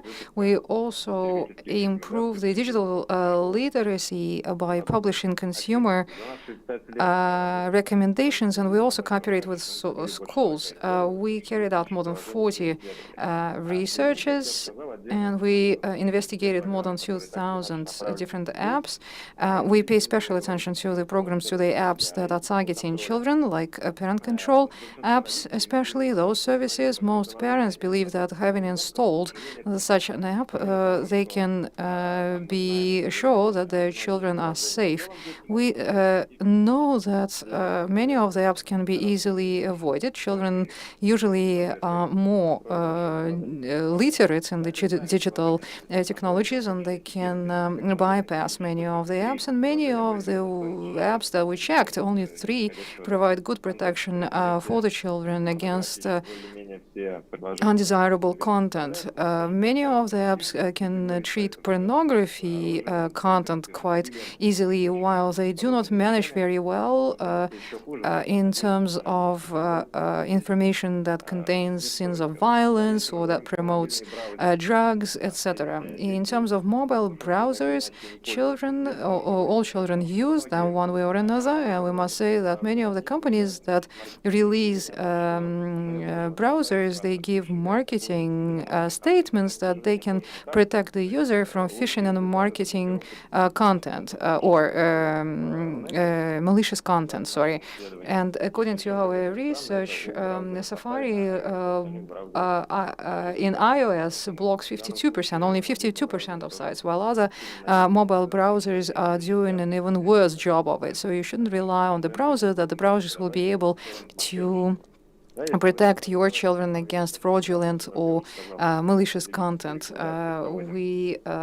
Like I said, we cooperate with schools. We organize special lessons for children in the different age groups, and we also make publications in Vkontakte, in the social media. We've got boxes with surprises and the game bots. Together with Vkontakte, we speaking about game bots. So what we did together with them is, well, first of all, this information was targeting the younger audience, the school children, which is bad practice, to tell you the truth. As to the mechanics themselves, this is one of the fraudulent schemes that we uncovered, that we detected. Children were invited to make donations to pay for access to this service, to have an opportunity to win the box with a gift, and all your donations were seen as charity donations, and you are not going to get anything for them. This is what was written in the rules of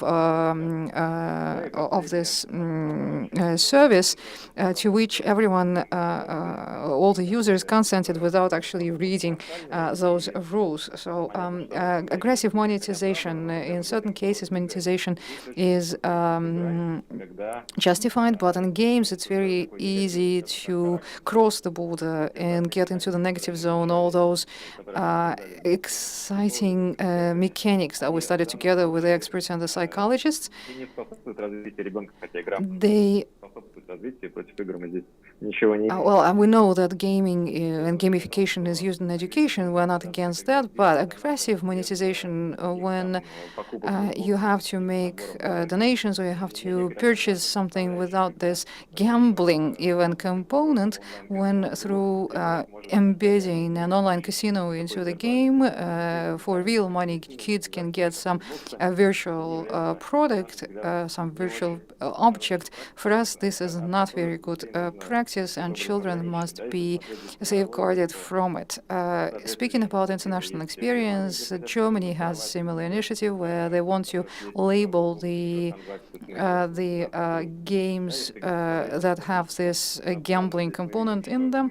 In terms of international experience, we know that different countries study that that practice very often. Very often, kids get hooked on those loot boxes or inbuilt purchases. If we look at experience of other countries, in Australia, loot boxes are equal now to gambling, and similar restrictions are implemented in China, in the Netherlands. We are somewhat behind. In Russia, loot boxes are not regulated, so the proposals that we are making when we talk to the experts, to the parliament, we are telling, we insist that video games should have the age marking, an age label, and all the games that have those negative mechanics, they should be labeled accordingly, so that parents know that if they allow their child to install a particular game, they would be running certain risks with negative consequences. And of course, we must educate teenagers to improve their financial and digital literacy, not only teenagers, but also their parents, who talk to the children directly and who can set the example, and who can give good advice and cultivate proper adequate attitude to the games that have inbuilt transactions, purchases, and loot boxes. Thank you very much, colleagues. If you have any questions, I will be happy to take them. Судя по вопросам в чате, не вижу их пока. Хорошо. I do not see any questions in the chat. Very well, then let's move on with our agenda. I would like to give the floor to Andrei Ignatiev, head of the analytical department at the Center for Global IT Cooperation. We've been cooperating with you on matters related to digital literacy for a long time. We met at the Khanty-Mansiysk forum, if you remember, and we have good working relations with the center. They accumulated interesting analytics. They have interesting findings. I hope they are going to share them with us today. Yes, hello. Can you hear me? Is it okay? Can you see the slides? Wonderful.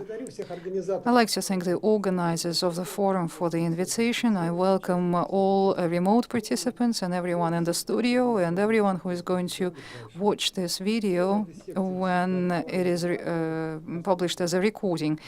It is a very relevant topic, one that we're discussing today. The children today are the adults of the future. Statistics shows that during the pandemic, many people shifted their lives online, including children. The number of incidents in which children were involved, younger children and teenagers, adolescents, the number of those incidents was growing. Therefore, our task is becoming more complex. What we should try to do is make the information space, the space of freedom and self-expression, and at the same time to make it a safe space. How do we combine that? How do we merge these two goals? Well, this is a complex task. Like I said, I wanted to share with you our overview, and I can't switch okay, they are switching. Very good. I wanted to share with you our overview. We drafted it at the Center for Global IT Cooperation. A couple words about the center. By the way, we are at the international level members of the development sector of the ITU. We carry out a G20 project as part of the 20 task force. We won a competition and we participated in the overview of deepfakes, which is yet another topic that's related to safeguarding the children. And at the national level, we are one of the organizers of the RIGF. We were one of the key organizers of the Youth Internet Governance Forum in Russia this year. You can find out more about us at cg.itc.ru.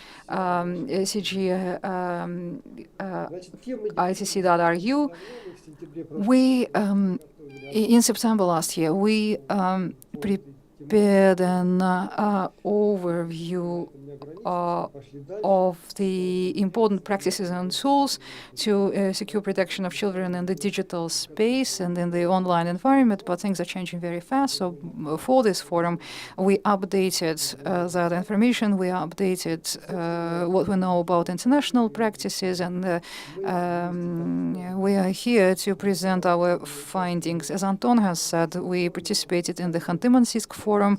This is where we also made the presentation.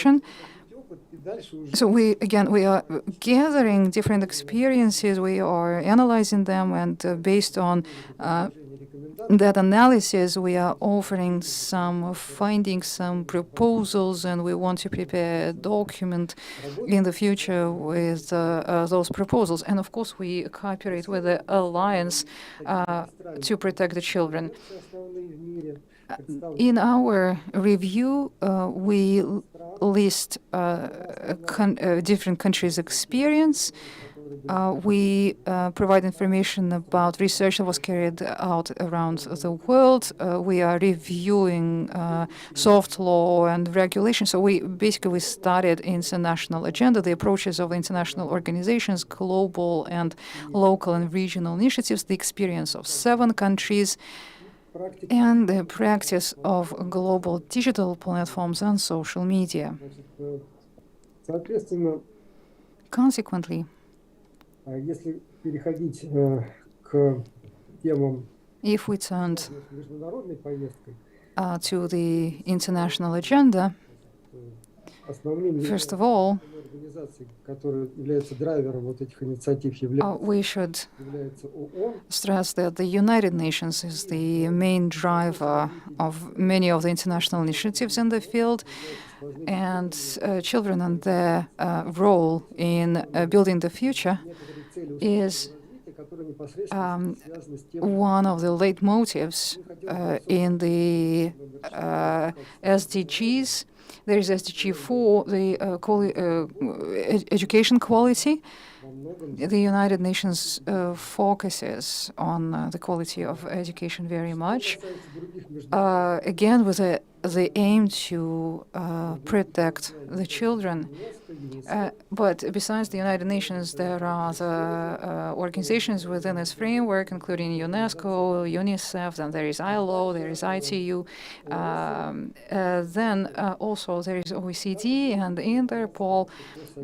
We also reviewed their practice, and we also prepared a brief overview of the practices of the Council of Europe. So speaking about stakeholders involved in the process, in addition to the governments and legislative assemblies of different countries and international organizations, we should not forget that one of the key stakeholders are parents and children themselves. They are stakeholders indeed. And the key role among these stakeholders, at least at this point, is assigned to parents and teachers. Digital literacy of the parents doesn't always meet the requirements, which is quite natural. Parents tend to lag behind their children in those respects. So it's very important that children cooperate with their parents, and we should be working on the skills and attitudes of both parents and children. The Interpol has its database. For instance, they have a database of cases related to sexual exploitation of children. It's one of the biggest threats that children face. And they also have another project, a research project called Disruptive Harm. It's aimed at eradicating violence to minors. So Interpol also gathered a lot of practical experience in those investigations. Again, I don't want to spend longer than necessary on describing the very practices and their recommendations. You can read them yourselves in the report, which will soon be published on the center's website. The OECD also accumulated a lot of experience. It is a site that brings together governments, NGOs. Russia participated in drafting the recommendation on protection of children in the online environment. It is a document. It's an open access document. You can read it on the website. It's very well structured, and it promotes a systemic approach to dealing with the problem. As to the ITU, the International Telecoms Union, fortunately, at this session, we have a representative of this organization, so I'm sure number 12 of the Committee of Ministers on Expansion of Rights and Opportunities of the Children, the new information communication environment, and also the Council of Europe works actively on promoting different tools in the area of artificial intelligence. And they've got documents on the website that you can peruse. In our report, we are giving a summary of some of the documents that we think pertain to the topic. In our report, you will also find country practices from 7 countries. Here on the slide, you can see them listed. And the main initiatives are targeting, and I'm listing them to the right of the slide. I'm showing what's in the focus of this regulation, what's in the focus of those governments. So basically, it boils down to higher media literacy and awareness. Basically, the countries are taking an effort in promoting media literacy. In the United States, for instance, the basic media literacy is recommended for the curriculum, for the school curriculum. You know that in our country, as part of the efforts of the Alliance for Protection of Children, adopted a charter. But again, we have a representative of this alliance, and I'm sure she's going to tell us more about the charter. And then there are also initiatives at the level of different organizations, like human rights and research organizations. These initiatives are related to cyberbullying, protection against cyberbullying, all the threats, all the abuses online. Then sexting. Yes, there is this term. It's quite wide. Different communications of intimate nature. Like I said, the problem of sexual violence, sexual exploitations is one of the more acute issues. So sexting is also included into this broad term. And these organizations also monitor online activities of children. And then there are also practices in the field of digital well-being, digital hygiene, and digital literacy. We studied the practices of AAA,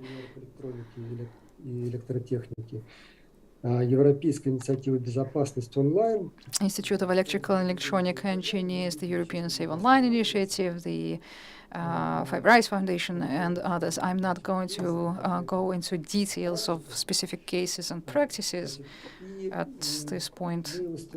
We, during our research, we realized that one of the key problems these days is verification of the user age. Many of the digital platforms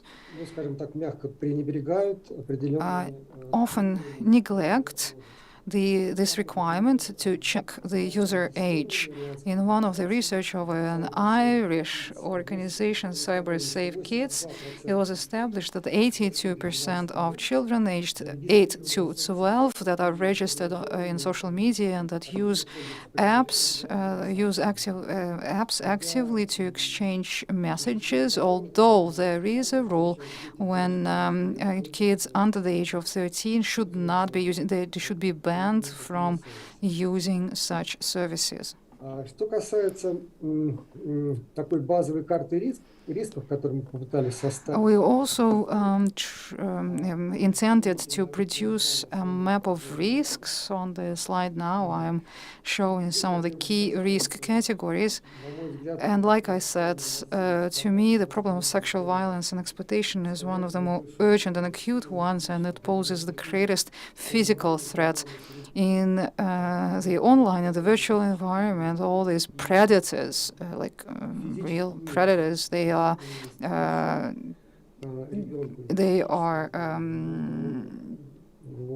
crossing into the real world, and in the real world they can inflict real damage, physical harm to the children. And of course, much depends on the mental health of the children, it depends on their skills, on how well they are connected with and to their parents, whether they are willing and able to establish a trusting dialogue. The predators, the methods that the predators use, they are very varied, and those perpetrators, of course, they do not follow a template. Instead, they recourse to different means. They change their techniques and tactics. It's very difficult to counter them. There is a problem of chatbots. Kids get carried away talking to robots. And probably, well, there must be some explanation for it. Sometimes it's easier for a child to open up to a chatbot than to another human being. And probably this trend will intensify in the future. And which algorithms, which principles these chatbots will adhere to, that's another big problem, and it's a major issue that we should monitor. Another phenomenon that is quite interesting is anonymity in some of the resources. Suggest that kids select a nick that doesn't identify gender, like you can decide to call yourself by the name of some animal, I don't know, a giraffe, a panda, and it's very difficult then to identify the gender of the user as to resources and how safe they are for children.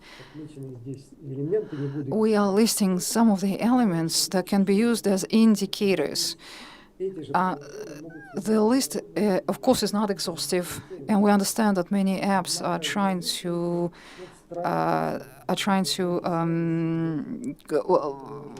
pursue good faith goals, but we know that even the most useful and beneficial products can be abused. And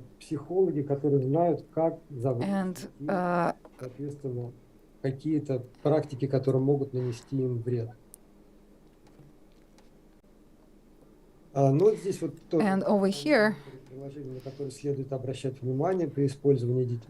again, we are listing the types of the applications that should draw the attention of a parent or of the grown-ups if they see that the children are using them. Deepfake apps, for instance, I don't know, well, any app can be a source of problems. Of course, again, this is a very preliminary list, and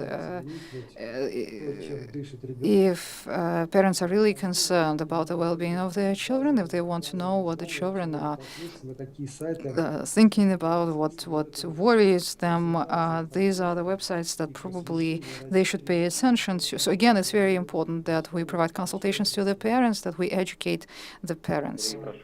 Andrei, I apologize. I'm sorry. We are somewhat behind the schedule. Can you please wrap up? Yes, sure. I'm finishing. In our review, we also classified illegal and harmful content. I am going to skip the slides with our findings to keep up the intrigue so that you decide to download our report and read it for yourselves and maybe find something interesting and useful in it for you. It provides a lot of inputs and insights, food for thought, basically. You can try to adapt what you read there to your needs, to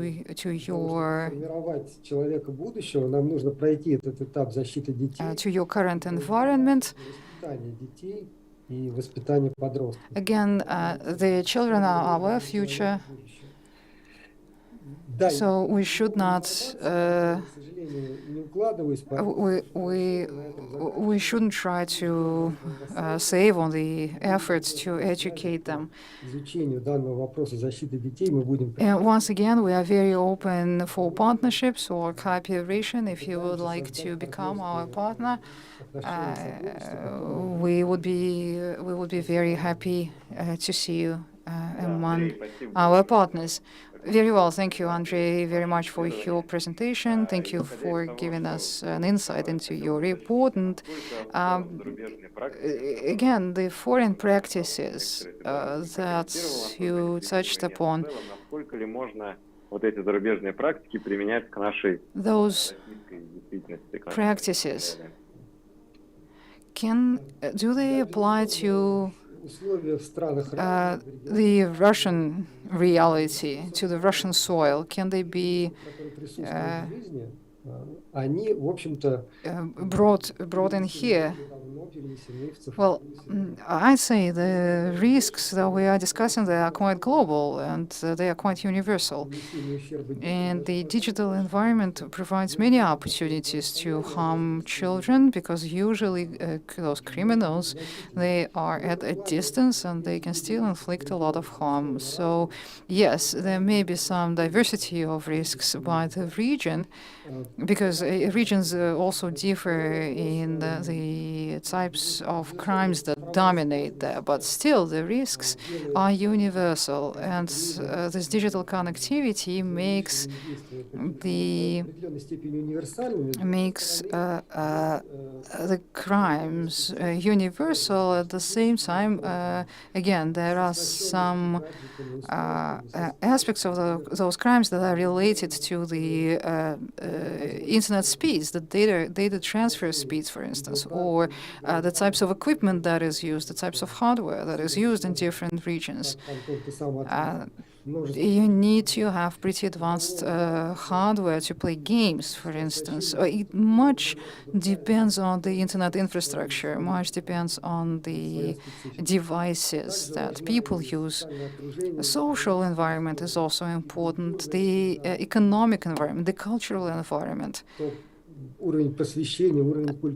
The level of education and culture, the habits, the worldview, all of that has impact on a specific environment that exists for children online in a particular area. And that's why I'm saying that we shouldn't be just copy-pasting the practices from other countries or other regions. We should bear in mind that the risks are universal. There are certain things that are in common, but we should try to overlay that international context onto the local context. We must always take into account the local context.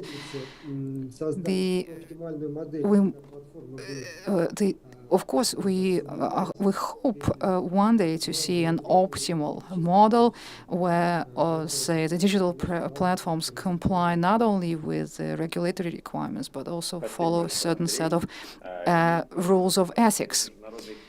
While we're still discussing the international agenda in our discussion today, we have the representative of the ITU, Fanny Rotino, the head of the projects to protect children in the internet. We know that ITU is part of the UN system.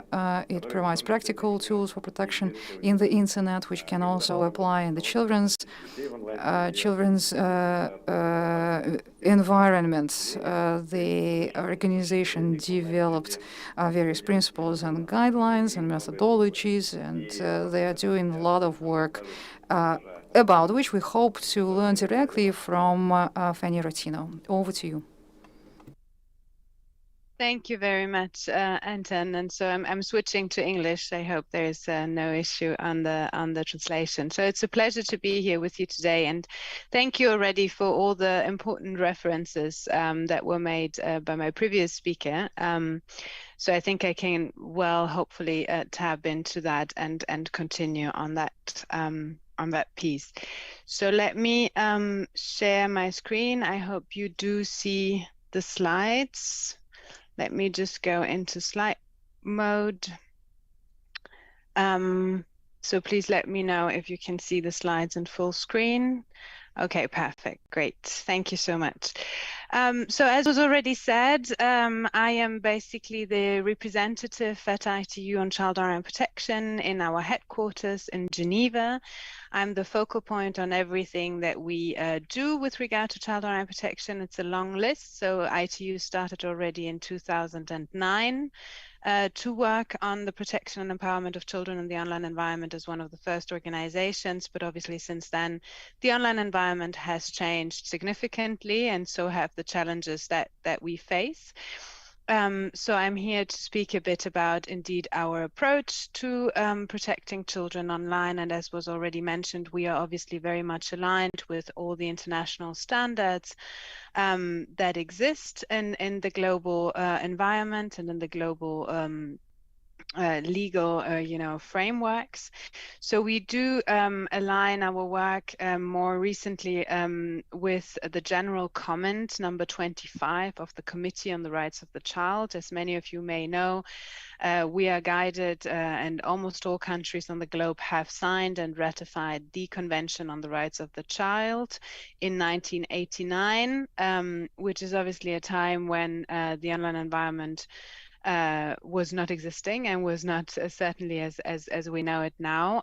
So the Committee on the Rights of the Child from the UN released a general comment last year, which helps to basically translate every single child right into the online environment, and helps us understand how we can support children to realize the full range of their rights online. Because as was already said, for children there is no difference between online and offline. It's a continuum basically.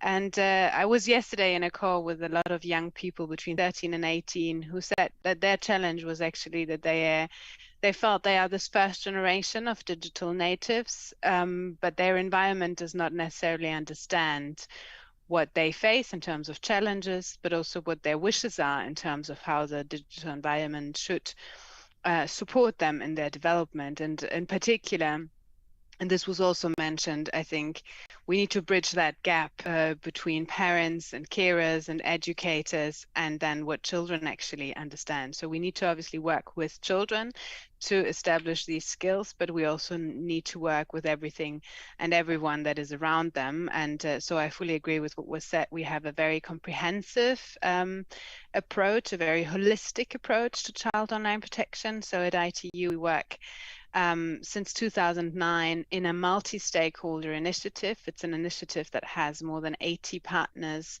globally. It's partners from academia, from the private sector, from UN agencies and organizations, from NGOs. It's individual experts as well that work together on strategies, on plans, on best practices, on legal measures, but also on technical aspects that were also already touched upon, and on that, broad ecosystem and how we can work together to protect and empower children online.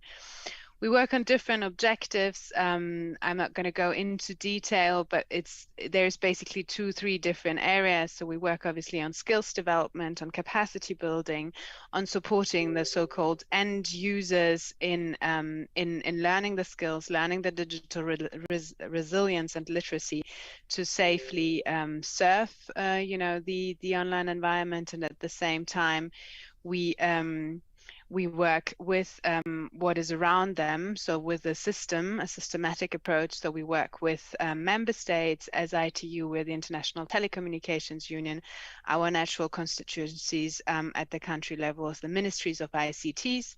So we do work with our counterparts in the countries to agree on gaps in the system that are around when it comes to policy frameworks, legal frameworks, regulatory frameworks, and then support to establish the necessary strategies and gaps where we identify them. And at the same time, the third level would be that we work with our members from the industry side to look closer into technical aspects and to how platforms can be made safe by design, private by design, child-friendly, consent appropriate, and other aspects that are relevant here when we actually shape the online environment further. We do work in this initiative with all these partners that come together around twice a year in the Council Working Group on Child Online Protection. It's a working group that is open to all stakeholders that are interested in communicating, sharing, and discussing issues around child protection in the digital space. In this sessions, it's open to member states, to academia, to, again, every stakeholder interested and engaged in this piece. We share and discuss best practices. There is a lot of member states that share their national efforts. There is experts that share about current or recent data, research that might, and this was already mentioned as well, change and have to inform our policy making, our programming, when we look into what activities and actions do we actually move forward to support states and stakeholders in their efforts. It is an opportunity really to connect with other stakeholders. We have a lot of partnerships that have basically that were born as part of this conversations in this council working group, and we really ensure coordination and alignment of national, regional, and international efforts. So we support that there is a harmonization of the efforts, and I agree we cannot have a blueprint, right, or a model that we extend to all countries. There needs to be localization, there needs to be adaptation, there needs to be assessment according to the different contexts.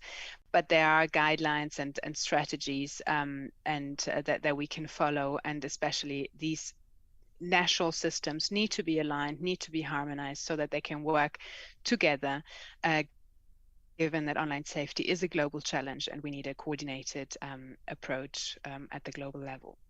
As was mentioned, ITU works around or builds its work around our main tools, which is the ITU guidelines on child online protection.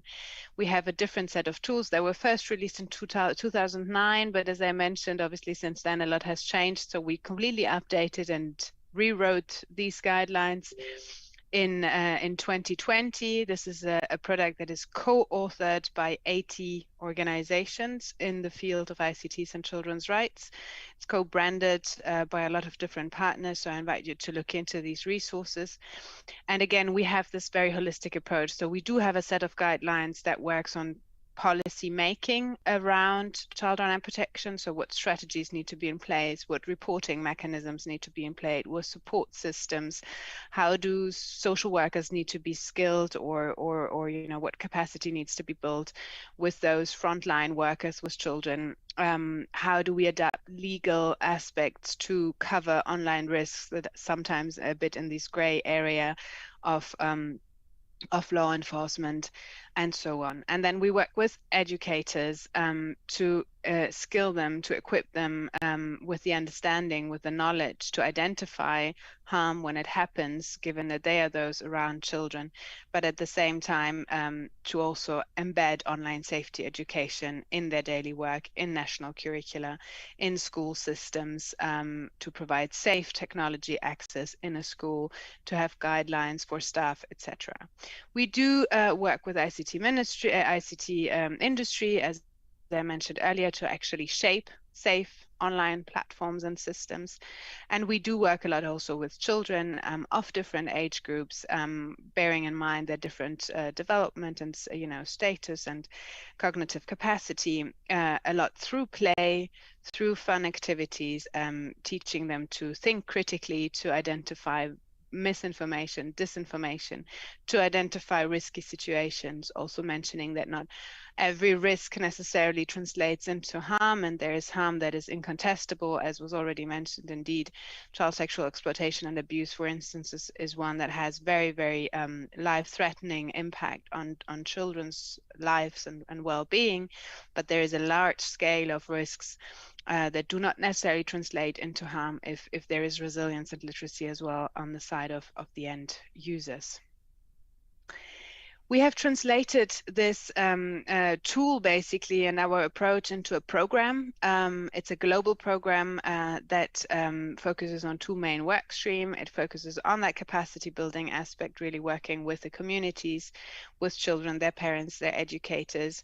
And then it has a strong aspect on establishing the frameworks and the policies and harmonizing these at the international level. So we do that together with this set of partners that we have internationally. We do that together with the counterparts in the countries. We do that with partners on the ground that are child facing. We do a proper assessment of a situation in a country. So here to share with you an example of how we would move at the country level to support here the harmonization of or the development of a strategy that is harmonized at the international level. We would work with our partners on the ground to identify stakeholders, entities that need to be involved in shaping and discussing anything that is relevant on child online protection in that specific country context. We would initiate roundtable discussions and consultations individually with all these different stakeholders, and this includes children, parents, carers, but it includes also the different entities at the different ministerial levels. It includes the Ministry of Education, it includes the Ministry of ICTs, it includes the Ministry of Social Welfare or Families, however it is entitled at the country level. And we would do that proper assessment, and then together we would shape and understand where the gaps, and we would identify different cooperative actions and channels between these stakeholders, and to shape together that strategy that would be harmonized across countries and that would be able to work together across borders, as the issue is borderless. And then we would work with them to implement the strategy and to, you know, have follow-up plans and actually moving ahead. So as I already mentioned, this national strategy development would strengthen effective coordination, and it includes, again, a lot of different stakeholders. Here, just a few added or listed for your ease of reference, but you can look all that up on our website as well, because we really strongly believe, and I think the infographic that was shown before from the Broadband Commission report on online safety does indeed show very well how these different entities play a role, and that every one of these entities has a role to play, and only by working together we will be able to create safe and empowering digital environments for children and empower children to access these and fully benefit from these. So this just as a quick example on what we do with capacity building, and here as well, on all these tools and resources, we have worked together with our international partners, especially on this education piece. We have worked with UNESCO, we have worked with UNICEF, we have worked with the Global Partnership to End Violence Against Children, just to name a few, Five Rights Foundation, others that were already mentioned previously. So we have online at the moment 2 trainings for educators and for parents, where one is always introductory and one is more intermediate. The one on intermediate, especially for educators, focuses very much on child sexual exploitation and abuse, what concrete steps to take and how to take up the responsibility, whoever wherever you are situated or a person would be situated in an educational setting. So this is not only with regard to school teachers or school directors, it can also be relevant for coaches in a sports organization or leisure activities in the afternoon or community group leaders or youth group leaders, everyone basically working with children. What do they need to understand? How can they talk to children? And what do they need to do if they see harm occurred? We're also working on Train the Trainers module. So this is really to allow educators and relevant stakeholders to pass on that knowledge. We're working on face-to-face trainings, particularly with children, where we have a strong emphasis on rights online. There is a strong piece also on participation, because the online environment is really full of great opportunities for children to be heard, but we have to make sure that this is done safely. And then there is tools that are more in a logic of learning through play. We're working on a game for children and an application that will be released by April 2023. And all our resources are first to be released in English and then translated into all UN languages, including Russian next year. So our goals are here really, as I just mentioned, to build that, comprehensive set of skills, knowledge, and awareness so that every stakeholder can play his or her role in that rather complex ecosystem of online safety. So just an example here of the course that I would all like to invite you to do. Again, we have the ones for policy, industry, and children that will come online in the next month. These are all free, accessible on the I2 Academy. It takes you 2 hours to run this course, and again, it is a co-authored and created content course by the international community. So it's worth to have a look. Another example that I just wanted to share before I close is an initiative that we recently started with a large set of partners. You will see those on the next slide, which very much focuses on that right of protection, of participation, and how children actually protect themselves by participating online. So it provides a bit of a different angle. But research has shown that children actually turn more and more to the online environment to access help, to access support, to access relevant information for their mental health, for their sexual health, for their reproductive health, and that they often do so also by supporting each other online, and we have to make sure that they access the right information, true information, and that they reach the support they need when they are victims of violence as well. And this is where we map and we research how children do that, and we do that together with children. And this very large set of partners that you can see here. So we're currently mapping different support systems that function through the online environment. Then we will map online solutions that are led by children, and then we will look into AI solutions that function online to support children, to then provide recommendations again with this large group of partners on how the online environment can actually safely be used for children to access support. So as an additional element and an example how far we can go if we work together and look at very different angles and pieces of the very complex issue of child online protection. And with that, I would close with a few, few plans that we have. So in our global programming by 2024, we have a couple of deliverables that you can see here, and that we hope to reach through that global coordinated approach. So to really engage children, to disseminate these resources also at the country level and national languages, to transfer knowledge, to build those skills, and to establish those frameworks together. And with that, I would like to thank you for your attention, and the organizers for having me, and back over to you. Thank you so much. Fanny, спасибо большое за ваш... Fanny, thank you very much for your wonderful presentation. It was very informative. Пригодится в наших... You've given us a lot of food for thought. Thank you very much. Unfortunately, we are very much pressed for time, so we will try to save some time at this point on questions. We'll keep all the questions till the end of the session. Now let's turn to the representative of the Alliance.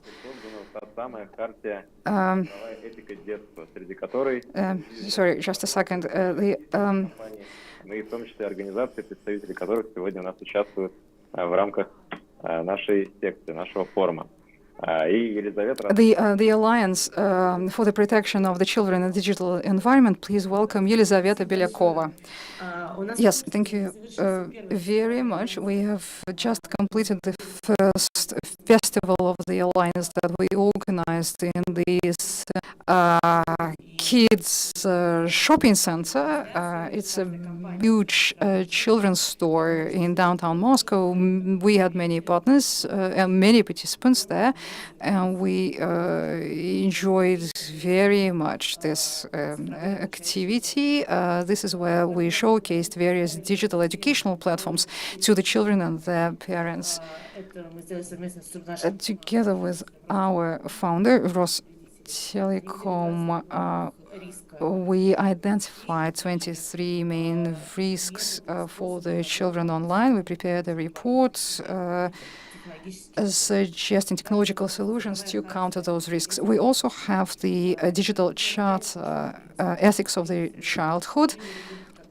It's based on several key principles respecting the childhood's personality, inclusivity, etc. The charter is developed in dialogue with children, and it's very important to hear the voice of the child. So in the years that our alliance existed, we have always strived to build a dialogue with children and with parents, because the children are primarily educated in their families. We can only help, we can only assist with different solutions and tools, but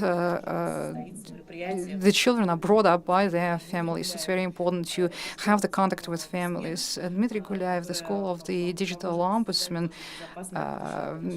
is working on various initiatives. So I'm sorry, I will be brief to save time again. If you have any specific questions, I will be happy to answer them.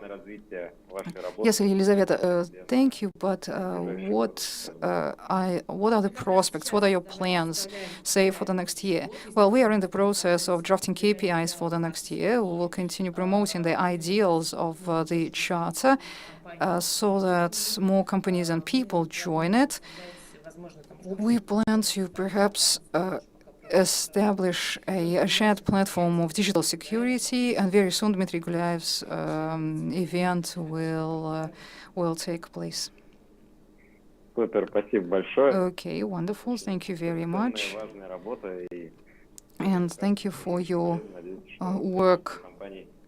Которые к ней присоединятся, будут расти. Indeed, we hope that more companies join your charter, and online will become safer, the online space will become safer for the children. Since you have already mentioned the digital youth ombudsman, let's hear from Dmitry Gulyaev, a good friend of ours. We've been friends and colleagues with Dmitry for a long time. Dmitry, please tell us what's going on with the youth digital ombudsman. In Russia, you meet children, you meet teenagers, your audience directly. What do they think about online security? Hi, my name is Dmitry Gulyaev. I'm the Youth Digital Ombudsman. Nice to meet you and welcome everyone to this session. I wanted to say a couple of words about how we cooperate with children and what we have already achieved. Well, actually, perhaps this is something that we are going to discuss during the next session at 4:30 Moscow time, but let me just say at this point that the Youth Digital Ombudsman was established by the first Youth RIGF in April last year. Our main objective is to communicate with the youth and children audience on matters related to security in the digital environment, and we are looking always for better, more informative, and perhaps more entertaining ways to talk to our audience, because this is a curious audience. They are curious about everything. They are curious about problems. They are curious about risks. They are curious to learn which solutions are available. Very often, especially when you talk, say, about legal solutions, it's very hard to explain how the law protects children and teenagers online, even to the students, or sometimes even to the parents, because the language of bureaucracy is quite tiresome and complicated. So we are trying to put everything into plain Russian, and we travel with lectures, we organize master classes, we organize lectures. But when I say lecture, it doesn't mean that it's a monologue. No, instead, we are always engaged in dialogues. A public lecture is not the same as a lecture in a classroom, isn't it? Because a lecture in the classroom is a scenario in which, say, a teacher is dictating an answer, a solution to the children, instead of inspiring children to look for the answers, to research the problems. So what we are trying to do is to inspire, in fact, and we are asking the children, well, not only explaining what is already available to the children, but we are asking for their input, we are asking for their suggestions. And for instance, we had this interactive masterclass in one of the summer camps for the children, and during the interactive part, the children were supposed to find a non-legislative solution to a particular problem, the problem that we set to them. So we talked about the problem itself, the destructive influence of that particular problem, and when the children came up with ideas, they were so interesting. We systematized them, and then we shared them with the experts at various panel discussions and conferences. I was communicating to the experts on behalf of the school children, and the response of the experts was quite surprising. They were saying, well, we've been investigating this problem for a long time, but it never occurred to us that that could be a potential solution. So the Youth Digital Ombudsman is a bridge to ensure dialogue between children and youth, the government, the experts, the IT industry. This is the essence of this institution. And we talk as equals. You know about this format of a dialogue. We talk as equals. What's important is that during the dialogue, a school child, a school student would feel themselves an equal partner in the discussion. They shouldn't be fed ready-made solutions. Instead, school children should think about potential solutions. The moderators should just facilitate the discussion. And surely that's what makes these formats of communication quite challenging, but at the same time, they're very much in demand. That is to say, the kids usually are very much inspired and excited. They want to talk about things that bother and concern them. As to how to talk to the children's audience, youth audience, is perhaps a topic for a standalone discussion. Very often our IT companies and NGOs are organizing such discussions. And Елизавета, by the way, she just mentioned that we have a joint project with the Alliance. It will be the first school of internet security, an all-Russian School of Internet Security. We will organize it together with the Kutafin Law Institute in Moscow and the Alliance and the Ombudsman. We will organize it in October for university students. During the school, we will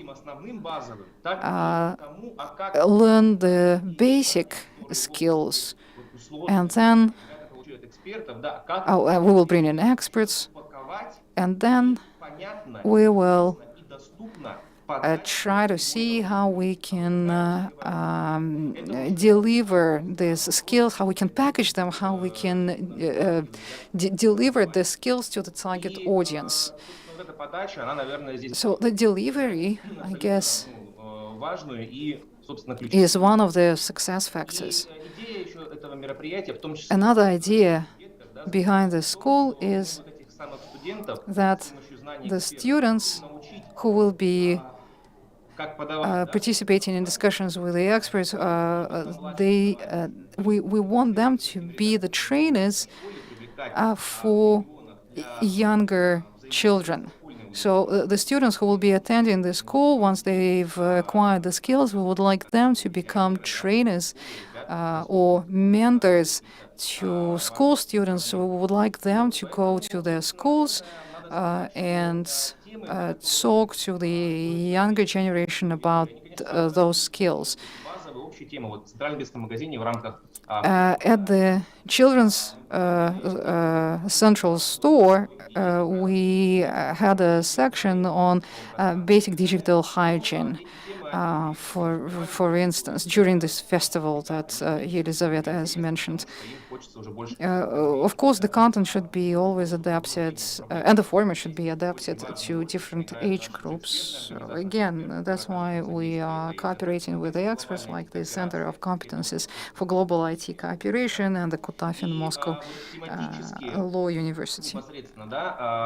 По нашим наблюдениям, какие-то площадки, которые интересны ребятам, это, конечно, тема, как уже говорил сегодня Андрей, кибербуллинга. As to the topics that really worry our children, it's cyberbullying, it's fake news and misinformation online, and protection of private data. Again, these are the topics that incite most of the response in senior school children and also in students. Завершая свой такой небольшой спич, хочу сказать о том, что в каждом... And in conclusion, проводится для детской аудитории, должен присутствовать, на наш взгляд... I can say that whatever is the event that is organized for children should always contain an interactive component. Interactivity comes in all shapes and sizes. Sometimes we would organize quests. Sometimes we would engage in storytelling. Sometimes we would I don't know, analyze cartoons or make videos ourselves, and we analyze comic strips, or we draw comic strips ourselves. So this helps kids immerse themselves into the actual issue, acquire the skills, and then share those skills, teach those skills to others, not only people of their own age, but maybe to grown-ups as well. That's it for me, and if you have any questions, again, I will be very happy to answer them. Да, Дима, спасибо тебе большое. Right, thank you very much, Dima. Прекрасный тезис про необходимость диалога с молодежью. I can only echo your idea that we must be engaged in dialogue with children.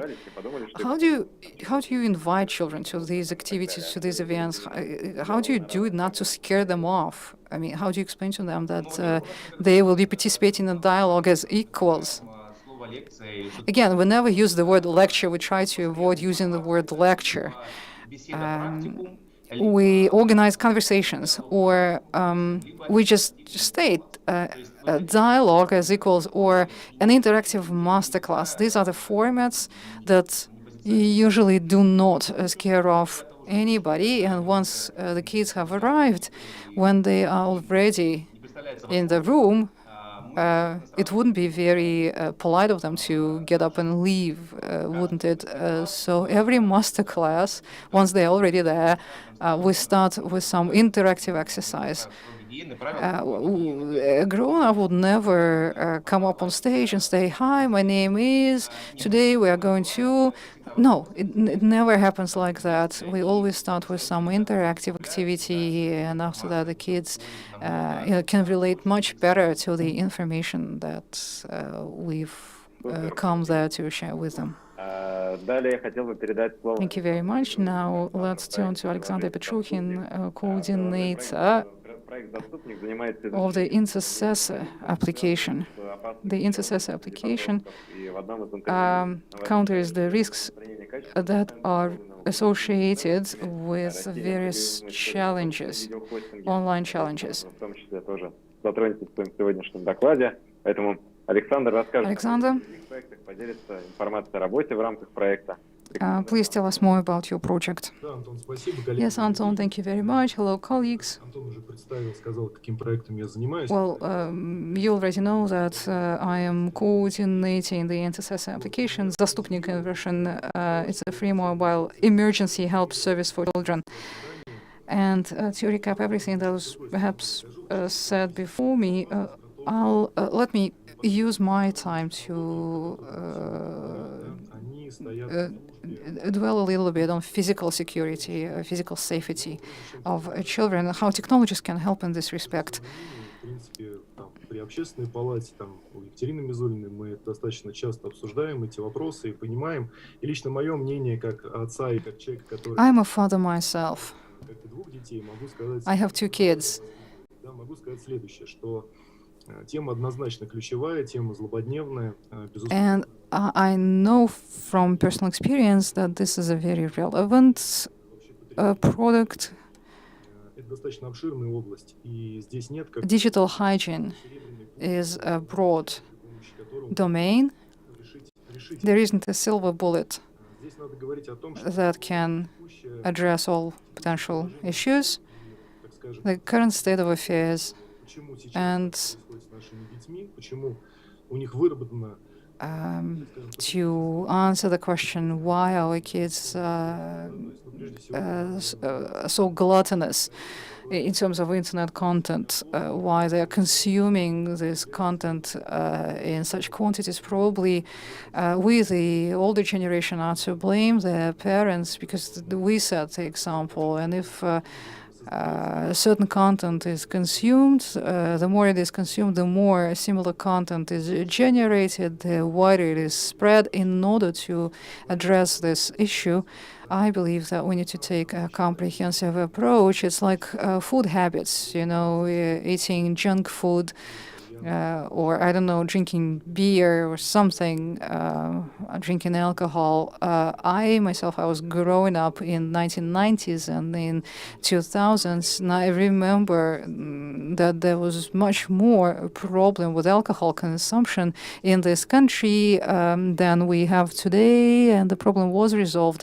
very much through the educational efforts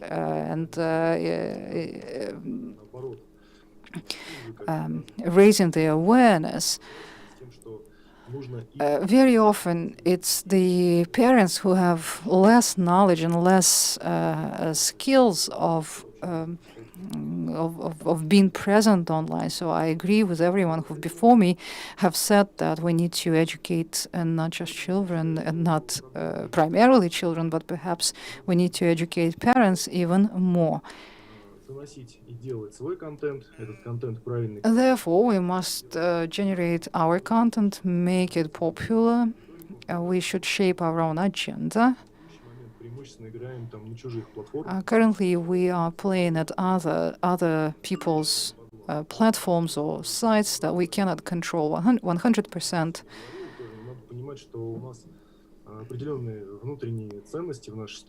Every country has its specifics, it has its own values, perhaps.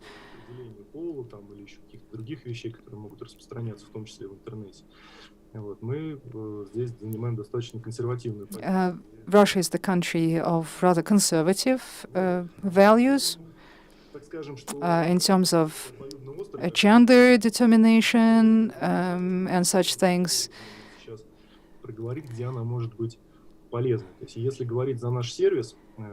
And speaking about our service that we've been developing since 2021, it is an emergency help. It's an alert button that kids always have close at hand. The service itself is based on 3 values. One is time, in order to prevent an accident or to respond to an emergency. Time is of essence. The second component, the second value of this app is indifference. That means other people and their willingness to help. And the third one is robots. It's the Asimov's principle. Robots should not harm people. So the technology itself should be safe to use.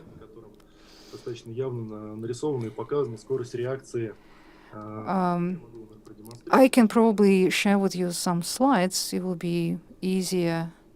It will be easier to explain with the pictures. Видно, да?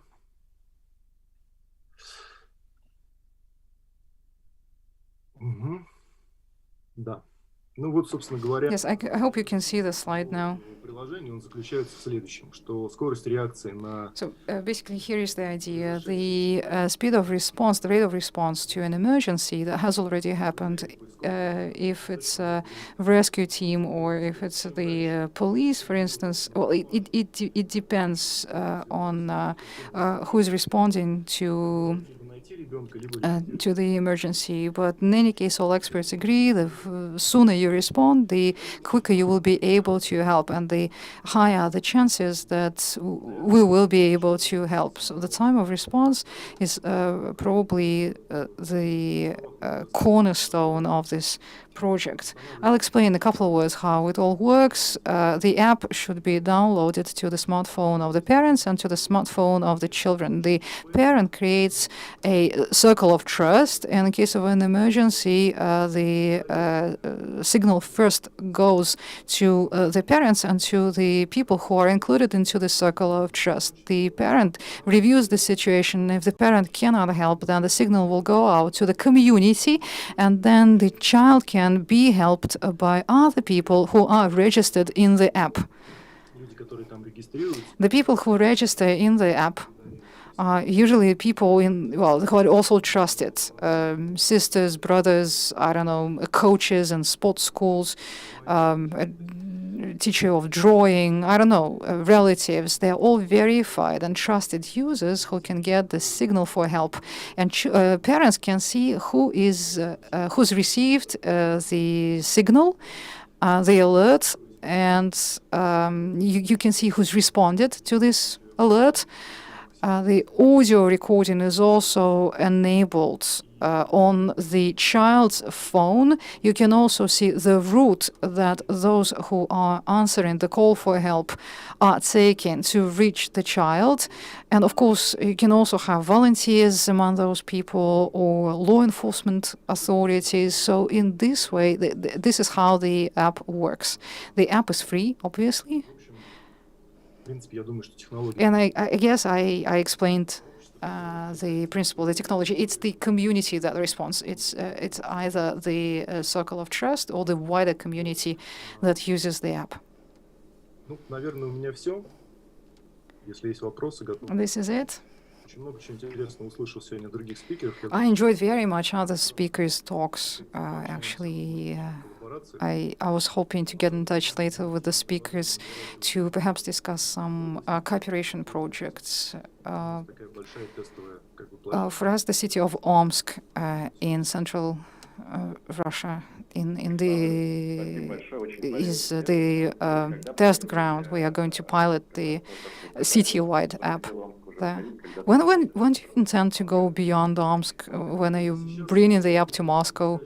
No, the app can be downloaded anywhere today. It's just that we will be organizing massive tests in the city of Omsk to find the bugs, to fix the bugs, to test the whole service. So I think that in a couple of months, again, based on the results of the test in Moscow, we are going to roll it out full scale in other regions, including Moscow.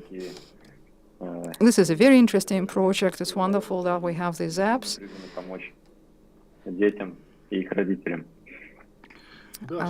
To help children and their parents. Sometimes we hear the question, how is this different from other apps like parent control app? The idea of the service is different. The idea is not in controlling, the idea in securing. The parent control app will never be able to help. I don't know, the dad is away on a business trip and the mom is an hour's ride from where the child is. So who do you call? Where do you go to? But we can ask the community. We can ask the community. We can ask those people who confirmed their desire to be part of this project to go and see what's happening at school, what's happening at the playground. Yes, it's a different logic, I understand. It's not parent control. One thing is when a child has a parent control app on the app and the child will try to bypass this app or evade it somehow. Another story is when the child knows that they have protectors, someone they can run to. Yes, and it's not free. You don't need to buy an additional gadget or something. So if kids have a smartphone, either iOS or Android, you can just download the app and start using it. Да, Александр, спасибо большое. Very well, Alexander, thank you very much. Сегодня очень ценные доклады, аналитику, предложения, мирового. We heard many presentations today. We learned about domestic and international experience.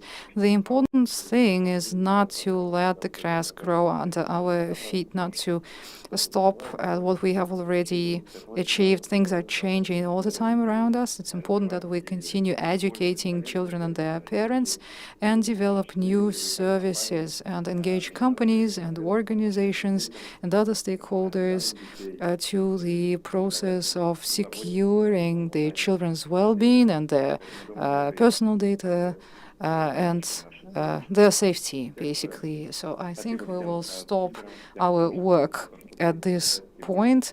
I wanted to thank all the speakers for joining us for this hour and a half, and the audience as well, of course. Thank you very much for being with us, and see you next time.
Технологии меняют мир, и лаборатория Касперского готова к этим переменам.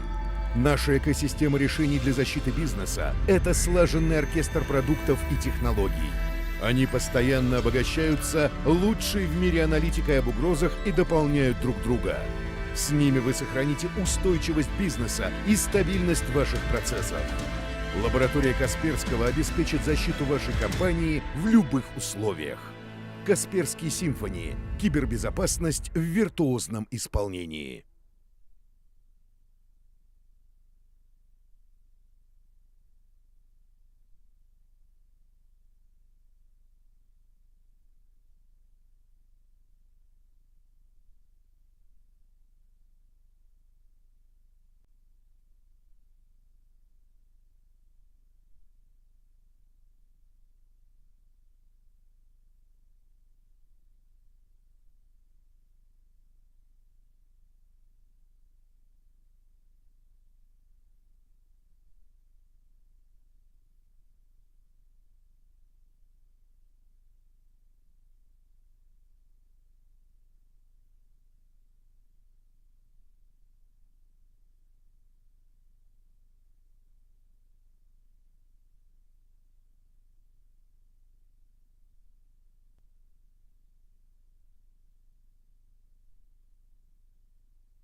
Всем добрый вечер. Good evening, ladies and gentlemen. We are proceeding towards the final session of the two-day Russian Internet Governance Forum. Welcome to Section 8, where we'll be talking about youth participation in Internet governance. I welcome all of the speakers in the studio and online. We've assembled a big panel for a reason, and I also welcome everyone who is listening in. I am sure that you will find something useful for yourselves in our discussions here.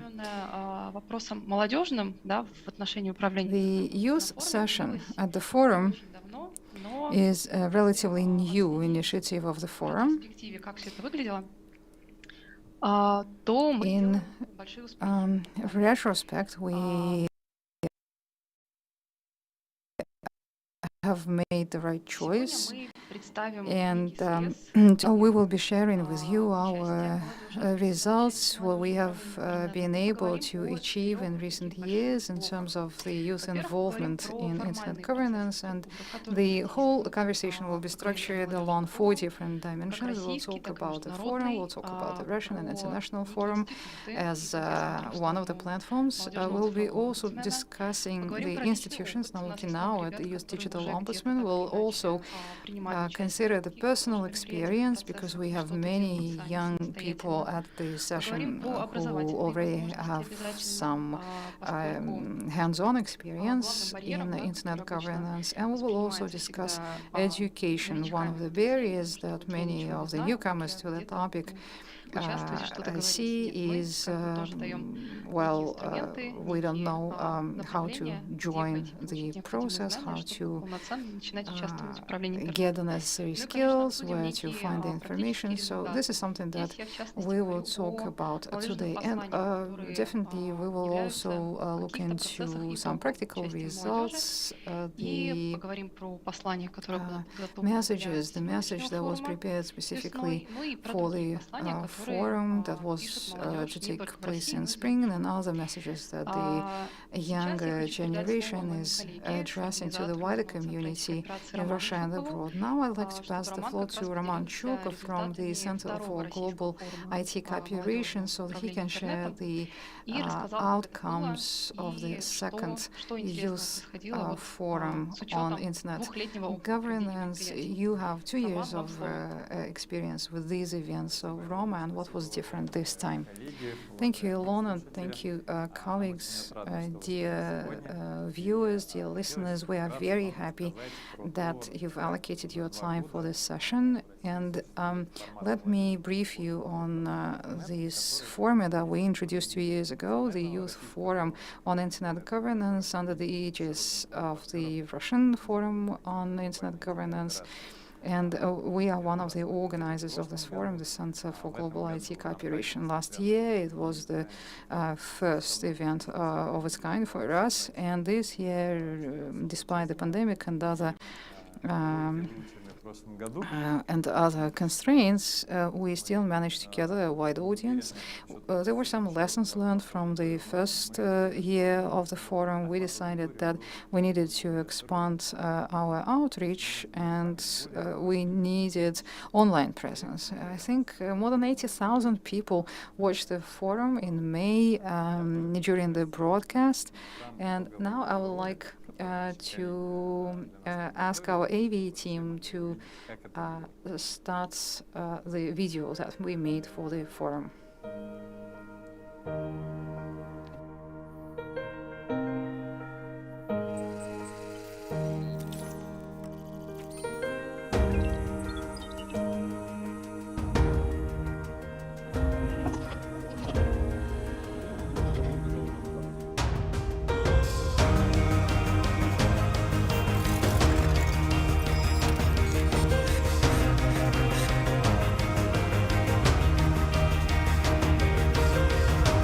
Я хочу выразить огромную благодарность организаторам молодежного форума по управлению интернетом, также его партнерам, всем участникам форума.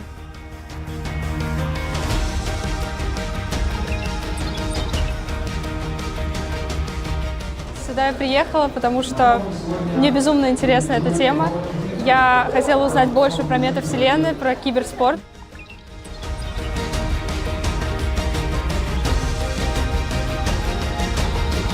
Сегодня была замечательная сессия, в рамках которой мы услышали очень компетентные вопросы. Это приятно радует. Наш проект Альтера — это многофункциональный инструмент для создания метавселенных.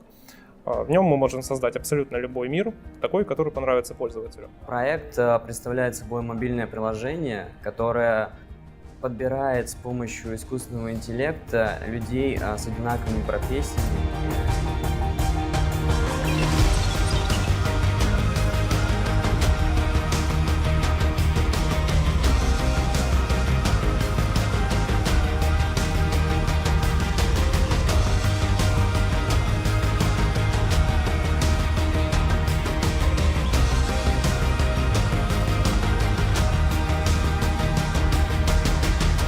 Стараться, чтобы ты завтрашний был лучше, чем ты вчерашний.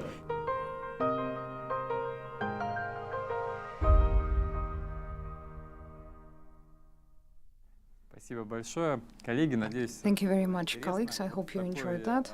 дружеской и динамичной манере, собственно, So you see, it was a very dynamic and friendly event.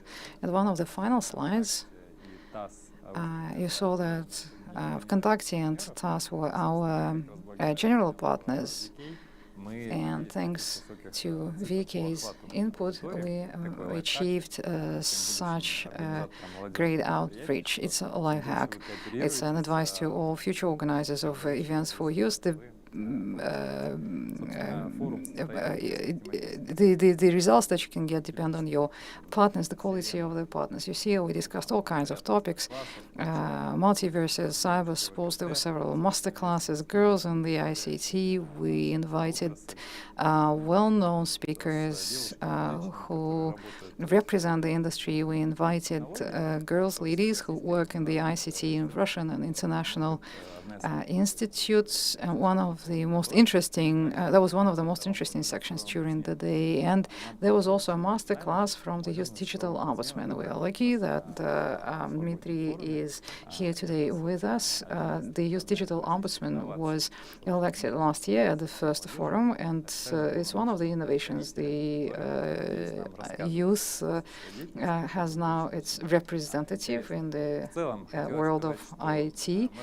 And we are happy that despite the geopolitical transformations taking place in the world, we still have the opportunity of meeting each other and establishing new ties with the community and building new connections with people inside the country and outside of the country. We have a network of international partners which is growing. The forum itself was also used by the Center for Global IT Cooperation to establish new partnerships. We signed several memoranda of understanding with the key players in the IT industry. We think that it's a good start. And since in 2025, Russia will be presiding at the RIGF. We hope that with this participation, our active participation,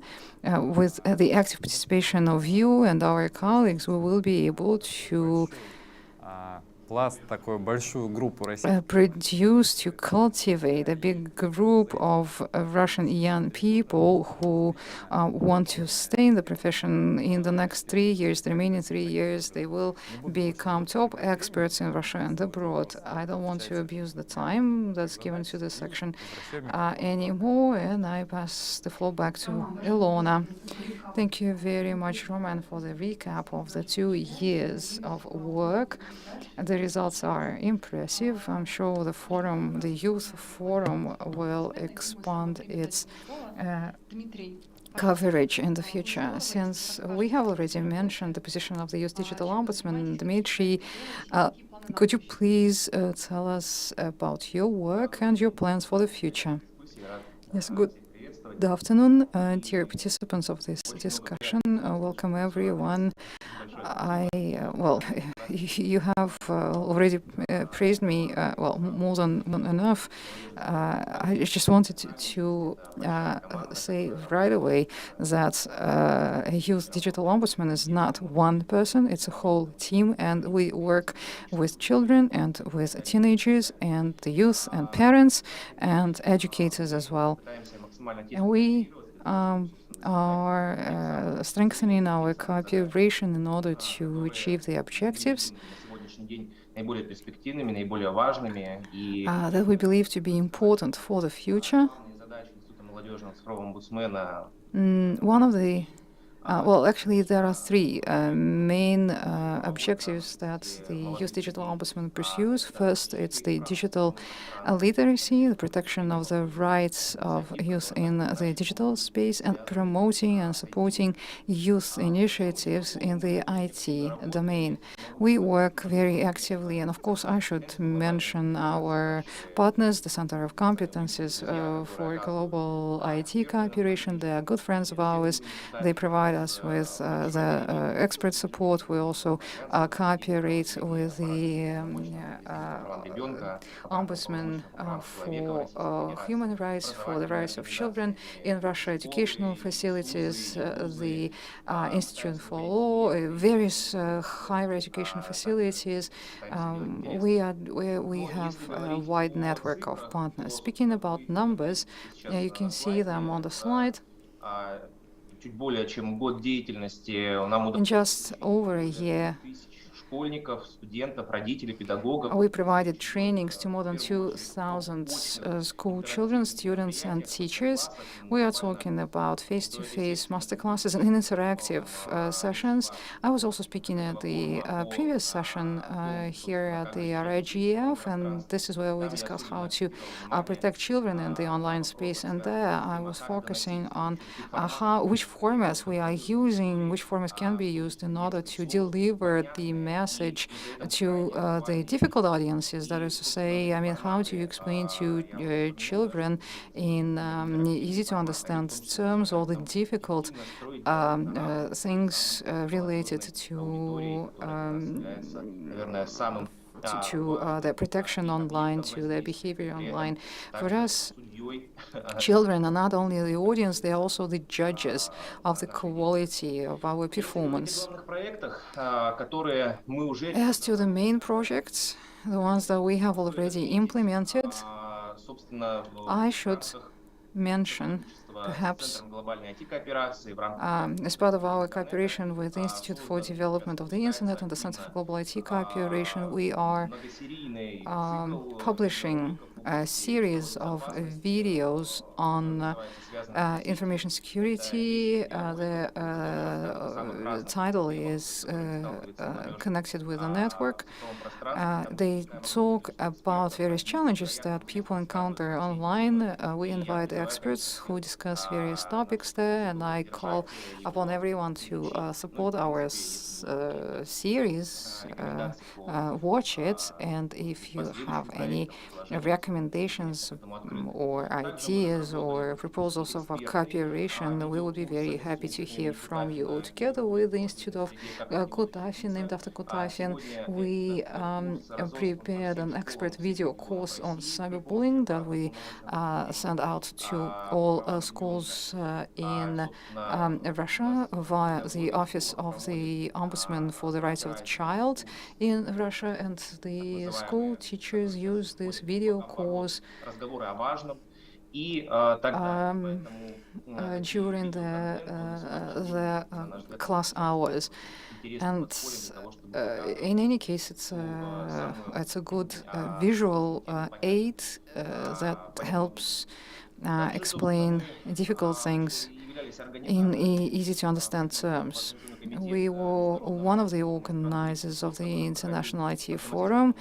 that took place in June this year in Khanty-Mansiyski district. It was the forum of the BRICS countries and the countries of the Shanghai Organization of Cooperation. We brought in experts who read lectures to the students on all aspects of information security. And we also, together with the Moscow Institute of International Relations, we launched the platform that can be used to collect complaints and applications related to violation of youth rights online. The three closest and probably the most important events in our plans are the All Russian School. It's a project for students, actually, where they will be able to study the threats and look for solutions there.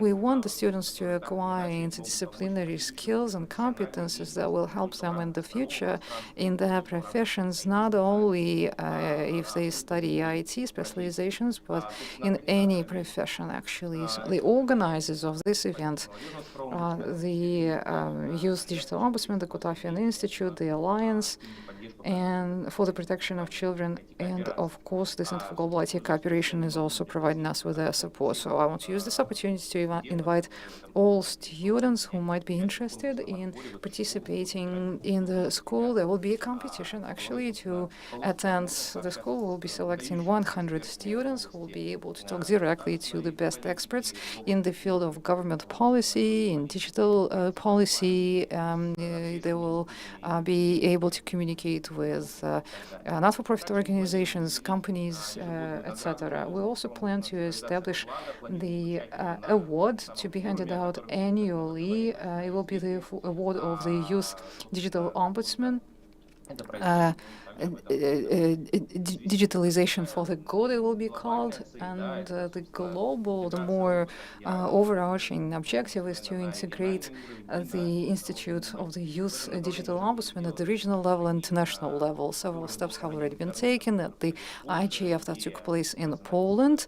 The idea to develop the idea of the Youth Ombudsman, Digital Ombudsman, was presented in the international arena and was received quite positively, and we hope that the dialogue will not be interrupted and we will continue promoting these initiatives. We see that the youth audience is the audience that is willing to study, it's willing to listen, and it is also willing to offer its ideas.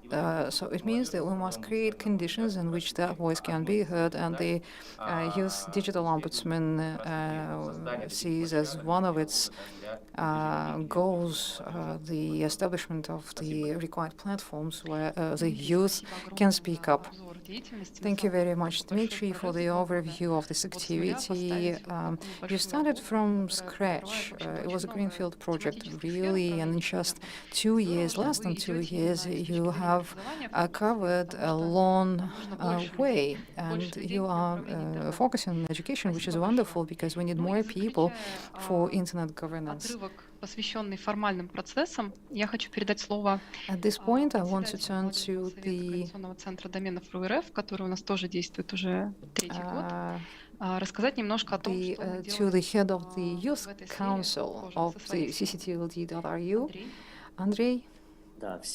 Can you please say a few words about your activity? Yes, hi, I'm the head of the Youth Council of the CCTLD.ru, and we have had a new composition. The main areas of our activity are as follows. We promote internet governance among the youth. We participate in the preparation of different events. We also prepare various educational materials, and we also support the involvement of the youth in different activities at the national and international level. Inside the Youth Council, we have PhD students, regular students, undergrads, and young researchers, young fellows who are either working in various relevant organizations. Some of them already have experience of participating in Russian or international conferences. We have several colleagues from the Youth Council participating in this session, for instance, and many of them, again, they participated, say, in Generation Connect. It was organized by the IATU. They participated in AVIC. They even set up their own school of International InfoSec, and later we'll hear all about it. Our other colleagues in the session, Oля is also a member of Ambassadors of Youth IGF. Vyacheslav works at RANS, members, more than 50 largest organizations of Russia are members of RANS. In our Youth Council, we've assembled young people who are already involved with internet governance, who understand the context, and who can contribute their expertise in various areas of internet governance. Synergy between the vision of the younger and the older generation should be the driver to guide the development of the internet towards a brighter future. We try to build a team of young people who are truly interested in internet governance matters. And of course, we have such people not only at our Youth Council, but also at the Center for Global IT Cooperation, at the Youth Digital Ombudsman's Office, among the members, participants of our Summer School of Internet Governance. And we will continue expanding our cooperation so that the young people could share their point of view on the internet development, and the institutes and organizations involved in the process could build their policies based on the or with due regard for the views of the young generation. Thank you very much. Thank you. Небольшой краткий обзор того, что уже существует формально, как некие структуры. So these are the structures, the formal structures or ongoing initiatives that are already available. I'm sure that there are more initiatives of the kind of which we are not aware yet. If you could bring yourselves to our notice, that would be very welcome. Because that way we'll be able to collaborate with you. Now I would like to open another page in this discussion and talk about personal experience. Very often we say that young people must be involved in internet governance, but what does it mean? And I was saying at the start of the conference, often people think that it's something requires certain competences, certain experience. Young people do not feel confident in entering that sphere. So we would like to do away with this prejudice, to bust that myth. We asked several people to share their experience, to tell us how they got recruited into different programs, what it took, what experience they gained, and how they intend to use that experience and the contacts. I would like to ask Vlad to be the first to go. I'm not going to do the introductions, okay? Hey, people, you can take turns, okay? Just go ahead with your presentations. Yes, sure. One.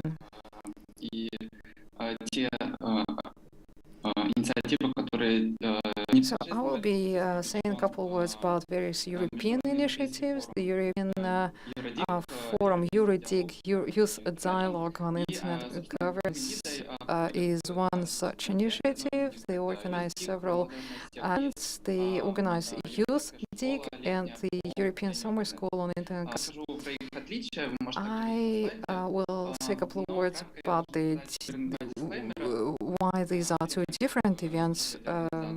More information on the slide. A couple of disclaimers. Given the political situation, probably participants, Russia will not be able to attend these programs in the near future, because Youth Dig is open to residents of the countries of the Council of Europe, and for EuroSig you travel internationally, and if you still haven't decided where you want to reside, I suggest that you make quite quickly and see whether you want to be part of this process or not, then make your choice in terms of your place of residence. And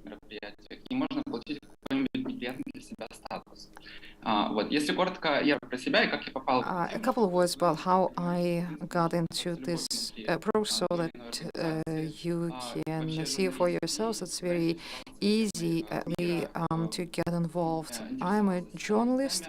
I have been writing about civil society, social media, the digital world. I attended the Free University, which was read by Andrei Savin and Andrei Sherbakov. It was called Introduction to Internet Governance and the Regulation of the Global Net. If you are interested, you can also attend this course at the Free University. Конкретно про USDIG, я буквально еще USDIG. полминуты. I'll take maybe a minute more. What's special about USDIG? USDIG is open to those who have known nothing about internet governance. So if you know nothing about internet governance, you should apply to USDIG. It doesn't matter what is your actual sector. This year, journalists, we had human rights activists, young politicians, healthcare workers. So if you're interested in internet, you want to find out how internet is regulated in different countries, this is needed to acquire introductory knowledge. And then you can also participate in the main conference. You can be one of the organizers for this event for next year. And EuroSIG is mostly for professionals in the field of internet governance. So it means that if you already have some experience, if you want to expand your connections, maybe if you want to meet people who are in already, so it's an excellent opportunity to establish new contacts. I hope that we will meet soon somewhere in Europe, either at USDIG or EuroSIG, and you can send your questions through. Большое спасибо и спасибо за дисклеймеры. Thank you very much for the disclaimers. By the way, talk yesterday, perhaps the world, the situation in the world is not the best, but the world is big. Let's hear from Rivik.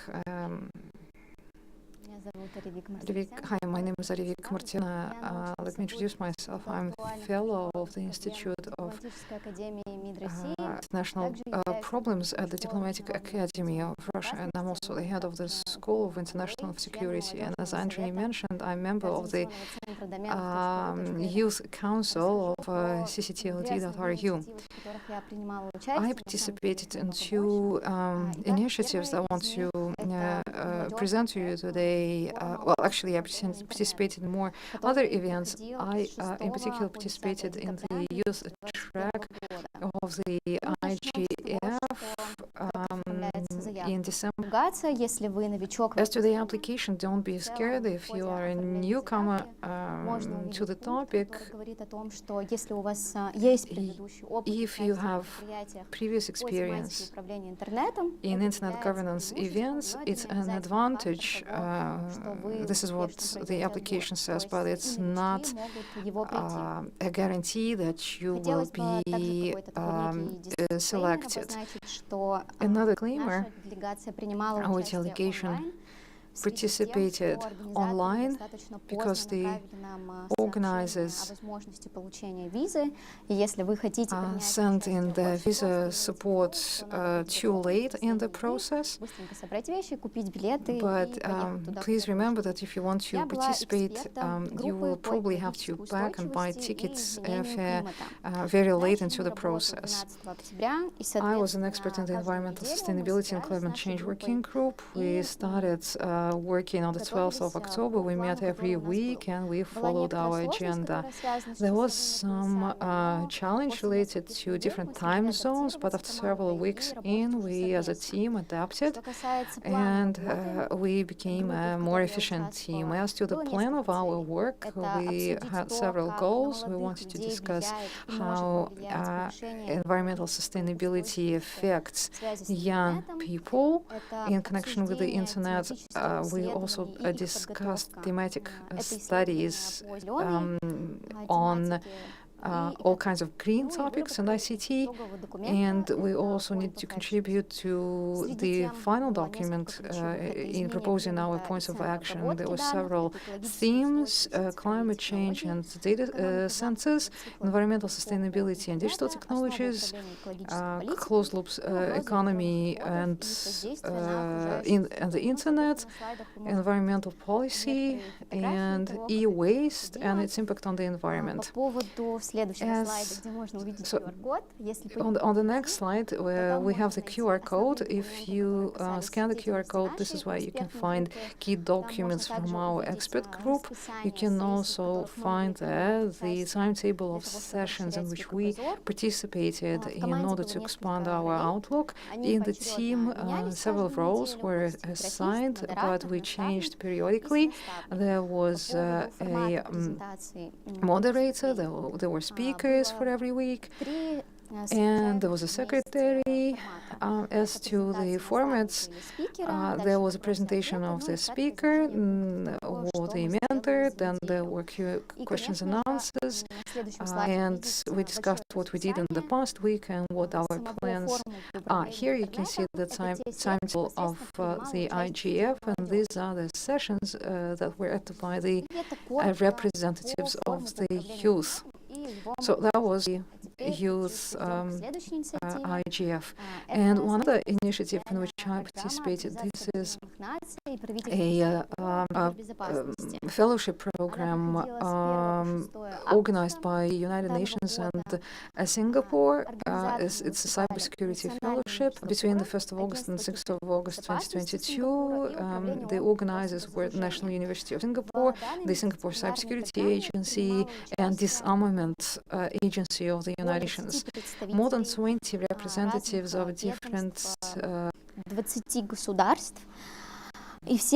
different departments of different countries that dealt with information security or information security were involved. During the program, there were seminars, there were exercises on cybersecurity, there was a session of experience with the representatives of key directive bodies and leading industrial facilities of war in the information sphere. How was I selected to this program? Every government, every state sent 2 candidates. It means that 34 were selected out of all the applicants. The application was not very long, only 16 items. You can see here the information that was collected: name, email, and regular address, place of birth, date of birth, etc., etc. So all that standard information that's very easy to fill out, even if you've never filled out any applications in your life. There was an item that asked about practical experience of why this internship might be useful to the candidate in their research or maybe in some personal aspect, and you could also add additional information to influence the jury. So basically, this is everything that I wanted to say about this fellowship program. On the photograph, you can see me together with the head of the United Nations Task Force, Mr. Gafur. And that was a very interesting experience. Since we are pressed for time, I'm only presenting these 2 initiatives. They are the biggest ones, perhaps, in which I was involved, but as colleagues have said, there are many more initiatives of the kind, and so if you're a novice, you can still gain a lot of knowledge and experience from participating in either of these initiatives. Arivik, thank you very much. There are also initiatives that you are leading yourself, and we'll talk about it later. But now let's turn to Yulia, another member of the Youth Council and an active participant in different events. Yulia? Yes, hi. It's a pleasure to see people here. I hope you'll find what I'm going to say useful. I am a graduate of the St. Petersburg University, the Faculty of Journalism, and this is where I learned about the summer school. This is where I decided to write my thesis on content regulation by digital platforms, what Facebook's policies, what Twitter's policies, what governments are doing about content.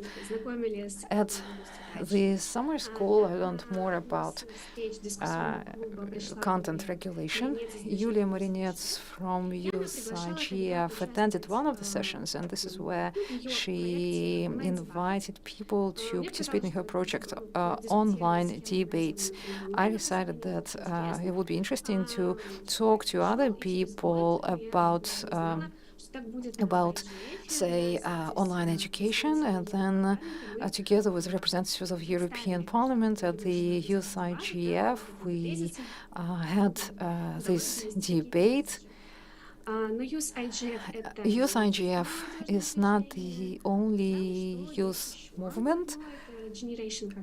It turned out that ITU has its own initiative. It's called Generation Connect. What is Generation Connect? It operates in 6 regions, and it's available also in several countries of the CIS. It's a youth group where during several sessions we discussed different matters within the jurisdiction of the ITU.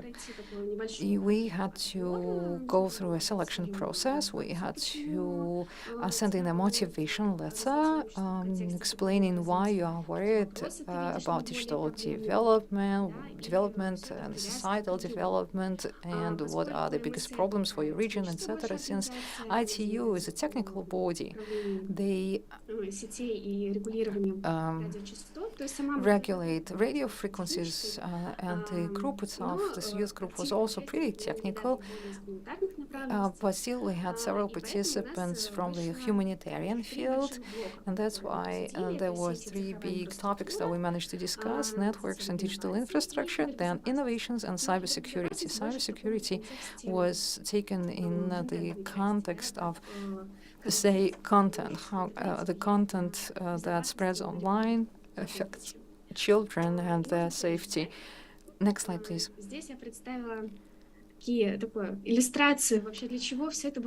And this is why we needed all of this. The output of this youth track was a message, an address for our region, and then it was joined with messages or addresses from other global regions to be read out at the World Conference on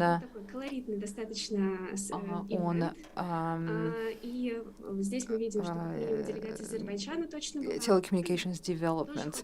It was a brilliant event, actually, as you can tell from the pictures. There were some problems for the Russian delegates to go to Rwanda, where it took place.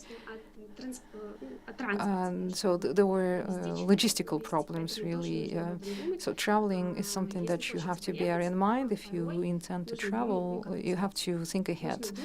You have to understand that probably you will have to pay for your travel expenses. Anyone can participate in this work online. So for me, it was a very productive trip, because after that I received an internship at the regional ITU office, and now I'm also employed in one of the projects that they support. So it all started with an announcement of the summer school in the public of my university. So please read carefully all the invitations that you see posted. Well, it's wonderful that you didn't stop at just one event, and you continue developing your skills and competencies in this area. We have another speaker, Olga. Hello, I hope you can hear me. Thank you very much for inviting me here. My name is Olga Kulakova.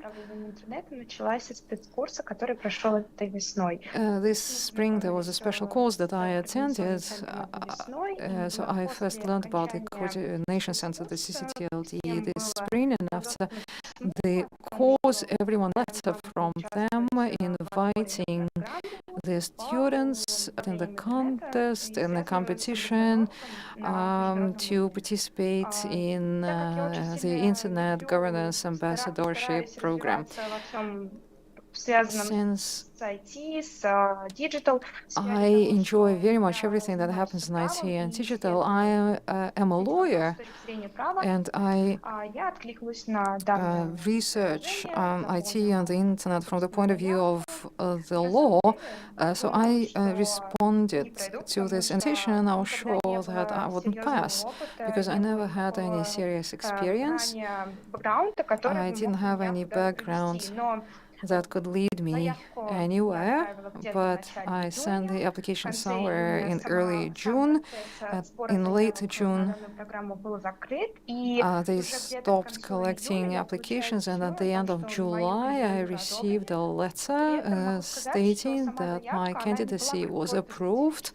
The application itself was not very difficult or special in any way. You had to introduce yourself, explain where you are, who you are, and why you are interested in internet governance, and how your participation in this program will help you and your community learn more about internet-related problems and problems related to internet governance. So I just wrote that I'm interested in the topic because I do research work, scientific research, and I will be able to expand my knowledge so that well, I can be a better scientist, a better researcher. And this application was approved by the organizing committee, and I got the invitation. The program itself is also very interesting. The format of this program was online. We did not meet face to face, and still we had pretty dense discussions, and there wasn't a language barrier. The program was in English, by the way, and all participants, people from different countries of the world. It was very interesting to talk to these people, to learn about their challenges. It turned out that the challenges were universal. They are the same everywhere. There was not a single question that would be specific or special for Russia. Everything, all the questions that we ask ourselves here in Russia are the same that people living in other countries ask themselves. It was not a discovery, really. It was not a revelation, but it was yet another confirmation, I guess, of my understanding, which is also very helpful. So during the program, we discussed cybersecurity, data leaks, the role of digital giants that manipulate user data, and the main emphasis was on equality of people, that is, say, equal rights of access, regardless of your place of residence. We understand that different countries have different sizes of the economy, and people do not have the same internet access everywhere, but we tried to exchange our experience, to agree on the common agenda, and to share ideas of what can be done in order to overcome barriers for the people who already live in the digital world. And I forgot to mention that the format of the program, well, actually, it was split into two modules. One module offered a course of your choice. I decided to study encryption. And the second module was Zoom conferences with other participants of the program. Ольга, спасибо за Thank you. подробный рассказ. На самом деле программа тоже Thank you. интересная. И Yes, this is yet another very interesting program. If I'm not mistaken, RIGF also was a participant of this program. And we have one last guest. И мы сейчас In this part of the agenda, we will be now going to Asia Дарья, from Europe. пожалуйста. Daria. Здравствуйте. Надеюсь, меня Hello. слышно и видно. Да. I hope you can see me and hear me. Hello, colleagues and participants. My name is Daria, and this year I participated in APSIC Upper IGF Fellowship Program. The program is described on the slide. I'm the PhD student of the Faculty of Global Processes of the Moscow State University and a member of the executive directorship of the MIB school. Now, applications this year, the application round opened in April and closed at the end of May. You have to fill out the application on the website, and that there weren't any interviews or anything, so you fill out the application, you wait for the results.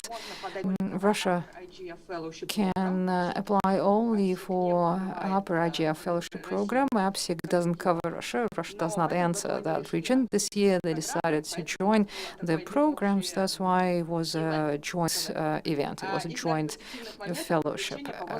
There aren't any restrictions in terms of age, and this year in the fellowship we had a 17-year-old guy, and there was also this gentleman who was nearing 50, I think. So you see, well, people are of all ages and backgrounds. The important thing is you want to participate. In terms of terms and conditions, if you apply for full coverage, then you will be afforded accommodation and travel fare. Also, another bonus, we received $200 for pocket money, also to cover your travel expenses inside the place where it all happened, and dinners as well. Before the program, we had to attend the ISOC course. It was a course on internet governance. It was a mandatory condition of attendance. APSIC itself was happening for 3 days in the format of school and group work. At the end of every year, we had quizzes, or we were presenting some work done, and there was a competition between these presentations and presenters. The timetable, the schedule was pretty dense. We stayed every day till 6, 7. Once we stayed until 8 p.m. The discussion was very active. Then there was Upper IGF. It was joined this year with Upper NIC. So we could attend at Upper IGF and UPNIC. This year, they introduced a mentorship program. All participants of the fellowship program split into 3, and we were assigned a mentor. The idea was that before the conference, during the conference, you to work with your mentor to discuss problems and to prepare presentations. At the end of the last day of the conference, the fellowship had a section, and there we presented our work, either teamwork, group work. We would share our personal experience and our impressions of the program. My mentor was very busy, so we could not communicate with her very actively, but other fellows said that they could talk to us every day. There was another condition of the conference, something that you need to do after the conference. You need to publish a post about your impressions and your participation in the program. You have to fill out a couple of questionnaires, which is quite cool, and one of the key conditions is to join MSG. MSG is the managing stakeholder group that organizes and conducts PRIGF, and you should also contribute to IGF synthesis document that is the final document of the conference, was used as the basis for the report from the region at the global IGF. That's it. Дарья, спасибо. Daria, thank you so much. Кстати, о неких And требованиях, thank you, by the way, потому for что, reminding как правило, people если about это fellowship requirements или or программа, conditions, всегда because есть условия, sometimes, что well, после конца often in ты должен как-то, в общем, fellowships or написать, programs, there is показать, this condition that предъявить upon миру completion of the свой опыт, program, you have to чтобы share был your приток новых участников, experience, you знал have to управление. И на your этой ноте вот story there, тоже to методу, spread the я бы information хотела about перейти this от личного initiative. опыта, And да, since you участия в mentioned процессах the к final результатам. document, I also wanted to Поскольку proceed from и participation форумы, to и results. какие-то фellowship, они всегда Fora and предполагают, что молодежь не fellowships просто presume that слушать и the выстраивать young коммуникацию will do not с only членами sit there интернет-сообщества, но listening еще or и learning to build дает какие-то communications with the результаты. internet community, И, but that they допустим, produce some в tangible прошлом году results. нам And last российским year at было the написано Russian молодежное youth послание. RIGF, Но в этом we году prepared мы the в рамках address from спецкурса, the который мы youth, тоже or the упоминали, message.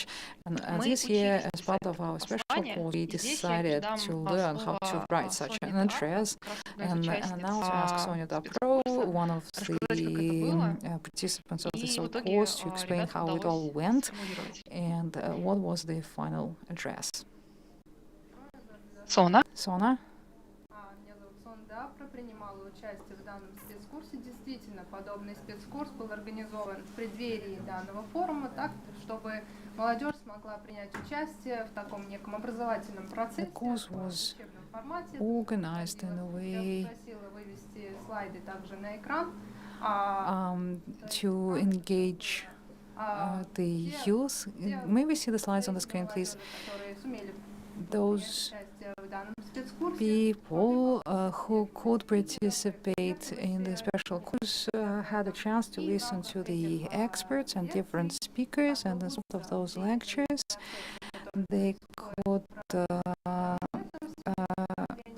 into different processes of internet governance, and think governance may be taking place several dozens of young people, well, actually about 66 participants aged 17 to 36 from different Russian cities took part in the course.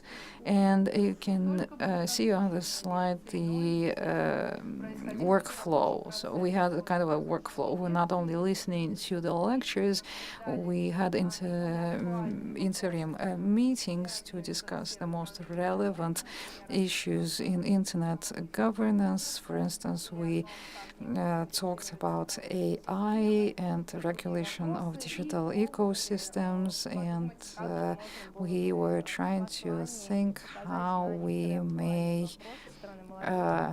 stress certain most relevant issues,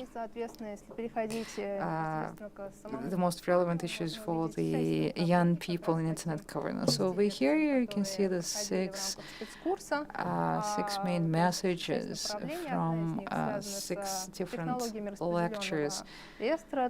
So, or 6 different work streams. For instance, distributed ledger, blockchain. We understand that these technologies will be used not only in the cryptocurrency domain, but they will penetrate other areas of the economy, and we want this sphere to be regulated adequately so that this technology acts as a support rather than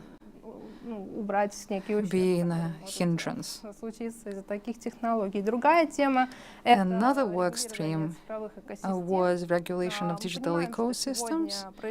We understand that we live through the stage of globalization, IT corporations.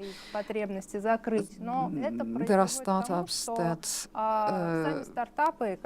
provide solutions to the bigger corporations, but and they're being acquired by big corporations, but we want to support startups themselves. We want to give them an opportunity мы могли бы представить им if there is a startup that has a high-quality product, we want them to have a chance to develop domestically and at the global level, and the support must be at the government level and also from IT corporations, поддерживать такие стартапы развиваться, чтобы антимонопольные меры никоим образом so that anti-monopoly rules would not основателями которых являются undermine the rights of the small startups, many of which are actually launched by young people. One other component of our address, one other work stream is artificial intelligence, which is yet another tricky topic. We understand that AI is already entering different areas of the life of humans. We want this technology to be regulated in a way that makes it an opportunity rather than a threat. Another part of the address was taxation. The companies must have an adequate regime of taxation so that they can develop in their own countries and internationally, and so that they would help the domestic market to flourish. That address was drafted by the young people with the help of our mentors, and we would like to thank the organizers for the opportunity that they provided to the young people, for them to participate in this process, to work on different work streams. But we must understand that the area of technology is an area that develops very fast, so you have to be able to think ahead so that questions that might arise in 6 years' time would be anticipated. Today, what I'm trying to say, we think that perhaps today the regulation is correct, but after 6 months, a black swan may fly in. We met many of those black swans quite recently. Things are still happening every day. I mean, you have to take that into account so that the people, the countries, and the world would benefit from the technology and from the regulation of the technology. Сона, большое спасибо за представление. Sona, thank you very much Учебного молодежного послания, еще раз for presenting this mock спецкурса, который мы уже 3-й год подряд тоже организуем именно для молодежи. Student address or youth address. Once again, it was a mock exercise. It was a training exercise. We wanted to demonstrate to the students how this can be done. Простым языком с самого We wanted to put all the topics discussed at the RIGF into plain language. и на том, чтобы научиться. That's why during the special course, students attended lectures and learned how to articulate their thoughts and ideas in a clear and concise manner. Такой срез молодежных посланий других форумов, других регионов. Взяли мы за период 2 года. In the past 2 years, in 2021 and 2022, there were several youth addresses prepared in different regions, so we reviewed them and we found that there are many things that we have in common.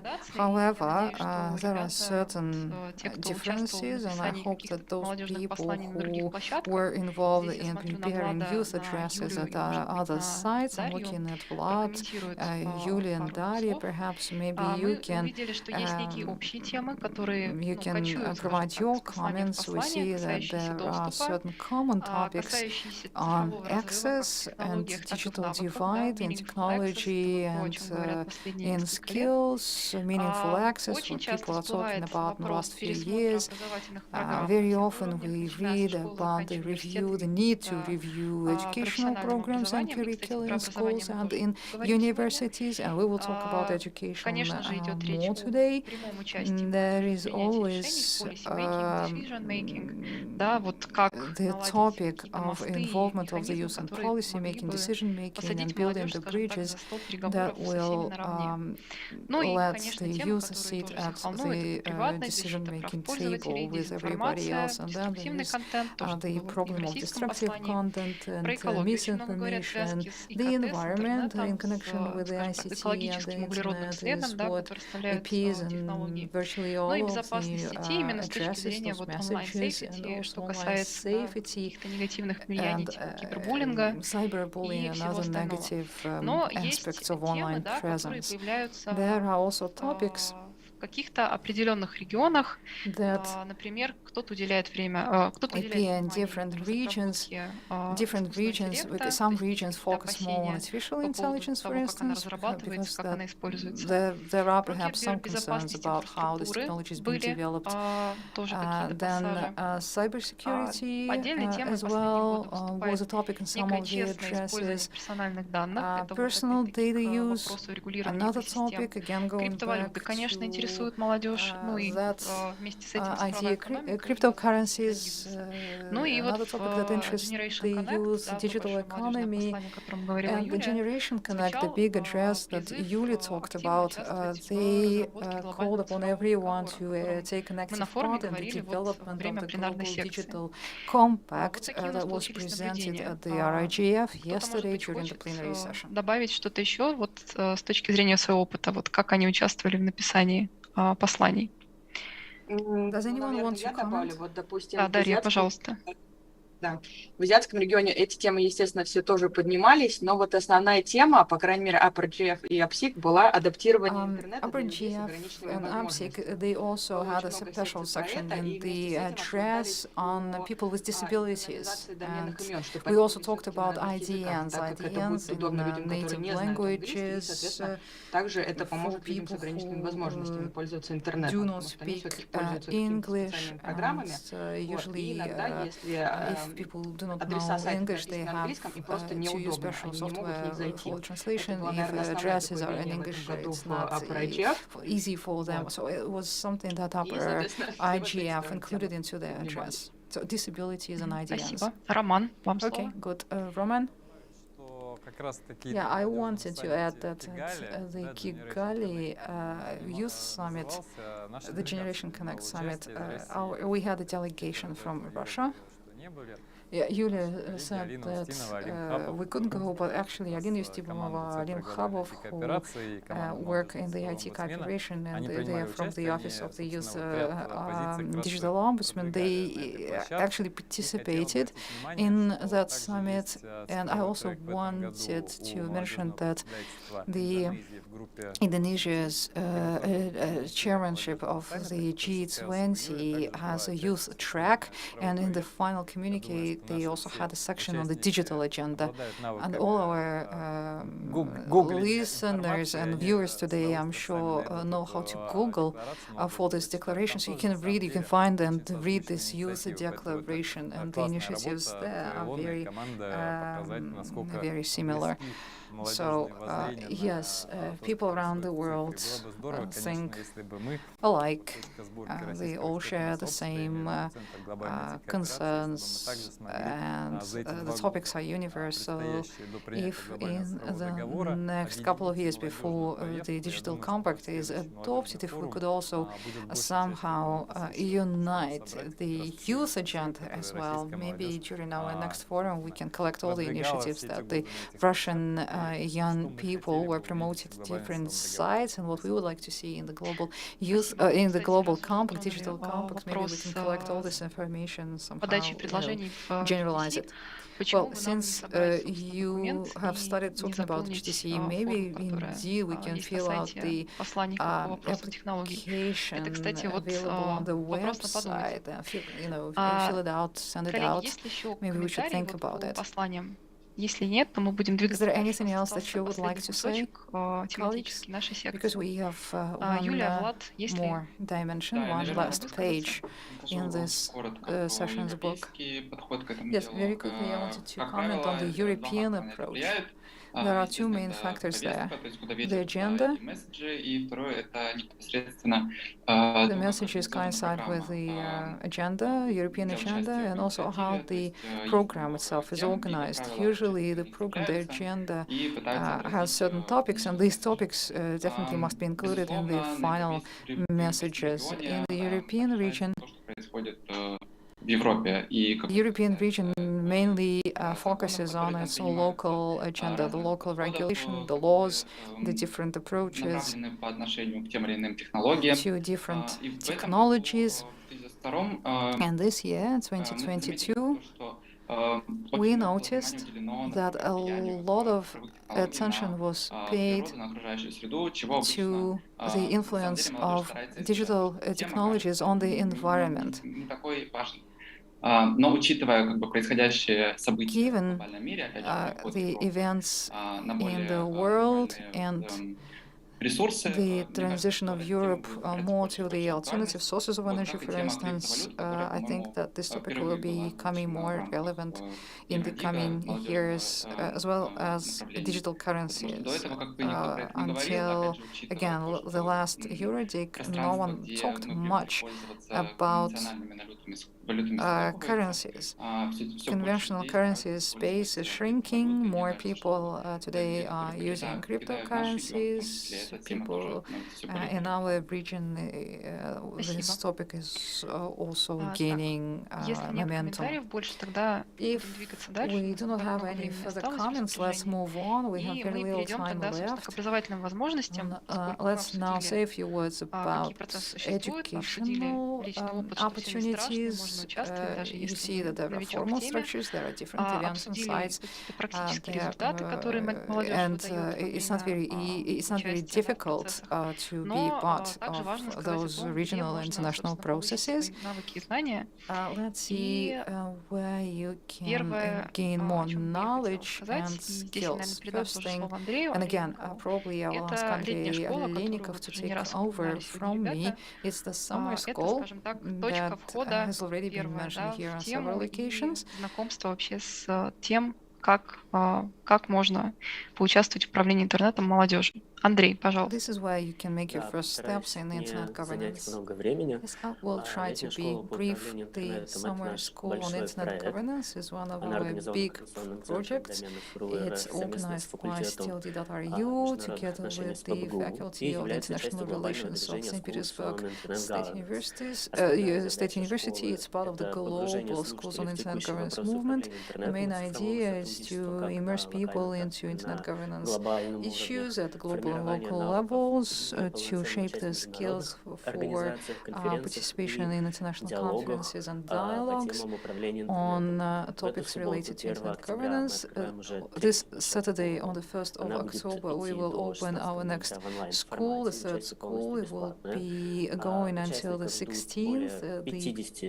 The attendance is free of charge. The participants will be meeting experts from different fields of internet governance, and the graduates will be getting a certificate of additional training from St. Petersburg State University. Usually there is a selection round. During the selection round, the students read the introductory course into internet governance, and we plan to select 40, the most energetic, the most involved participants, for them to stay for the second part of the school. And that's where we will talk about the history of the internet, the functioning, the structure, the global processes of internet governance, and the models of internet governance. During the main stage, our participants will also attend thematic lectures provided by the lectures. They will participate in discussions, and there will be final group work. And the participants will write an analytical essay on one of the topics,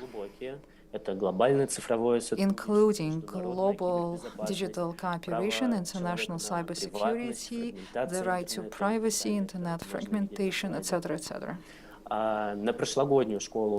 last year's school, that's when we received 128 applications from different parts of Russia, but not just Russia, actually. There were applications from Germany, Georgia, Colombia, Ecuador, Italy, from many countries. That's not all of the countries.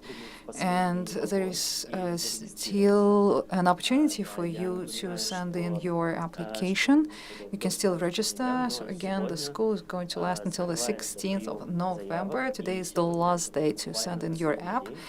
We are still waiting for the remaining few hours for you again to apply for this school.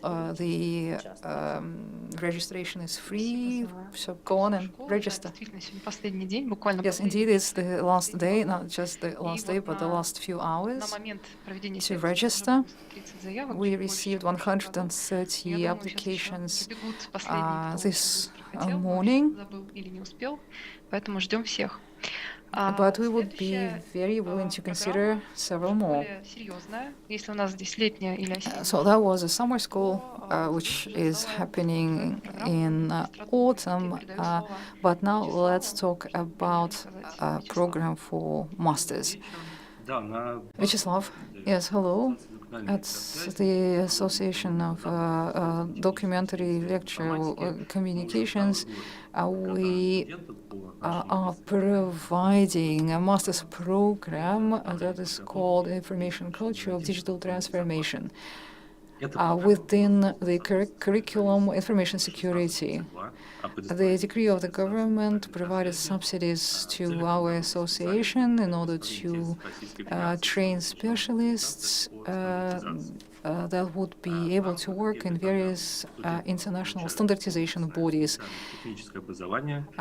So students can get comprehensive education at this chair. They become technical diplomats. This is how we call them. And there are 4 big work streams in this curriculum: ICT infrastructure development, trust and security in ICT, international cooperation, and internships, practical studies, and the thesis. The masters have use of labs equipped with hardware and software of the domestic vendors, including video conferencing from TrueConf. This is one of the labs, that's one of the classrooms. Well, actually, several classrooms. A server room.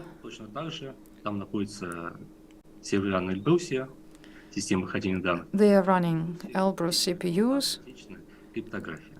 and domestic encryption means. In 2023, we have 15 places in this program. The program will be open, so if you would like to study with us, you can apply to the Moscow Technical University of Telecommunications. We'll be waiting for you next summer. The education is free. Thank you. Вячеслав, спасибо. Технический дипломат. A technical diplomat. It's something I was dreaming about always. Ездила на всякие международные конференции, потому что всегда есть какое-то разделение, что есть технари. This is something that I was thinking about at different conferences, because usually you have a section for technical people and all other people, and if you can train, specialists who speak both languages, that's wonderful. But that's not the only program. Let's turn to Sona again. Sona, what is your program? Yes, thank you very much. At the Faculty of State Audit, there is a chair of computer law and information security. They offer a master's program and a PhD program. This year I became a PhD student.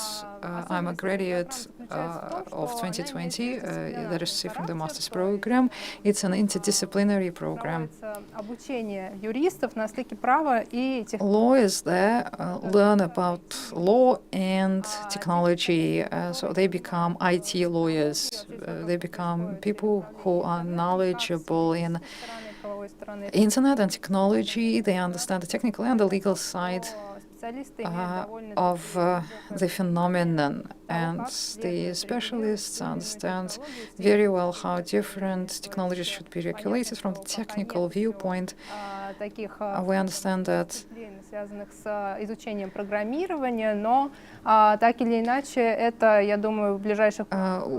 we don't yet have programming classes, but I think that very soon they will be introduced. I think it's important for those who study the humanities, if the profession is related to internet governance, they need to get the technical hands-on knowledge of the technology. You can also apply for this program in summer. All the information is available on our website. I invite you to join this program, the professorship. Many professors have both technical and legal backgrounds. So I'm sure that you will find excellent mentors there in this school. They will help you to navigate that field. I enjoy the program very much myself, and I hope to see many more students applying. Программы именно университетского уровня, наверняка есть еще. I'm sure that at the university level there are other similar programs. We do not know about all of them, definitely, but again, going back to those messages from the youth, almost everywhere you read that we need updated educational programs to take account of the current context. And one more educational initiative from the School of International Information Security, RIGF. What is this school? And how can we apply? The School of International InfoSec, I can talk a lot about it, but since the time is short, I'll try to be brief. The School of International Information Security is a youth academic and analytical and educational site that was created to engage young people into the study and the development of everything that's related to international information security. Our main objective is what Ilona was talking about a youth mechanism that would bring young people to the same table where the experts are sitting so that they can talk to each other. So our main objective is to shape track 2 of youth diplomacy on matters of international InfoSec. It's based at the Institute of International Problems of the Diplomatic Academy of the Ministry of Foreign Affairs of Russia in cooperation with the Council of Young Researchers of the Diplomatic Academy. We want to improve the mechanism of participation of young representatives of the Russian scientific and expert community in promoting the Russian initiatives in shaping the system of international information security. We want to popularize, promote digital culture and create a system of digital literacy improvement. We want to be promoting a common educational and scientific analytical site on matters of international information security, provide opportunities to young people in different events in Russia and abroad. The main sites where this project is carried out are in Moscow, but in order to engage young people from all the regions of Russia and also from other countries of the world, we always organize our activities in the hybrid mode so that more people can join. As to the audience of the project, we target it to school students, to students in vocational and higher education facilities, young fellows, teachers, employees of governmental, non-governmental institutions in Russia and abroad, and also representatives of the scientific and expert community, all the people who, one way or another, are associated with international information security. As to the implementation of our project, it's a young project. It was initiated in April 21, but we have already had some good news. 22 for us was momentous. In April 22, the Diplomatic Academy and the Department of International Information Security of the Ministry of Foreign Affairs signed an agreement on cooperation, and one of the items of this agreement is to intensify joint activities with our school. In May 22, participated in the Youth IGF, and we talked a lot about this forum. We won the nomination International Cooperation in IT. So we were recognized for our efforts in Russia, and then we were recognized for our efforts globally. And we were also accredited as part of the working group of the United Nations on informatization and telecommunications, the context of information security. And from July 22, we are the official participant of the negotiations process in the framework of the United Nations. But considering the current political events, we could not participate in person in those negotiations because we didn't get a visa, but we hope very much that in March we will be able to attend these negotiations in person so that we can communicate the position of the Russian youth to the world.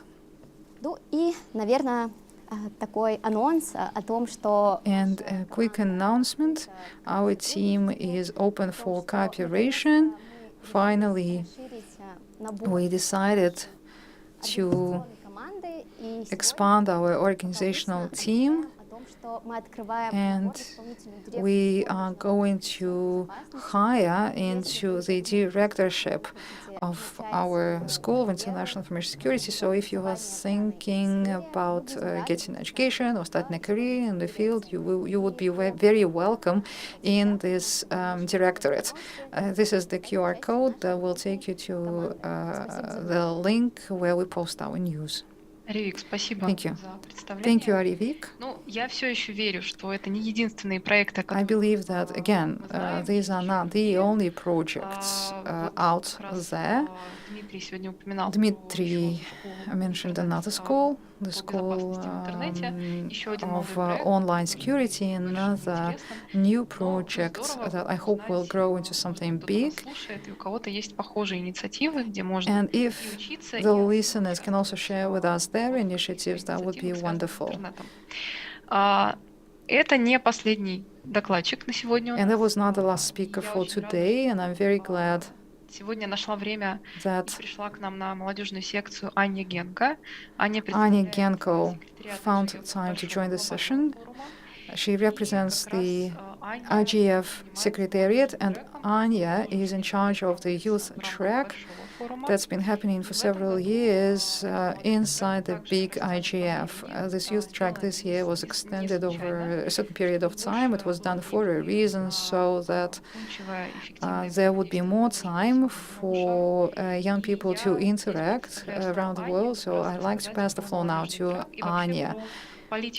Could you please tell us about the youth track and the IGF policy and the United Nations Secretariat with respect to the youth, and what's the strategy that you shared with us this year? Anya, over to you.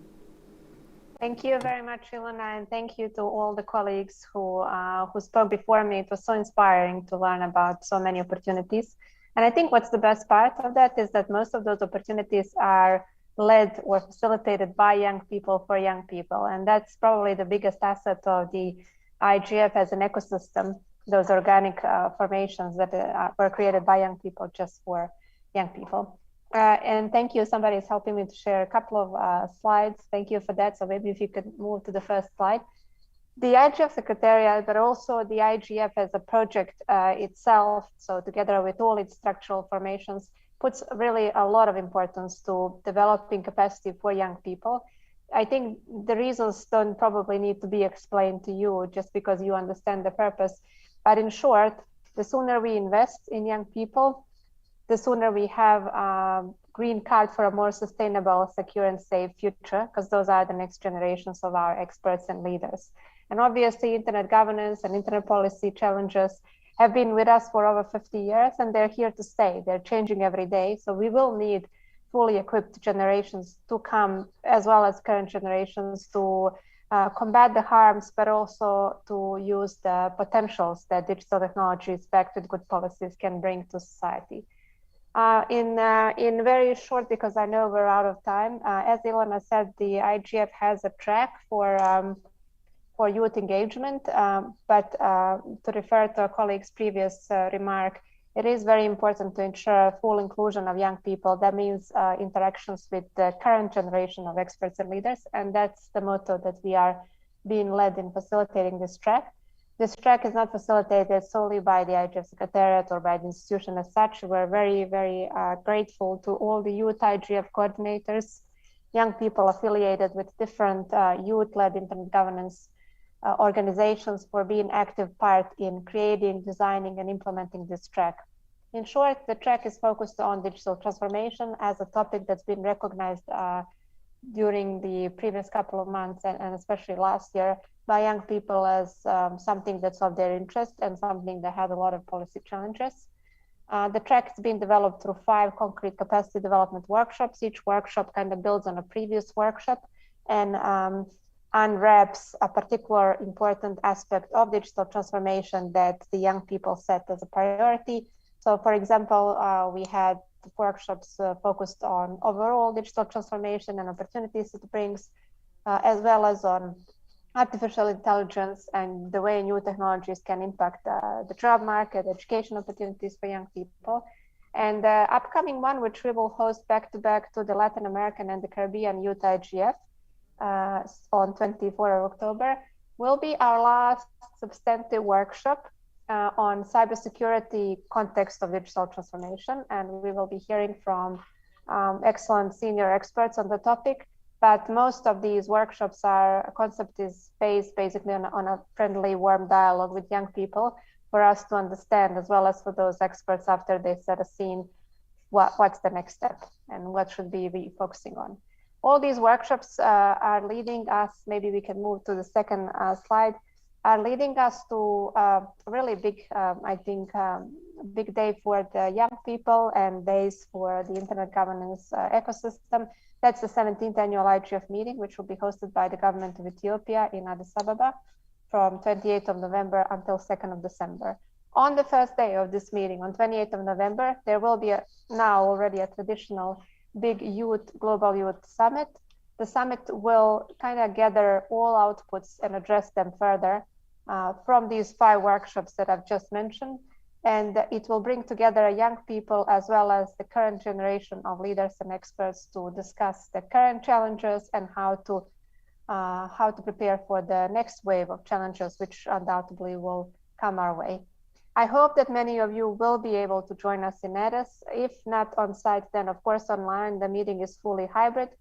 The next workshop that will be hosted in October that I mentioned, I think Roman and Ilona, they're active with the youth track, and we are very grateful to them for channeling the information further to the network of young people in Russia and of course beyond in the region. If you have any questions, any ideas how to advance this further or how to make you more included in this whole project, then maybe if we move to the last slide, because I see that we're out of time, then you can reach out to us. igf@un.org is our email address. Connect also with us on social media. and try to come to Eres. The call for travel support closed with the IGF Secretariat at the end of August, but I'm sure there are other opportunities as well to find a way to be there. And as I said, if not in person, then certainly online. We are trying our best to ensure equal conditions for online as well as for on-site participants.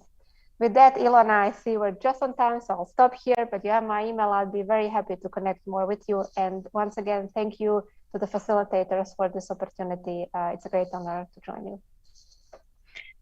Anya, большое вам спасибо. Anya, thank you so much Обзор того, что for the overview of all the activities at the global level. The Russian IGF is part of the wider family of a regional and of the global IGF. The IGF, organized by the United Nations, is the ultimate event that crowns the whole process. But yes, it's important that we have all the youth tracks everywhere, and the workshops that Anya mentioned, they are all tied to the activities of the bigger agenda of the bigger event. I mean, we are all links in a very strong chain, and it's wonderful and it's amazing how easy it is to join that work. So if you, as soon as you begin participating in these activities at the national level, very soon you can progress to international activities and events. Unfortunately, the time has already run out. I would like to thank everyone who participated in this session as speakers and shared their stories and impressions and hopes for the future. It's very important today. And also would like to thank everyone who was with us during the day and who probably will listen to the recording. I hope the session will be useful to you. It will guide you if you are looking for new solutions in terms of education and career. Thank you very much. Goodbye, and see you next time.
Good evening. The time has come to summarize and close the 12th Russian IGF. I've been hearing a lot of feedback. Every section had its own viewership, its own audience, and not always they were the same people in all sections. And it's wonderful that our participants, all participants, not just the speakers, but all participants of the forum were sending in their feedback and their proposals, their ideas, their suggestions. We will collect all of your inputs and we will do that. All the big forums, they close their work with some final documents, and this is what we intend to do as well. We will prepare a final document. This is the 12th RIGF, and on many occasions we were presenting different publications or books or articles at our forums. And I'd like to pass the floor now to Vadim Glushenkov, the director of Center for Global IT Cooperation, for him to introduce our speaker, who will close the forum. Who will speak during the closing session and who will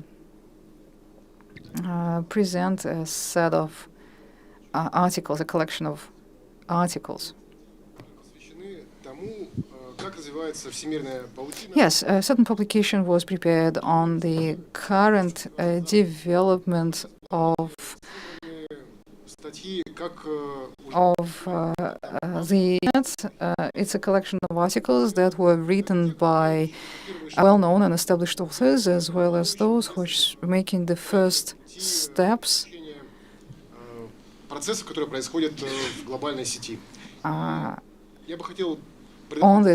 on this path. And I would like to give the floor to one of the authors and the editor-in-chief of this collection of articles, Andrei Ignatiev, the head of the analytical department of our center. Thank you very much for this opportunity. I want to thank all organizers of the forum. I will just share the slides. 1 second.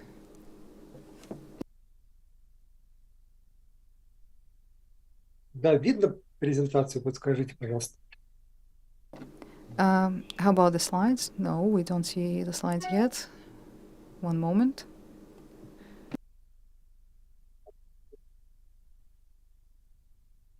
Вот уже есть. Да.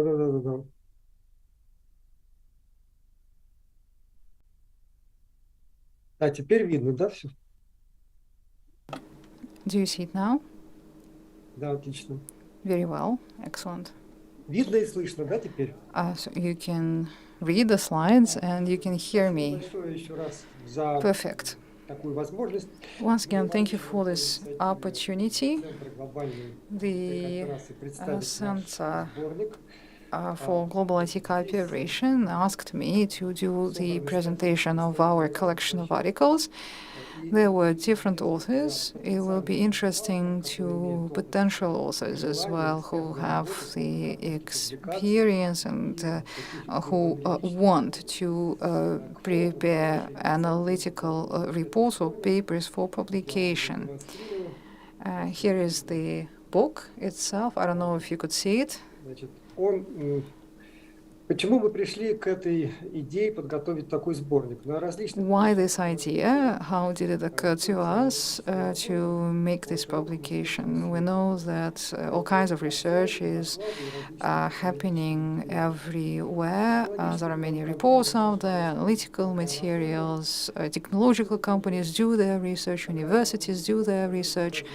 We know that научных программ, так и в рамках scientific, educational, academic programs. I mean, people are writing theses, PhD papers, monographs.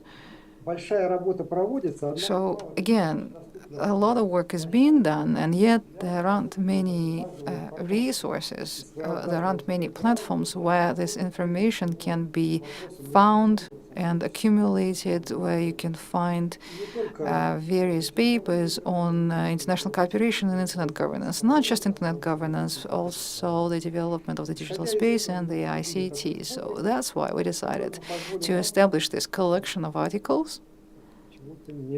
For some reason, the slides are not moving now. Okay, now it's working. We wanted to give the authors a place where they can present their findings.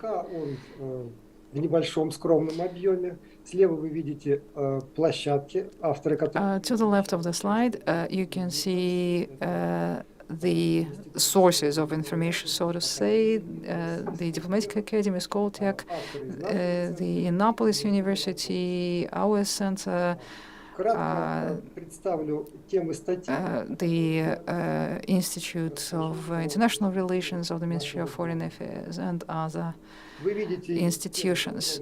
So you can see two authors and two articles here, and also from McGill, the Institute of International Relations, wrote on current trends of the international internet governance regime.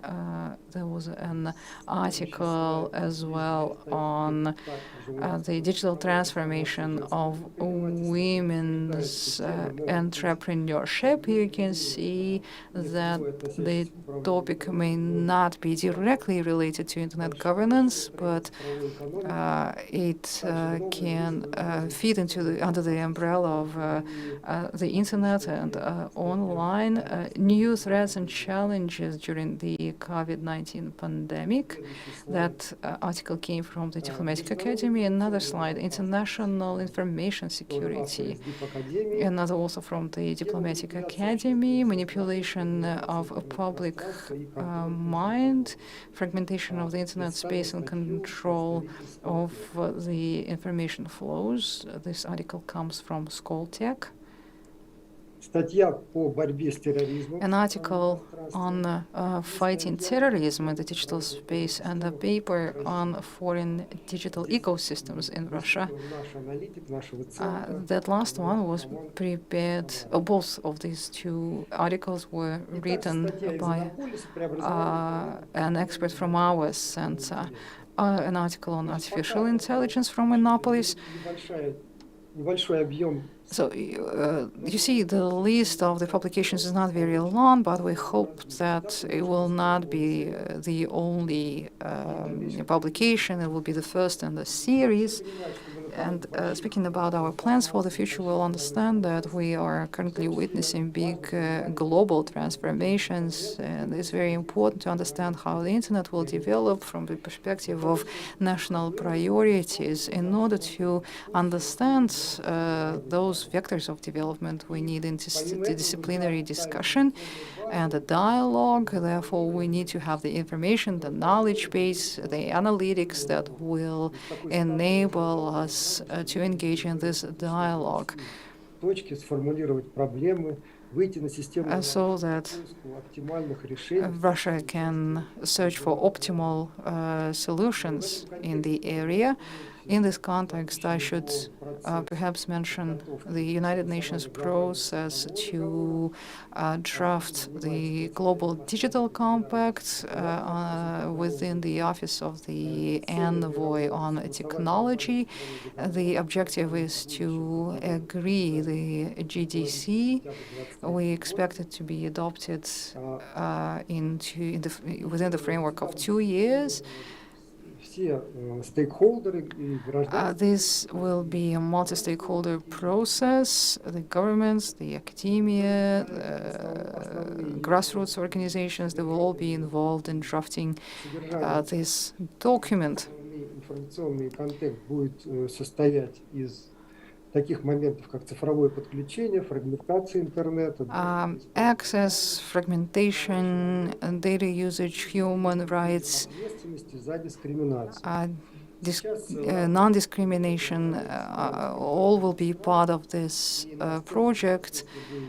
Currently, there's an open call for proposals from the countries as to what should be included into the GDC. We plan to participate. We want to prepare a questionnaire for national actors to get their feedback and to see what development sites and main analytical centers, think tanks, think on this topic. We are an autonomous NGO. We are a neutral site, and that's why we believe that we can be this assembly point, this interaction point, and the practical tool for collecting the feedback is this publication. Basically, that's how we see it. Our colleagues went to Poland, and we know that they too are publishing articles of their experts. It's their experience. We thought it might be interesting and applicable. We decided that we should try it out for our expert community, and we are asking everyone to contribute their papers to this publication. There are the usual suspects, all the development sites, but they're very well known. But we would like universities and various research centers, associations, foundations, committees also to offer their papers. I don't know, we are willing to consider and maybe even publish papers from masters, even bachelor's, PhD students. We are willing to publish papers on the ethical, humanitarian, technical aspects of the problem. So any analytics, any intelligence will be welcome by the expert community. We would like people from the provinces to participate. We know that our provinces have a lot of competencies in there, but often they do not know where they can bring their expertise. We would be very happy to see foreign authors as well, because internet governance in the SOC, in the BRICS countries, in the Eurasian community. I mean, of course, this is a topic that is relevant to different parts of the world. So we hope that we will be able to collect various materials, provide reviews, overviews that will help identify perhaps risks. As to our expectations from the authors, we are ready to negotiate and contact with potential authors starting tomorrow. When RIGF is over, it takes time. You can't do it overnight. So we would like to make the next publication that would be 2 times, 3 times thicker than the current one. We will try also to raise awareness. We'll try to include it into the Russian citation index if necessary. We will also translate the papers into English to, again, promote them abroad. And over here on the slide, you can see preliminary list of topics. It's not an exhaustive list, but it's just to give you an understanding of what might interest us. And if the forum organizers can perhaps publish this presentation on their website for the authors, as a reference for the authors, that would be wonderful. And thank you for listening. We hope that this initiative will be supported if the authors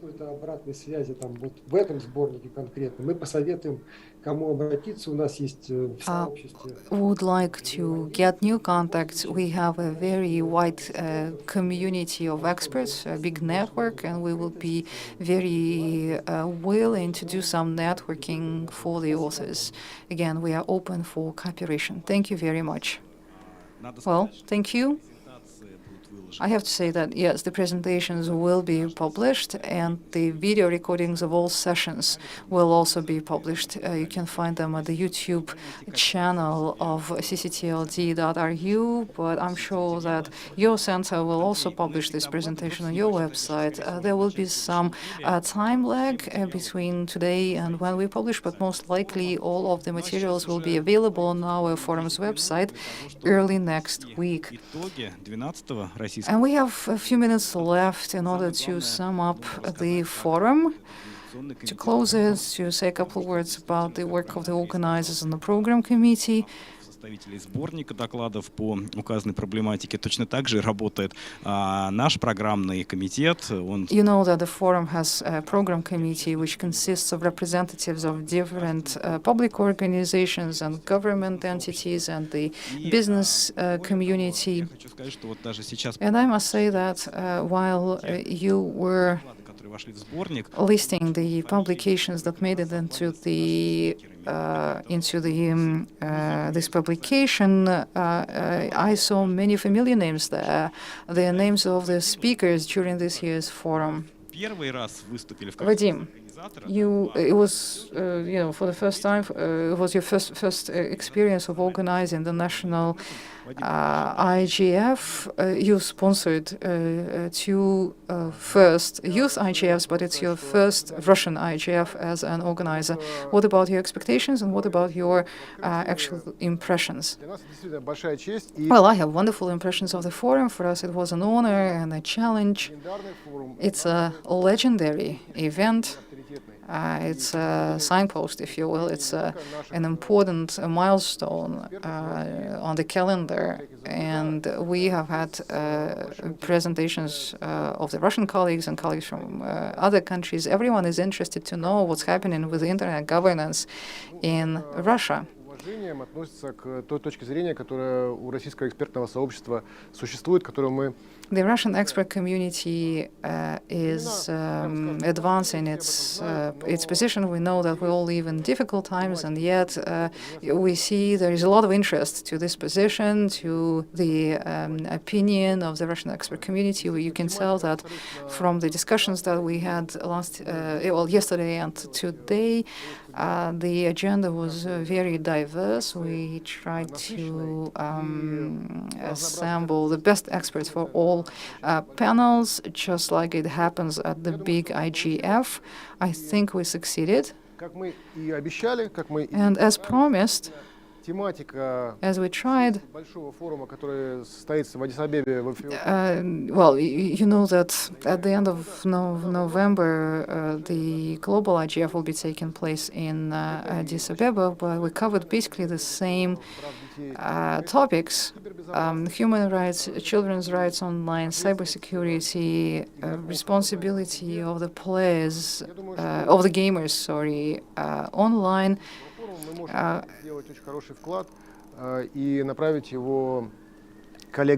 So there is something that we will be able to share with our IGF colleagues. We will be able to articulate a strong message for the IGF that could be then incorporated into the message that will be delivered on behalf of the global IGF family.